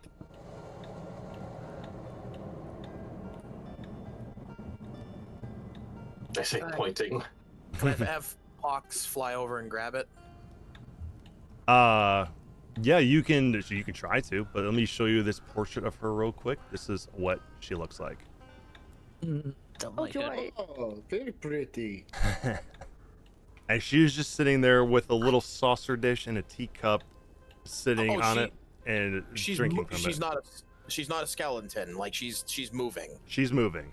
Yes. Okay, I would not have Pox fly over and do it. Oh. Okay. I thought she was a just lot of bones. things. I thought she was just bones. Okay. No, she is physically moving. Hello. Oh, hi. I am Alder. I'm Petunia. You sure? Yeah, Petunia Lockwood. Have you seen Sally around? She was playing outside last time I saw her. She's down in the town. She's down in the town, right? We discovered this. Yeah. Oh. Well, I told her to be careful going into town. If you see her, could you tell her to come back? Supper's almost ready. Yes. Is this your tree? Yes, this is my bergamot tree. My father had it brought here when we moved here. It was a little piece of home that we brought and planted here in the house. I had Eustace planted here in the conservatory when we moved here. Have you seen Sally around? Yes, in town. Told you. Oh. Well, if you see her, can you tell her to come back soon? Dinner's almost ready. She'll take another sip from her cup. Does she know that she's expired? I don't think so. She's drinking that good. Can I roll a Nate? You said the tree is like the only thing that's like alive in here. It is, yes. The tree in the middle is the only piece of nature in here that seems to be vibrantly alive. Can I roll in nature or arcana to see if I can understand why? Yeah. Which one? Nature. DM, Yes. while Alder's doing that, can she see? I want to walk over to her and snap my fingers in her face to see if she reacts. Okay. Yeah, you'll snap her fingers and she'll go, "Oh, hello," towards you. Okay, so she can see. Yes. Okay. All right. Nature. It seems like there's something else about this tree that doesn't seem quite natural.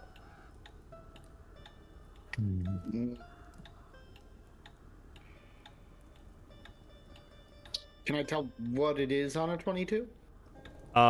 You when you're looking at this tree and you're looking at the fruit, everything seems as it typically would, but when you follow down the trunk and you go towards the roots, you can see that the tree seems to age rapidly as it goes into the ground and almost turns blackish as it goes into the dirt.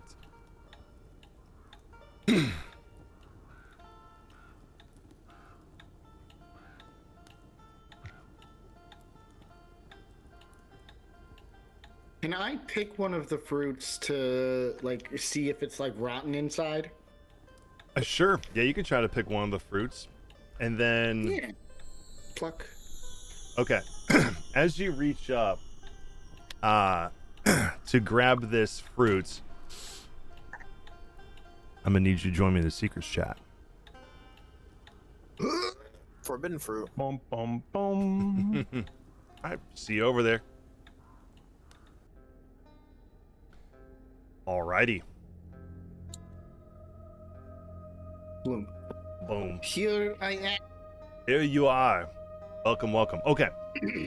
So as you reach up and grab this fruit from the bergamot tree, you feel Wait, give me 1 second. Sure. Yeah, go for it.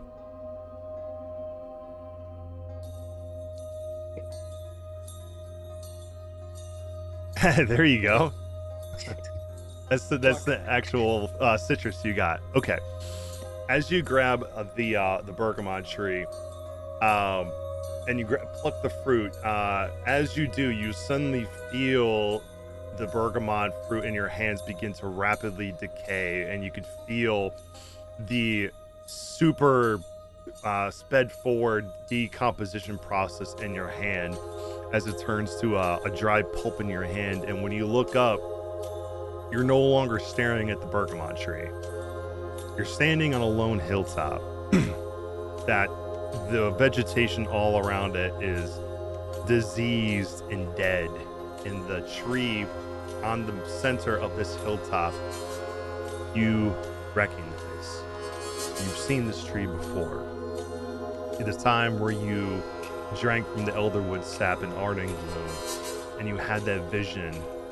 You saw this very same hilltop and this very same tree standing before you. Though before, more distant in front of you, now you're standing directly in front of it. And you can feel this, your elderwood branch on your back begin to crackle on your back, as if the power from this tree that you can feel yourself is starting to crack the very ancient branch that you have on your back. And as you are looking at this tree and you see this yellow-orange energy pulsating out of it, you can feel almost this tremor under your feet. And then you think you see underneath this little like mess of roots, and you think you can hear the sound of flesh and bone being crunched slowly underneath it. And then as you kind of look to see what that is, you blink for a second, and then you find yourself down there being completely encapsulated in these twines and roots and vegetation that is surrounding you, and you feel it slowly as you breathe. With each inhale, the exhale crushes more and more to the point where you feel like you're going to be crushed to nothingness.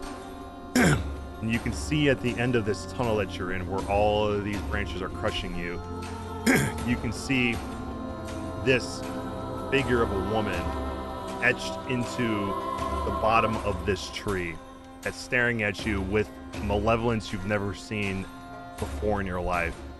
Almost a hatred that you've never experienced. As if this pain you are feeling brings her nothing but the utmost joy. And you can feel that you don't feel that you are yourself. It's almost like you're living another experience. And like, she doesn't hate you, but she hates whoever it is that you represent to her at this moment. But then you feel yourself, your spine begin to get pulled out of your body, whatever version of spine that Gnarlborns have, be pulled from the bottom part of your spine slowly out. It's one of the most painful things you've ever felt. Can I ask a real quick question? Yes. Can I see my hand? Yeah, you can see your hand off, both of them off to the side, but they are completely wrapped up in vines and branches, and they're crushing them. So I can't tell if they are Gnarlborn, because you said she's looking at me as though I'm not myself. Right. So I can't tell, like, looking at my hands, if they are Gnarlborn hands or not. Give me a perception check, actually. See if you can notice that, because they are covered, but you might be able to catch a glimpse. Hell yeah. Give me a clue. Very good. Okay. Yeah, as these vines are wrapping up, you notice that you see flesh. You don't see bark. And you see for a moment, it looks like one ring on a finger before it's encapsulated in Can vines. I tell which finger? It is the pointer finger. Okay. And it looks, you can't tell what is on the ring, but it looked like it was made out of like a blackish silver color before it's enveloped in the vines. But like I said, you feel your spine being ripped out of you, and you can feel the life of you leaving you, but you feel this energy being like sapped out of you. And as the feeling of your life is draining from your body,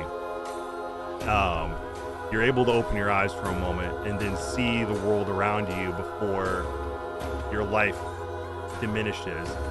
And you can see the land all around you. You see these black tendrils as they go through the soil itself, and each part of the land that they touch, you see surrounding it just death, decay, and rot and corruption. And you can see, as you kind of lift your head to look in the distance, as she forces you to turn inside of this and look upon the land in front of you, you just see these tendrils snaking out into Druskenwald. And as the tendrils spread, everything around it dies. And it's all coming from this one place. Before you wake from your vision, holding this bergamot that looks normal. So we'll go back to their chat unless you have questions. Am I going to be needing to roll a wisdom save? You are, yeah. Cool. Yeah. Hell yeah. You want to do that now or in the other Alright. chat? I'm just... no, we'll do it in the other chat. I think everybody else did it in the other chat as well. I think so, yeah. Okay, we'll see you over there. See you. This is not going to be good. Oh, well, guess we'll find out. I caught the back end of that saying it's not going to be good. Before you left, I was going to say, you guys were going through what was about to happen. I was going to say I was watching Alder. So what does whatever happened look like from the outside? Yeah, so what you guys see is Alder reach up for this bergamot fruit, and as he touches it, he suddenly freezes. And you see his body be pulled into this almost T pose, and he is forced to his knees. And you can see his body convulsing violently, and it gets more violent and more violent before he stops, and he's down sitting on his knees holding a bergamot fruit. I was gonna say, I'm going to try and, not knowing what to do, I think Revan would do what, he said that he would do for Revan, which is hug him while he is convulsing. It's okay. If you could hear me, whatever you're seeing, it's not real. And as you get pulled from this vision, you see on the ground, only you, nobody else can see this, you see crawling from the roots out from the tree and running off quickly and hiding amongst the dead vines in here, thousands of centipedes. And use your roll me wisdom save. Let's go. Let's go. Okay. Good. So you don't have to roll anything else. You passed.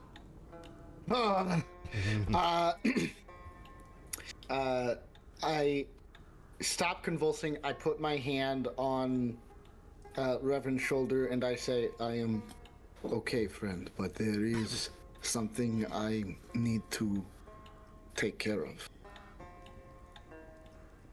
I help you up. I accept the help. And then I'm going to cast Shillelagh and as hard as I can try to smash like the black rotted base of this tree to try to destroy it. Okay. You start swinging wildly towards these blackened roots on the tree. And you'll see Petunia sitting there drinking from her teacup. But as she hears the first hit, you'll see her suddenly jerk her head up and she go, "What are you doing to my bergamot tree?" As she stands up from her bench. And we're going to roll initiative. Does she set her teacup down? No. Damn it. Alder is getting the other initiative reroll. Okay. So I'll just roll with advantage then. Yeah. Did it come through? So 14 for me. 14. Okay, I'll put you. You know, I never thought of trying to press Alt while I was doing it.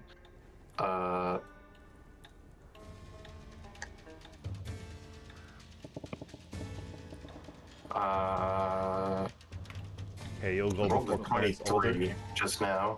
You said 23? Yeah. Okay, so you'll go first, Revan.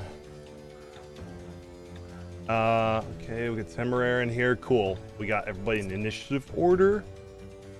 Okay. Good question. I can't find it in my notes. Flanking or no? Yes, we have flanking. Okay.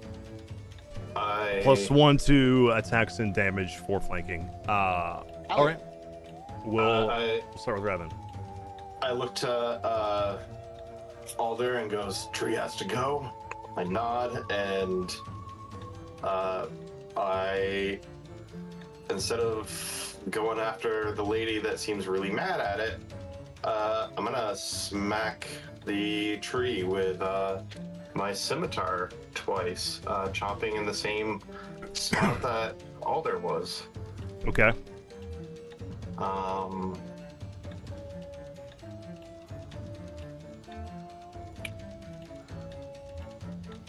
I didn't target anything. Well, I don't know what to target. there's no tree to target, so Yeah. yeah. So let me just roll this +7 and a 23 to hit. That will hit the tree.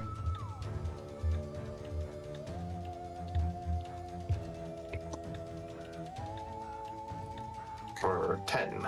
Okay, and as you hit this tree, and do 10 points of damage. It seems like it doesn't do as much as you thought it would, and I need you to roll a wisdom save. Oh, well, that stinks. It is +1 though, if that matters. I mean, yeah. Wisdom save. All right, cool. You're fine. Nothing happens to you. But you get a feeling that this tree doesn't want you to harm it. But that's all you get. Anything else? He wants me. Yeah, I'm going to use my feet on it instead of making another attack. I'm going to do Hunter of Hunters on it. Ooh, first time we use that, huh? Second time. We used it once on the train hopper. Oh, yeah, you did. That's right. Yeah. Okay, go ahead and use it. So... it would be dead aim, and it's not... It goes to post, and then it disappears. That's fine. I'll read it. It says, bonus action, you can scrutinize the creature to spot its vulnerable points. The next time you deal damage to the creature before the start of your next turn, you ignore the creature's damage resistances, if any. Okay. Easy enough. Okay. So that was action, bonus action, and movement. Nope. Or actually, yeah. I'm going to stand on the familiar pile and interpose myself between her and the tree and potentially Alder. Okay, so you'll end your turn there where Timber is. Someone was saying something? I was thanking him. Oh, okay. Lestrade, you are up, sir. So we are fighting this lady, correct? I'm still trying to get... She has made it known that she's not happy with you harming her tree. So she has shown intent to harm you. And Alder has attacked the tree. I've attacked the tree. But at the very least, she's fighting the two of us. Right, I'm like just putting pictures to faces. So I see we've got the doctor, we've got our Harvestborn, we've got Bird Boy, and we've got Deep Lady, correct? Yeah. Around her? Yes. Okay. Name tags would be super helpful for me. I think if you scroll over them, I might say their name underneath them. It just says unarmed. It only says your character's name. Oh, so, okay. Not other. Well, this is obviously Clarence right here. Yeah, we got Revan here, plus Temporary, the nameless thing, Madeira, and Dr. Morn. Revan confused me for a long time because I had mistakenly written down Ashborn instead of Azurborn. Oh yeah, Ashborns are the MP ones. Yeah. Okay. Well, I guess we're going to be attacking. Okay. As his claws come out, and he takes a pair of swings. Okay.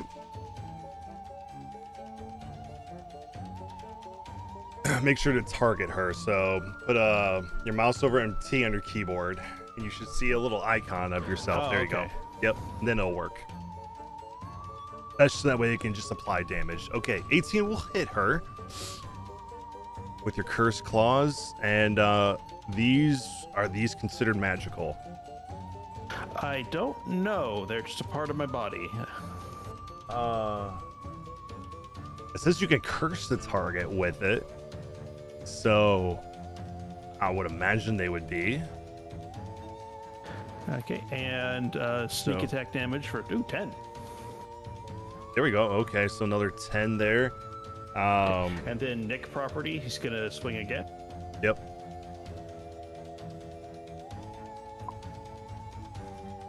Oops, sorry. I'll put her where she's supposed to be. All right, so another 26 to hit for 11. You already did your sneak attack, so another 11 applied there. And then he's a bit of a scaredy dog, so he is going to bonus action disengage and scoot back a bit. Okay, cool. Yep. Oh, yeah. No opportunity attack because disengage. Thank you for that. And done. Okay, that is your turn. It is now Pox's turn. Question. When Alder hit the tree, did the tree look like it took damage? A little bit, yeah. And when Revan hit the tree, it took like none. It took a little bit. Like half as much as what it looked like it should have. Okay. And alright, I don't know how much I can infer, but does Alder want us to defend him from this lady or help destroy the tree? What do you think, Alder? What's your intent? As this lady gets up and it's a free action attack. As the lady gets up and moves as if to attack, I guess initially me for attacking the tree, I point my staff at her and I say, "If you are as corrupt as this tree, then you must go as well." So Alder is down for destroying the lady and destroying the tree. Okay. Okay. Then my action as Pox is he's going to, because I gave him a health potion and an alchemist fire, he's going to hurl the alchemist fire at the tree. Woo-hoo. Perfect. Okay. So you have the alchemist fire on you. I don't know if the tree can make a save, but yeah, sure it can. Okay. So let's see. I mean, there's probably not much you can do because it is stationary.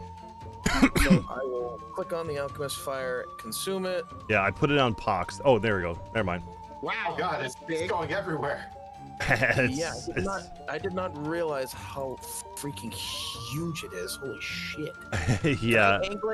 Can I angle it in a way, because I wasn't able to move it around. Can I angle it in a way that it will only hit the that side of the room in the tree? Let's see if I can do that. Basically you would have to throw it into the corner here, and it's probably still gonna catch Madeira.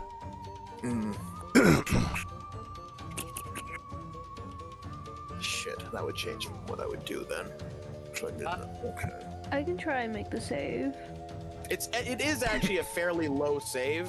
Yeah. The only thing I'm worried about is if you don't make the save, you have to you catch on fire and then you have to use an action to put yourself out, so it would waste your action.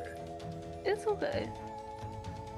Okay, then I would, if she agrees, then I'm gonna throw the alchemist fire at the tree.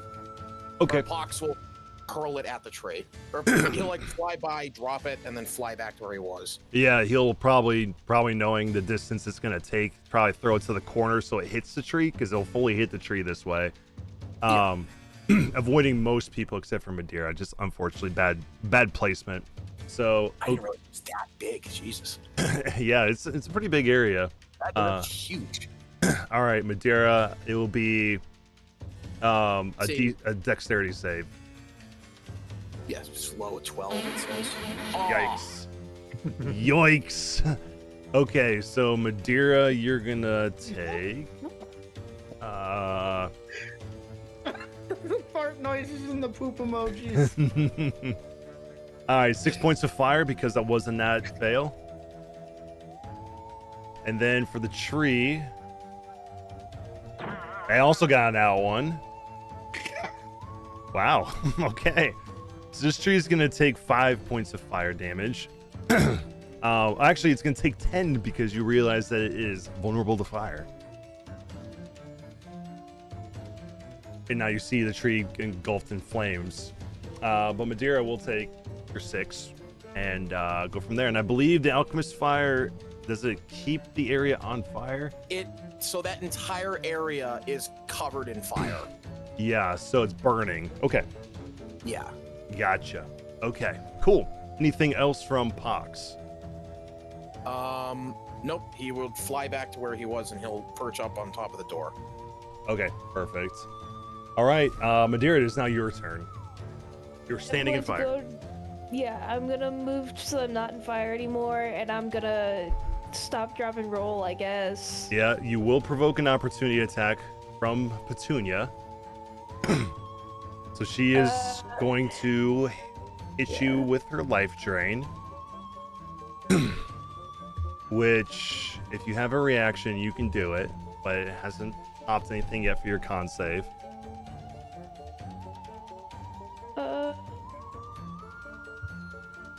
Never mind. Okay, you failed your con save, E. and that would be 7 points of necrotic, but you silvery barbs there, right? No, I was like, I don't want to waste the spell slot, or I don't want to spend the spell slot because it wouldn't be a waste. I was like, I only have 3 spell slots left, so I'm saving them for. I'm assuming we have something to do in the attic, and I don't know if we'll get a rest in between now and then, so I'm trying to like hold on to my spell slots. So That's fair, but she did miss you. Oh, okay, cool. Yeah, I saw your con save, but then I looked at the attack and said she rolled a 7, so she will miss you. So, opportunity attack failed. You can continue. Yeah.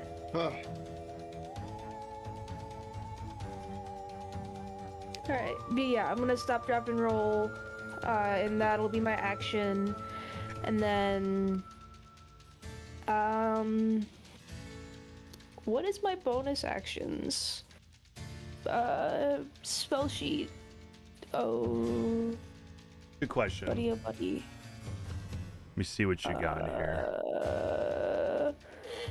D&D Beyond's usually a good way to find it. That's true. I've already got Armor of Agathis up, I guess. Or no, it would be off by now because it only lasts an hour. So. Yeah, the only bonus action you have is obviously your Armor of Agathis. You have your Eldritch Word, and then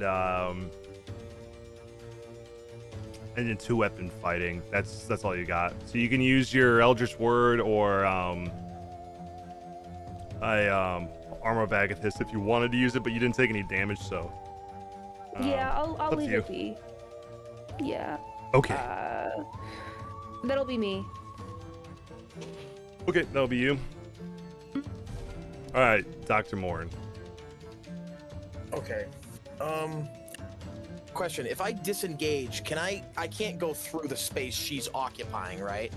Right, but you can go through Revan's. It'll just cost twice your movement.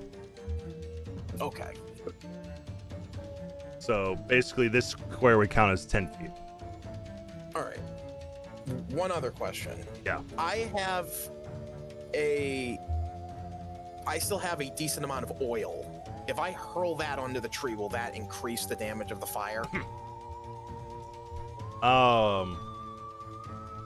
Yeah, I would say that. Yeah, I would say it would. Okay.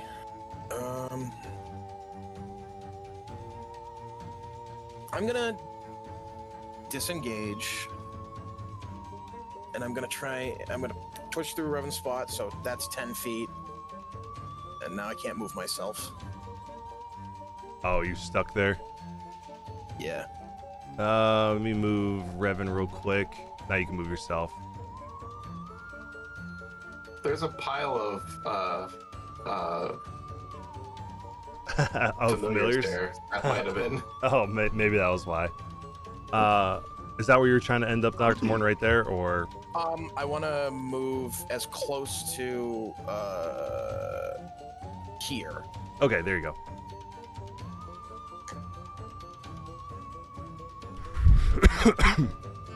Look.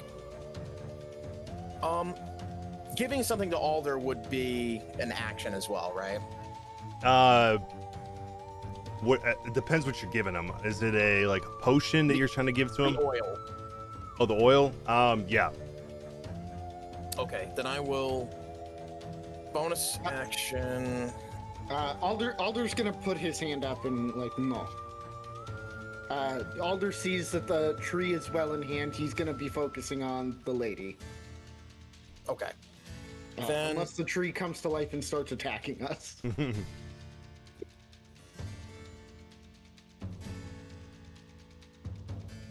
All right, then I'm gonna end my turn then, because I don't want to waste any spells just yet.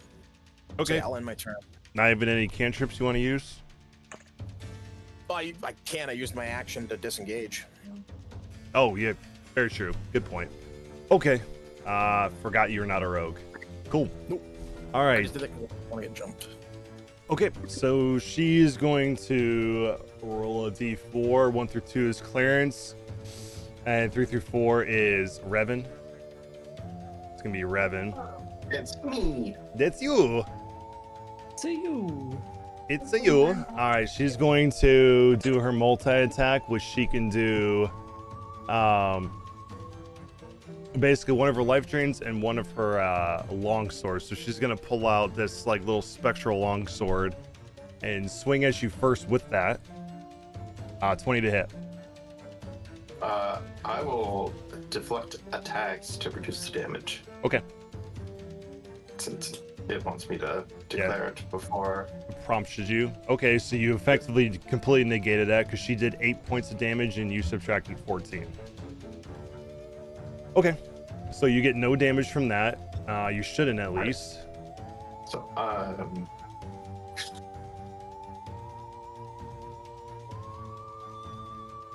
if it damaged you, go ahead and just put yourself back to where you were supposed to be. apparently I was concentrating on something, though I wasn't. I failed my constitution saving throw for my concentration set. Oh, you're concentrating on guidance, that's why. Oh, okay. Yeah. Okay, so you should be at your full hit points. And then she's gonna hit you with life drain, which she's gonna miss. Wow. Real quick, if he reduced it to nothing, she has to make a dex save or take damage equal to 2 rolls of the martial arts die. Okay. Oh, where? Oh, I see where it says that now. Okay, dex save coming her way. She got a 10. Hey. So 2 rolls of your martial die plus your dexterity modifier. So roll 2 of your martial arts die and then add your dex mod, and that's what she's gonna take. Okay, so she's gonna take 10. All right. Boom! You just basically smacked her right back in the face, and she missed you with the life drain. So that's her turn. Alder, you're up. Bonus action, I'm going to cast Shillelagh again, but this time I'm going to Wood Woes, so that my AC is 18. Yep. And then I'm gonna bonk her. Bonk her.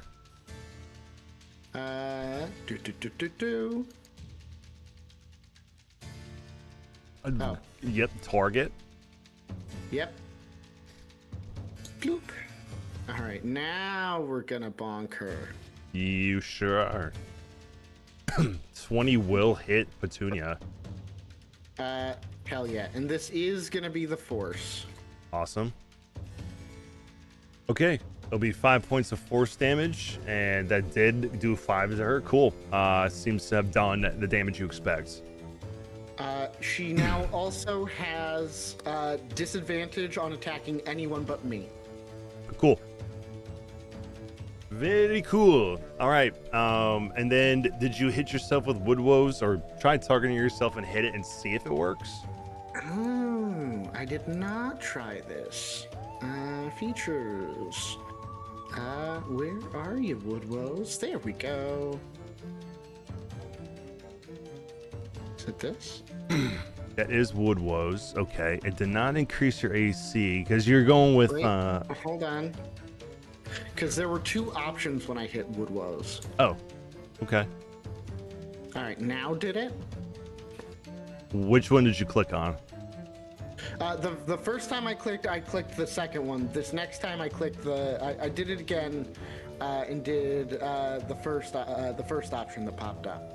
Okay. And what was that first option it said? Hold on. One says Wood Woes, the other says Wood Woes Shillelagh. Oh, interesting. I don't know what any of that means, but are you trying to use your Bark Bulwark, the Elderwood, or Oaken Resolve? Or is it both? I gain the following. I gain all 3. Okay. So that should... Okay, so you get the Sap Mastery. It's not the Sap Mastery. It's the thing that gives her disadvantage on everyone but me. Oh, I see. Okay. And while you aren't wearing armor, your base armor is 10 plus your Dex and Wisdom mods. So that would be plus 6. So that should be... And I get a shield when I cast Shillelagh. That's not part of Wood Woes. Okay. Cool. So you should be at then 18? Yeah. Okay. Gotcha. Let me do a flat 18 so that way it reflects it. And would woes last how long? 10 minutes. 10 minutes. Gotcha. Cool. Perfect. Okay. Your wood woes is applied. She has disadvantage on everyone but you. Anything else, Alder? That is it. That's bonus action, and all the movement I'm doing. Perfect. Clarence, you're up. Clarence is inspired. He is going to bonus action cast Shillelagh. Hell yeah. Druid bros. See. You right? Target myself, cast Shillelagh. Did that work? Didn't see anything pop up. You may have to target her.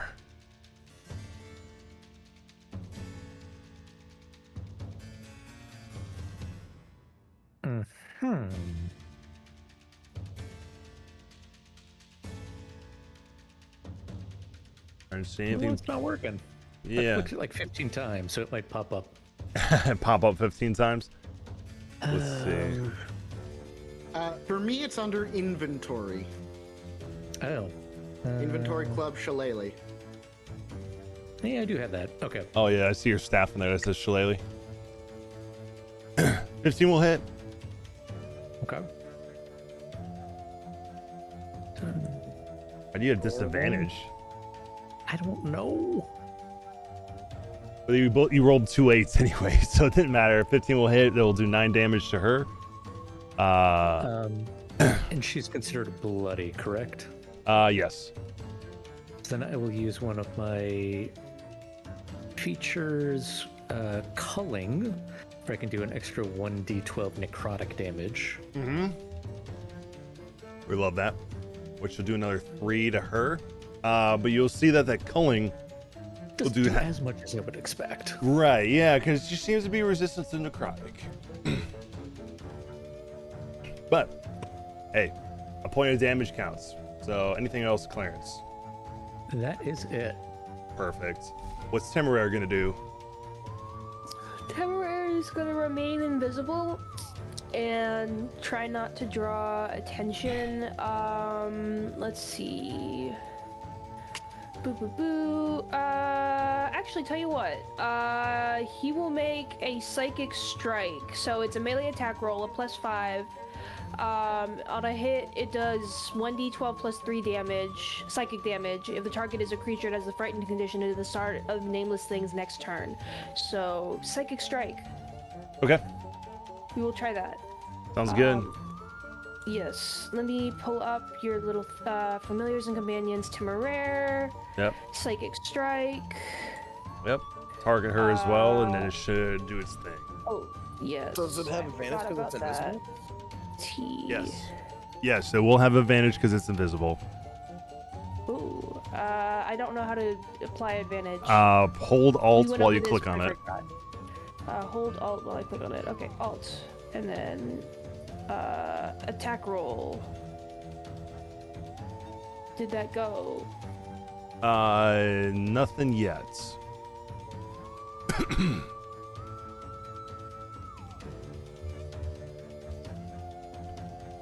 There it is. Psychic strike. Okay, so I did not see an. Oh, there it is. 19. 19 will hit her. Waiting on damage. It says, no, it's a normal hit, not a critical hit. Yeah. Okay, it asked if it was a critical hit, so I was like, no. Right. All right. Okay, 9 damage. Yeah. All right. Cool. So, 9 damage to her, which did apply. It's psychic if the target is a creature. It just says it has the frightened condition. Okay. Yes. And she is not immune to being frightened. Very nice. All right. Very nice. That will be Temeraire. Very nice. Okay. Temeraire. Cool. What about Brenda? Brenda will. Oh god, come on. Scurry up and over and give. Let's see. Revan the help action. Perfect. Okay. Revan now has advantage and is his turn. I am going to attack the lady with the +1 scimitar. Okay. Advantage. 21 will 21 hit. to hit. It will for sure hit, which will do 6 points of magically slashing damage. She's not looking good. And then martial arts, and I'll hit with the scimitar again. That one will unfortunately miss. Yep, that does look like that. Yeah. Can't do anything else really. Yep. That's it. Okay, that is your turn, Lestrade. It is your turn, sir. Okay, knowing that it will cost double movement to go through them, can I move through the top 2 players here? Yeah, these two squares will cost 20 feet, so it'll be essentially 25 feet to get to this. It'll be so 5. Right, which characters are on 15, the 20. left? I know it's me, Alder. Alder. That right. Yeah, that's so normal. Got it. Yep. So you could do 5 feet to here, then there'll be 15 to get to his space, 25 here, and then you can end your turn at 30 feet in this empty space right here. Oh, great. He will do. Cool. And he just he did it. Where did my mouse go? No. Okay, cool. Sweet. Yeah, And you're he there. is going to attack flanking with his cursed claws. Cool. It should. We'll see if this does it to her. So that's a 13 to hit. That will still miss. Okay, second attack. Wow. A 14. That will hit her. So, Lestrade, how do you kill Petunia? So, seeing as she has necrotic energy, he is holding his claws out as far as he can as one of his claws digs right between her fingers and slices the arm all the way to the elbow as the cup drops into his other hand.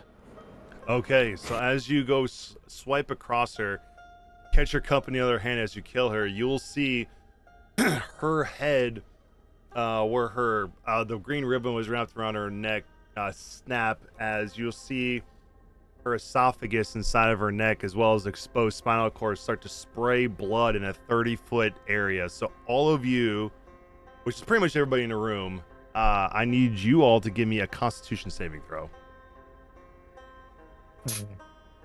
Love to see it. Love to see it. I do have advantage on this. There you go. Yeah, what'd she cast? Quentin Tarantino? Pretty much. She's just spraying blood from her neck at the moment. All right, so we got a 9, a 7, a 6, a 7.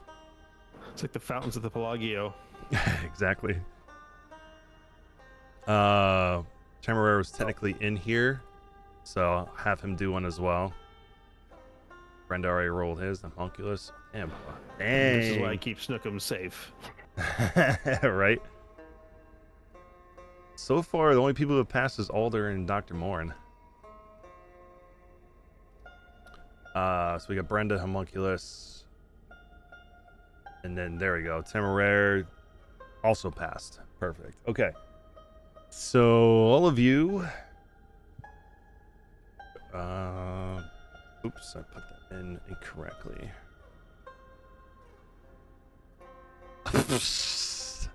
All of you will take a single point of necrotic damage as you are doused in blood, and then the rest of you would take half, but 0. All of you who passed it. So the rest of you who fail, you take a single point of necrotic. And after the spray of blood in this 30-foot emanation ceases to continue to spray, you'll see her head roll off, and her body and head fade away. And left where she was standing and sitting on the bench is the green ribbon that was wrapped around her neck. And of course, Lestrade, you have the teacup with the saucer. Because he's from Edwardia, he knows how to hold it properly. There you go. Since I'm hoarding things already, I'm just gonna pick up the green ribbon. Okay. I'm gonna fly Pox over, and I'm gonna have him give Madeira the health potion. Perfect.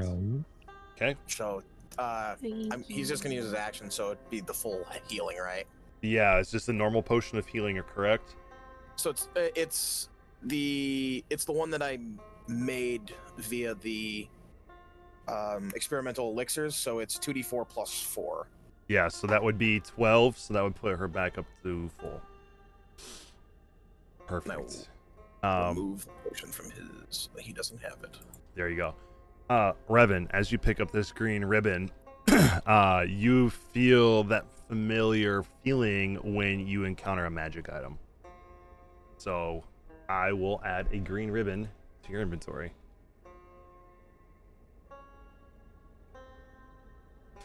And there's your character sheet, inventory, green ribbon. It is under your equipment. Okay. And then of course, you would need identify or to take a short rest, spend some time to learn what this item can do. Yeah. But it's a fun I'll one. just hold on to it for now and ask Dr. Moore later. Yeah, for sure. Sure. And then as you guys are standing here in this conservatory and all of you are watching this bergamot tree burn down to a crisp, Alder, you feel a conflicting feeling. You feel both relieved that you've saved this tree from a worse fate, but also feel as if, or not, maybe not so much a feeling, but more of a question of, could I have saved this tree?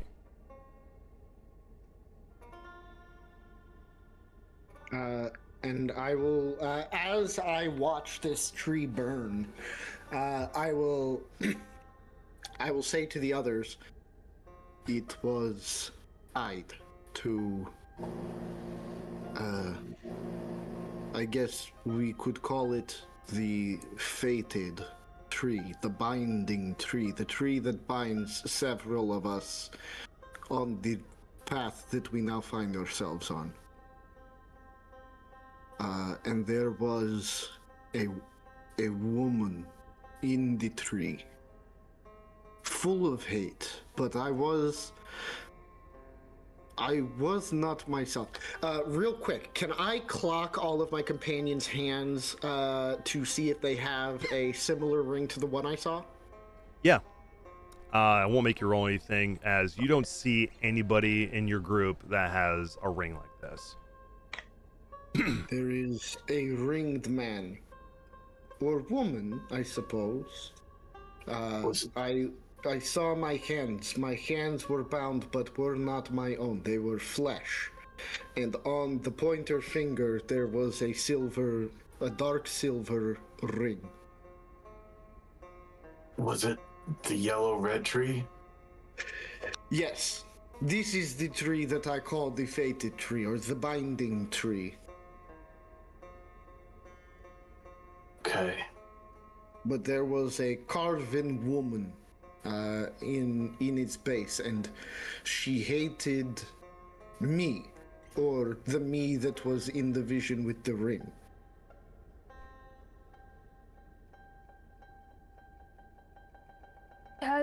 This is gonna be so like silly as the question goes. Does it look like a ring I've seen? Or actually, I've never seen this ring. Never mind. Ignore me. I was gonna say I can't help you here, just because like I only got a brief sight of it. Like all I know for certain is that it's like some sort of like dark silver ring, and it was on the pointer finger. Yeah, essentially what you figured out is that the state you were in, it was not you. You were somebody else. I was somebody else that she hated. Right, exactly. But you watch this bergamot tree burn down to a crisp, and watch this the blood that is spraying this wall begin to seep into the walls and disappear before you are left with nothing but a burnt husk of what before seemed like a lively tree, but now a desiccated, burnt version of itself. And you see down in the base where the roots were in, you see nothing but blackness and rot down into the soil. For all of you that sees that, it's pretty obvious. It seemed like this tree was representing something it wasn't. It was truly a dead tree, but was alluding to you that it was fine, but it couldn't hide the true corruption that it was dealing with down at its roots. To which Alder noticed and saved it from a fate that it was suffering, or perhaps cut its life too short, depending on however Alder seems to look at it, or whatever the tree thinks. But you can see the blackened soil below it, and the writhing of centipedes through it as they scurry further into dirt to avoid the embers of the burning trunk that's now left behind. And that is where we're going to end our session today. All right. We having a good time here in the Crooked House? Mm-hmm. Yeah. Oh, let me stop this spooky music. Yeah, Lestrade is going to be having a lot of conversations with his now talking dog, which is like the best familiar ever. Right? As soon as you said he's going to eat one of the teeth, just in happenstance, I'm like, oh, I'm going to have fun with this. Mm-hmm. But yeah, that's you guys are about halfway through the first floor, and there are technically 4 floors. Oh, snap. Yeah, I'm not worried about property damage. I fully expect this thing to go full poltergeist at the end. I mean, just how D&D goes, right? It tends to get more, the stakes get higher and higher the higher you go, right? But cool. Poltergeist is the one that the house eats itself in the end, right? Yes. Yeah, it implodes. Fuck, into a single. Which was an amazing visual effect for the middle of the 80s. Oh, yeah. Yeah. For sure. Well, cool. Starting with Alder. I know you called me out the last time that we played when I was a player in your game, but it's alphabetical order. I don't pick you first every time to pick on you, but I'm still going to pick on you first. He's fine. He's fine. Highlight and lowlight for today's session. Highlight. Man, I love the seance. It's such fun, and it's so good. It's so good and spooky. Yeah. Like when the DM can is moving the thing around, and it's great. So that was a highlight. Low light, all of us failing those charisma saves. Not your fault, but it sucks that not a single one of us passed. And it made me realize, oh, we're a low charisma party, aren't we? Yes, you are. Yes, you are. Oh, no. Of the 6 of you in the party, 4 of you have had this happen to you. You don't even know what it is yet. I think it was everybody who had to roll it. Yeah, everybody who's had the roll it failed it. That sucks. It does. But yeah, that's only low light, and it's a fun low light. Yeah, no, it is for sure. Nothing's happened yet with it though, but we're only halfway through the first floor. You know, there's a lot more rolls to be had. But now that I know what it is, it was it's fun to know that I was able to circumvent that with our group, with my corn dolly, and just be like, nope, he doesn't have the curse anymore. By the way, you guys are all cursed. I'm already. The only people who aren't are Lestrade and Clarence. Alder, Revan, Madeira, and Dr. Morn. No, Dr. Morn's not. Who's the other one? Lestrade. Lestrade was, yeah. So Alder, Lestrade, Revan, Madeira, all cursed. Dr. Morn's out here, we're all suffering, and Dr. Morn is the only one who's like, I'm touching nothing. Yep. Still got him though, because he's like, let me look at this. I'm like, I'm glad you asked. Please look at the pictures. Yeah, just remember, Lestrade is really good with the mage hand, so he can grab the thing from a distance. True that. All right, appreciate you sharing. I'm glad that the only lowlight was that I've cursed over half the party. Damn it. The low charisma party. All right, appreciate you sharing. What you got for me, Clarence? I mean, the seance, yes. I liked the particular horror that we have in the house. So it's up to the spooky stakes, which is fun. Yeah. Low light, the doors. Those tank doors. Yeah, I could be stuck in this door. And then the fight with the peacock ended very quickly, which was, I think, just chance, but I kind of wish that went a little bit longer. Yeah, for sure. That's just by nature of the dice rolls. When I played through this with Connor's group, we were smoking everybody for a long time, and then the last fight we had, it was brutal for us. We were not doing well. So it gives and it takes. So we'll definitely see how next week looks for you guys. But yeah, it was a quick fight for both Petunia and the peacock statue. Don't worry, there's plenty more in here. Okay. Just the fate of the dice, and there's 6 of you, plus your familiars. So you guys got a lot of it. 17 damage in a single hit. I wish the statue lived longer. Yeah, right? Yeah, exactly. Fuck that. Yeah. I'm glad that fight ended quick. Yeah, right? Yeah, that peacock statue is technically a reskinned basilisk. Oh. Yeah. So if Revan didn't reroll that save, we would have been really fucked, wouldn't we? He would have to be dragging around a Revan statue unless someone had what is it, greater restoration, or would he be able to fix that? I'm pretty sure it's greater restoration to undo petrification. Or stone slab. But that's an old system thing. Well, Yeah. the first one just restrains you. There's a second save. If you fail that, you're petrified. Yeah. It's a step-by-step process. It's not immediately you're petrified, but yeah. I mean, he could have potentially been fine if he just got restrained and then you killed it, but I mean, he used his heroic inspiration and he got himself out of that situation where he didn't have to worry about it. But yeah, it could have potentially been and plus it rolled low on its initiative, so it was going after everybody, so it just gotten smacked around for a while. That's definitely going after everyone is definitely harsh. Yeah, and plus on initiative count 20, Keziah comes in and just picks one random character and zips you into a painting if you fail your charisma save, which none of you are charisma-based characters, so high likelihood I'm gonna trap you in a painting. Wish it happened to one of you, but it was a short fight, so it worked out fine. Cool, yeah, short fight. Those dang pesky doors. The problem is that this house is literally, the walls in here that you had to build are crooked because it's a crooked house. So all the walls and doors are really wonky to work with. So that's part of the reason why. It's the crooked man trying to thwart you, can't go in this room because they can't even get through the damn door.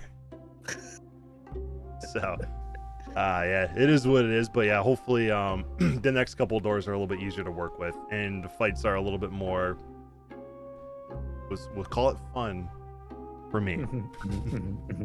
So we'll see. There's plenty more. Appreciate you sharing. What you got for me, Lestrade?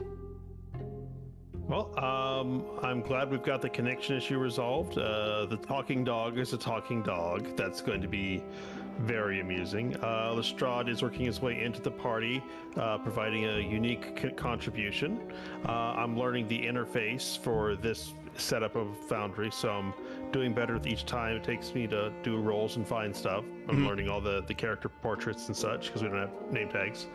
Right. Low lights. I had a bit of a headache today, so not on you, but that's why I wasn't so chatty. I'm just kind of physically present, but not spiritually. Yeah, totally understand. Yeah. We did spend about 5 to 6% of the game on technical support. Yeah.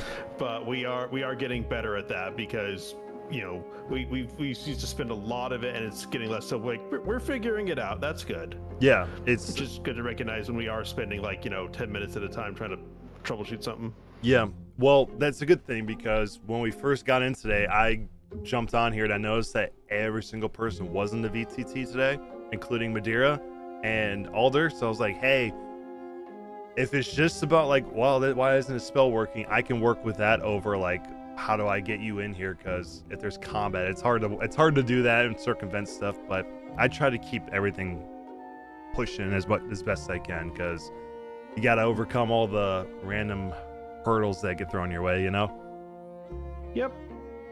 But cool. Sorry you're not feeling all that well. I'm glad you're able to still make it and enjoy the first session with the house. Oh yeah, it is hard to keep me away from a Dungeons and Dragons game. That's good to hear. Yeah, I also use push to talk in case I have to run away and you don't hear vomiting in the background. Oh, you're good. No worries. Yeah. Yeah, adds to the ambiance. Yeah, right. It's a crooked man. He's throwing up upstairs. Cool. Appreciate you sharing, Lestrade. What you got for me, Dr. Morin? I know you got to go to work here pretty soon. Actually, well, yeah, I do, but it's not as much of a rush as usual. Yeah. Highlight was actually just having the session because I obviously it wasn't initially going to happen. So yeah.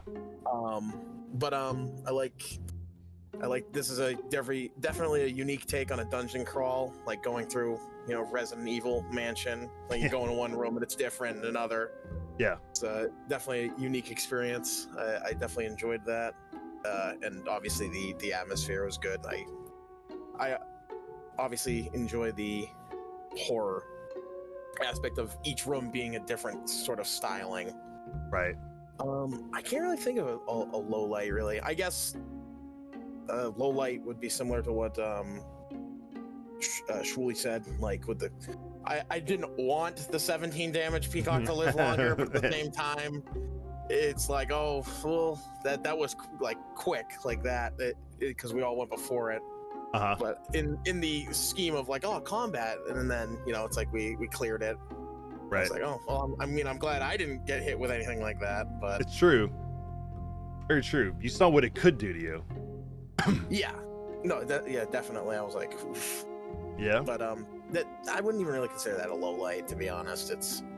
That was just like I think, yeah. Just that's how, like you said, the dice rolled. If the Peacock went first, it could have hit any of us with a petrifying gaze immediately. So true, very true. I mean, and you guys had plenty of getting little tic tacs in your head in the first room, and you guys were just looking at pictures. So you guys were like, softened up by looking at paintings in the first room. Yep, exactly. And, I guess the only other low light is I'm having a hard time reading certain things in my character sheet. Like stuff pops up and there's errors and I can't fully read it, or it's different. The thing on the VTT is different on D&D Beyond, so I'm getting mixed up between the two. Okay. I'm not really sure. Obviously, I'll talk to you about it in a different session if it keeps happening. Okay. Besides the spell thing, which nothing happened, they didn't disappear, so right. That's good. But I would read something and it would be completely different than the one on D&D Beyond or somewhere. So I just wanted to clear things up like that with that, which is probably because the artificer stuff's being strange. I've noticed. Yeah. Some of the skills don't work. Yeah, it's kind of wonky because you're essentially taking a 2014 D&D class and retrofitting it to 2024. I was kind of hoping when we were first starting, they were like, oh, the new 2024 artificer is going to come out. I'm like, oh, perfect. I'll start as the old 2014 and then move into the 2024. And they're like, yeah, we're just going to push that back to whenever the fuck, whenever we decide it's going to come out. Yeah. Like, okay. Yeah, it is what it is. Hopefully they get it. Hopefully they move it up again so that way people can play them. It's not that big of a deal as long as I can bring it up and be like, hey, this is missing. Yeah, for sure. Cool. Yeah, well, I'll take a look at your character sheet on D&D Beyond and on here and compare it to and see if I see what you're talking about. But yeah, I've had that happen before where it said you have no slots because sometimes it can be confusing. If you see those little shield icons, if they're filled in, that means you have the slot. If it's empty, that means you don't have them. For sometimes it does that. Just weird things, it's saying I don't have proficiency with the rifle, or it's not adding the correct modifier to it. I've just noticed like little things like that aren't like the same. Yeah, that's kind of the unfortunate nature of when you automate things like I do. Is sometimes you can have features that work great with everything, and then you have the one where it's just worded just wrong enough where it doesn't work. And that's not something that I have coded. It's something that someone else did, and then I have to go on the back end and try to fix it so that way it works as it's intended, because it's third-party modules and stuff like that, and a lot of times they don't have it quite perfect, and then they'll send updates out to fix that stuff. So sometimes when they update one thing, sometimes it has weird stuff that happens with other things that you don't know until you've done it, you've tested it out. So it's unfortunate it happened. Like there was a bunch of updates today that I had to go through, and like for Revan's martial arts, it prompted me to update something, and I was like, oh, okay, I'm in combat right now, not great timing, but let me try. And then I think it undid your damage that you set up on it. So that's probably what it's doing. I don't know. It's weird stuff that I don't know it's gonna do until it does it. So we'll work with it. But like Lestrade said, at least it's not like we're spending 15 minutes trying to figure out what the heck's going on. We're rolling through it still. 'Cause it sucks when stuff like that comes up and it breaks immersion. You know what I mean? But it didn't seem to be a huge issue today, but it did come up every once in a while. But I'll take a look at your sheet here and on Beyond and make sure that if there's any issues I notice, I'll go in and fix it. Yeah, okay. I just want to bring that up. But yeah, that's not really a super huge low light. I just bring it up. Yeah, no, it's good. That's why I asked, so that way I can try to stay ahead of it, and then until Frangie throws a new curveball at me, and I'm like, oh, gotta go fix that now. It is what it is. But I appreciate you sharing it, so that way you give me something to do, something to work on. Yeah, of course. Cool. And if you gotta get going, feel free to head out, because I know you got work, and I know we ended a little bit earlier than typical, so feel free to stick around or go, whatever you gotta do. I'm not actually, since we ended early, I'm not in a super rush. So I won't run away just yet. Okay, sounds good. All right. Highlight and low light from you, Madeira. So my highlight was like generally the horror ambiance was amazing. I really enjoyed it. I liked. Okay, so the green ribbon reference. I'm absolutely sure that's like, so like when I was, I'm gonna say a kid, when I was younger, that was like one of the like local like folk horror stories, like the lady with the green ribbon, like that. Oh my gosh. Yep. Just flavorful, yes. And also the seance was amazing. I really love the seance. So highlight was everything was spooky and it was great. I loved all the visions and stuff that we got when we were looking at like all the photos on the wall in the foyer. Ooh, very good. Very crunchy, very nice. Let's see. For a low light, I've been thinking on it. I didn't really have like Foundry issues. Like I had to reload a couple times because it like would freeze up, and I got kicked out once. But like comparatively, like that's like nothing. So like I hesitate to complain about it. Oh, it did kick you out at some point? Yeah, but like I got back in really quick. Like nobody noticed anything. Like I was able to get there on time and like roll stuff, and like it was completely fine. So like again, like I don't want to complain about it because like if it keeps being like that, like I'll be totally fine with that. Like that's we're good. Yeah. Oh, and then this isn't like a highlight or a low light. I have a question about the timeline. So this is the third day, because this is our because we started at the evening of the first day, and then over the evening we did the train thing, and then we walked all day. Then we arrived at night. No, because then wait. We walked. We're on night. day 2. You're technically day 2. We're on day 2. Okay. Yeah, you're at the end of day 2. Rest. Yep. Alrighty. Yep, you were on the Ghostlight Express earlier, like early morning, the day before. Running for majority of the day. got kicked off in Wickamore Hollow, walked over to the village, got there around nighttime, saw the sacrifice, went to bed, got a long rest in. Pretty much spent the rest of the next day solving your friend's murder, talking with people in the town to do some like learning of what goes on here and kind of getting to know the village, and then went to go and have dinner with the Jessica Vaults, and now you're here. Yeah. I just wanted to ask because I wanted to do like some in character stuff on my end, but like I need to know the timeline for that, otherwise it doesn't work. Sure. So Yeah, you're at the thank end you. of. I appreciate you. Yep, end of the second day. For your reference. I appreciate you. No Thank problem. you. I'm gonna go to bed now. Okay, sounds good. We'll see you next week. See ya. See ya. Bye. All right, Revan, what you got for me?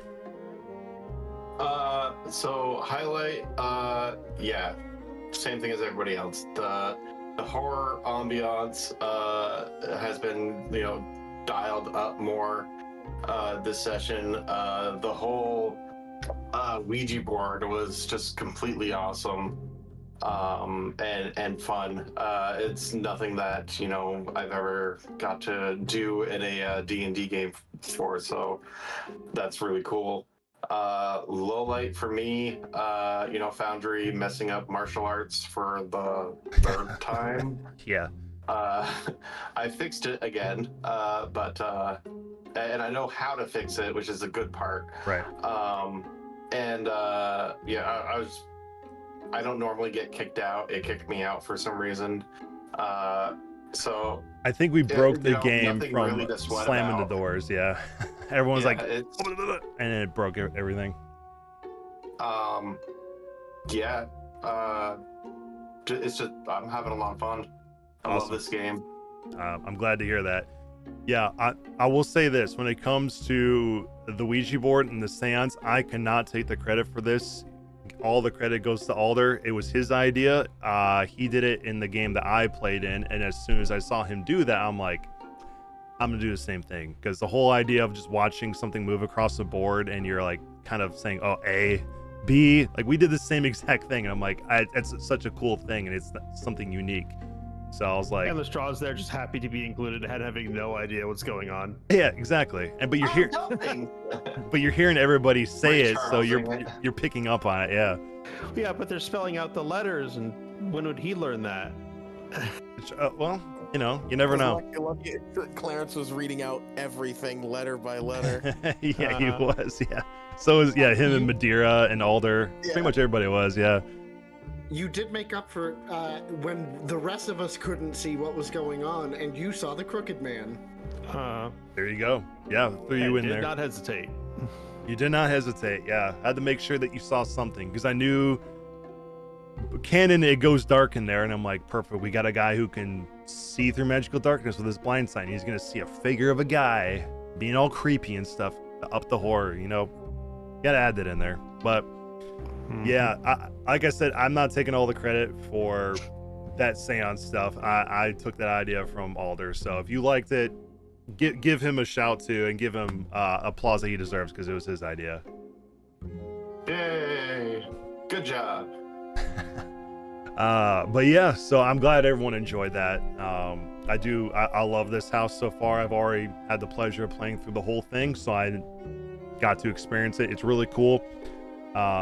It sucks. It's not an easy house to get through. But it's fun. Yeah. Hey, just remember, we are level 3. Yes, but I will say this. He's getting his revenge. Very true. But exactly. And there was a couple things that Connor did to me that I'm like, I'm not gonna forget that. So and yeah, but I will say this. Obviously, I'll let Madeira know once we're here next week. But by the time you finish the Crooked House, you guys will be level 4. So something to look forward to, should you survive. All right, set it on fire and run away. Good luck. We tried that. Yeah, you technically already did that, and it just killed a tree. Which also, me and Connor, we both play Gnarlborn Druids. Although he's Circle of Always, I am the same as Shuli, the Circle of Wicker. and we both have the same thread. So it's interesting to see how I did the whole bergamot scene because that's part of his thread, and how he did two polar opposite things that we did. Oh, I did have a question. Yeah. Just because I am a little ignorant. That cool feature that Alder has, the wood woes. Wood woes. Is that part of your class or is that part of the race? It's the old ways thing. I can do that instead of wild. I can use a wild shape charge to do that. That's cool. Mm-hmm. It's sick as hell. Just like for Shwooly's guy, he could use use of his wild shape to make a bewitched effigy. Yeah. And they basically get charges. I like druids with other uses of wild shape than, I turned into bear. Yeah. Well, then you get to level 20 and you have infinite wild shape, or at least you used to. Yeah. Not in 2024. Not 2024. Now it's just your capstone abilities are just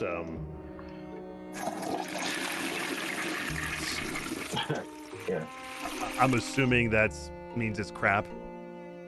Relative to how good they used to be, yeah. Yeah. That's all right. It's okay. They're still fun to play. I mean, I agree. Oh yeah. Using We get familiars now, and I like that as a druid, especially if you're healing.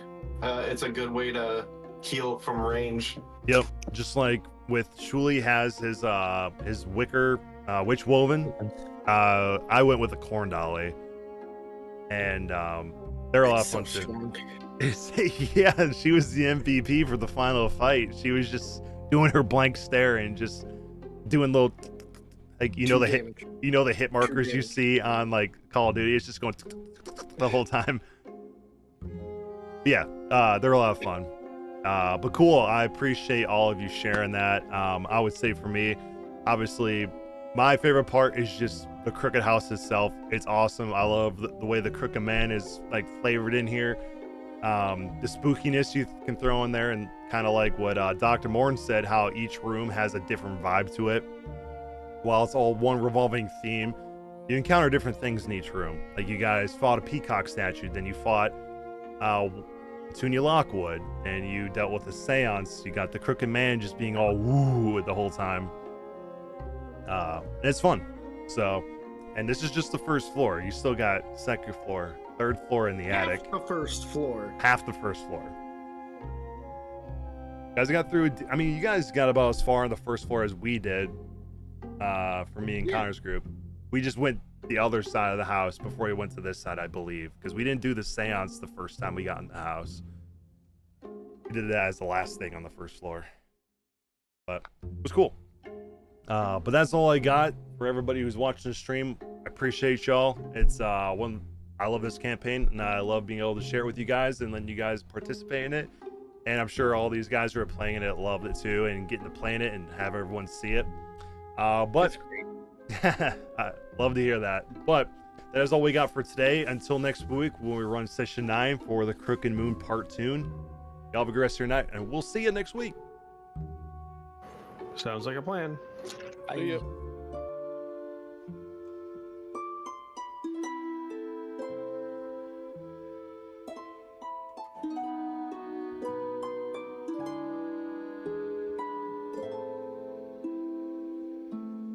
Light of my life, wrapping me gently, leaves gliding up where spill into night.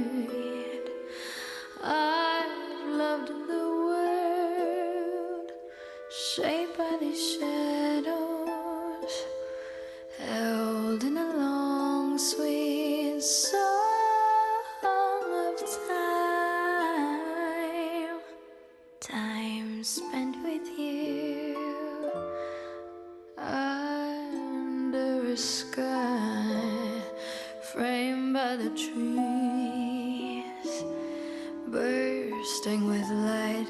Time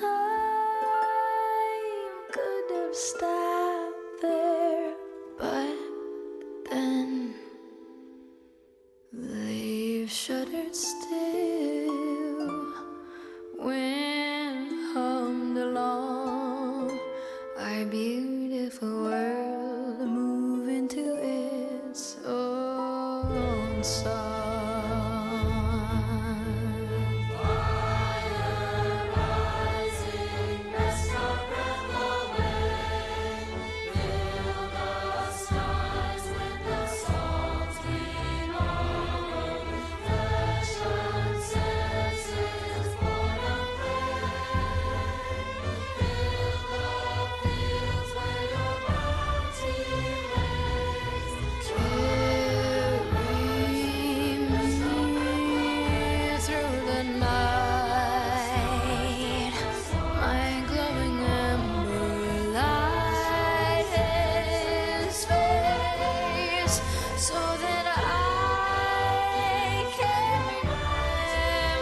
this last tear? How does it make this more painless to bear?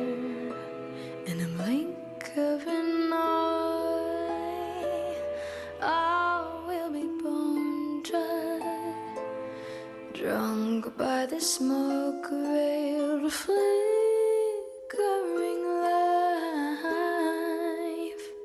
life spent with you under a sky framed by the trees, bursting with light. Time should have stopped there, but then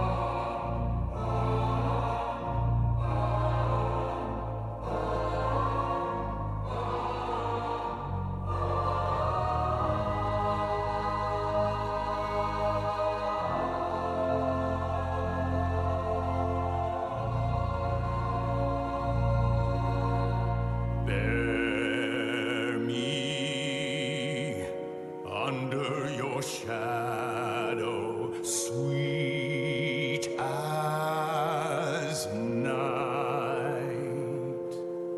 No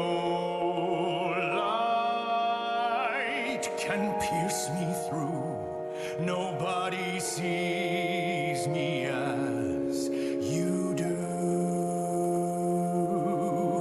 Stand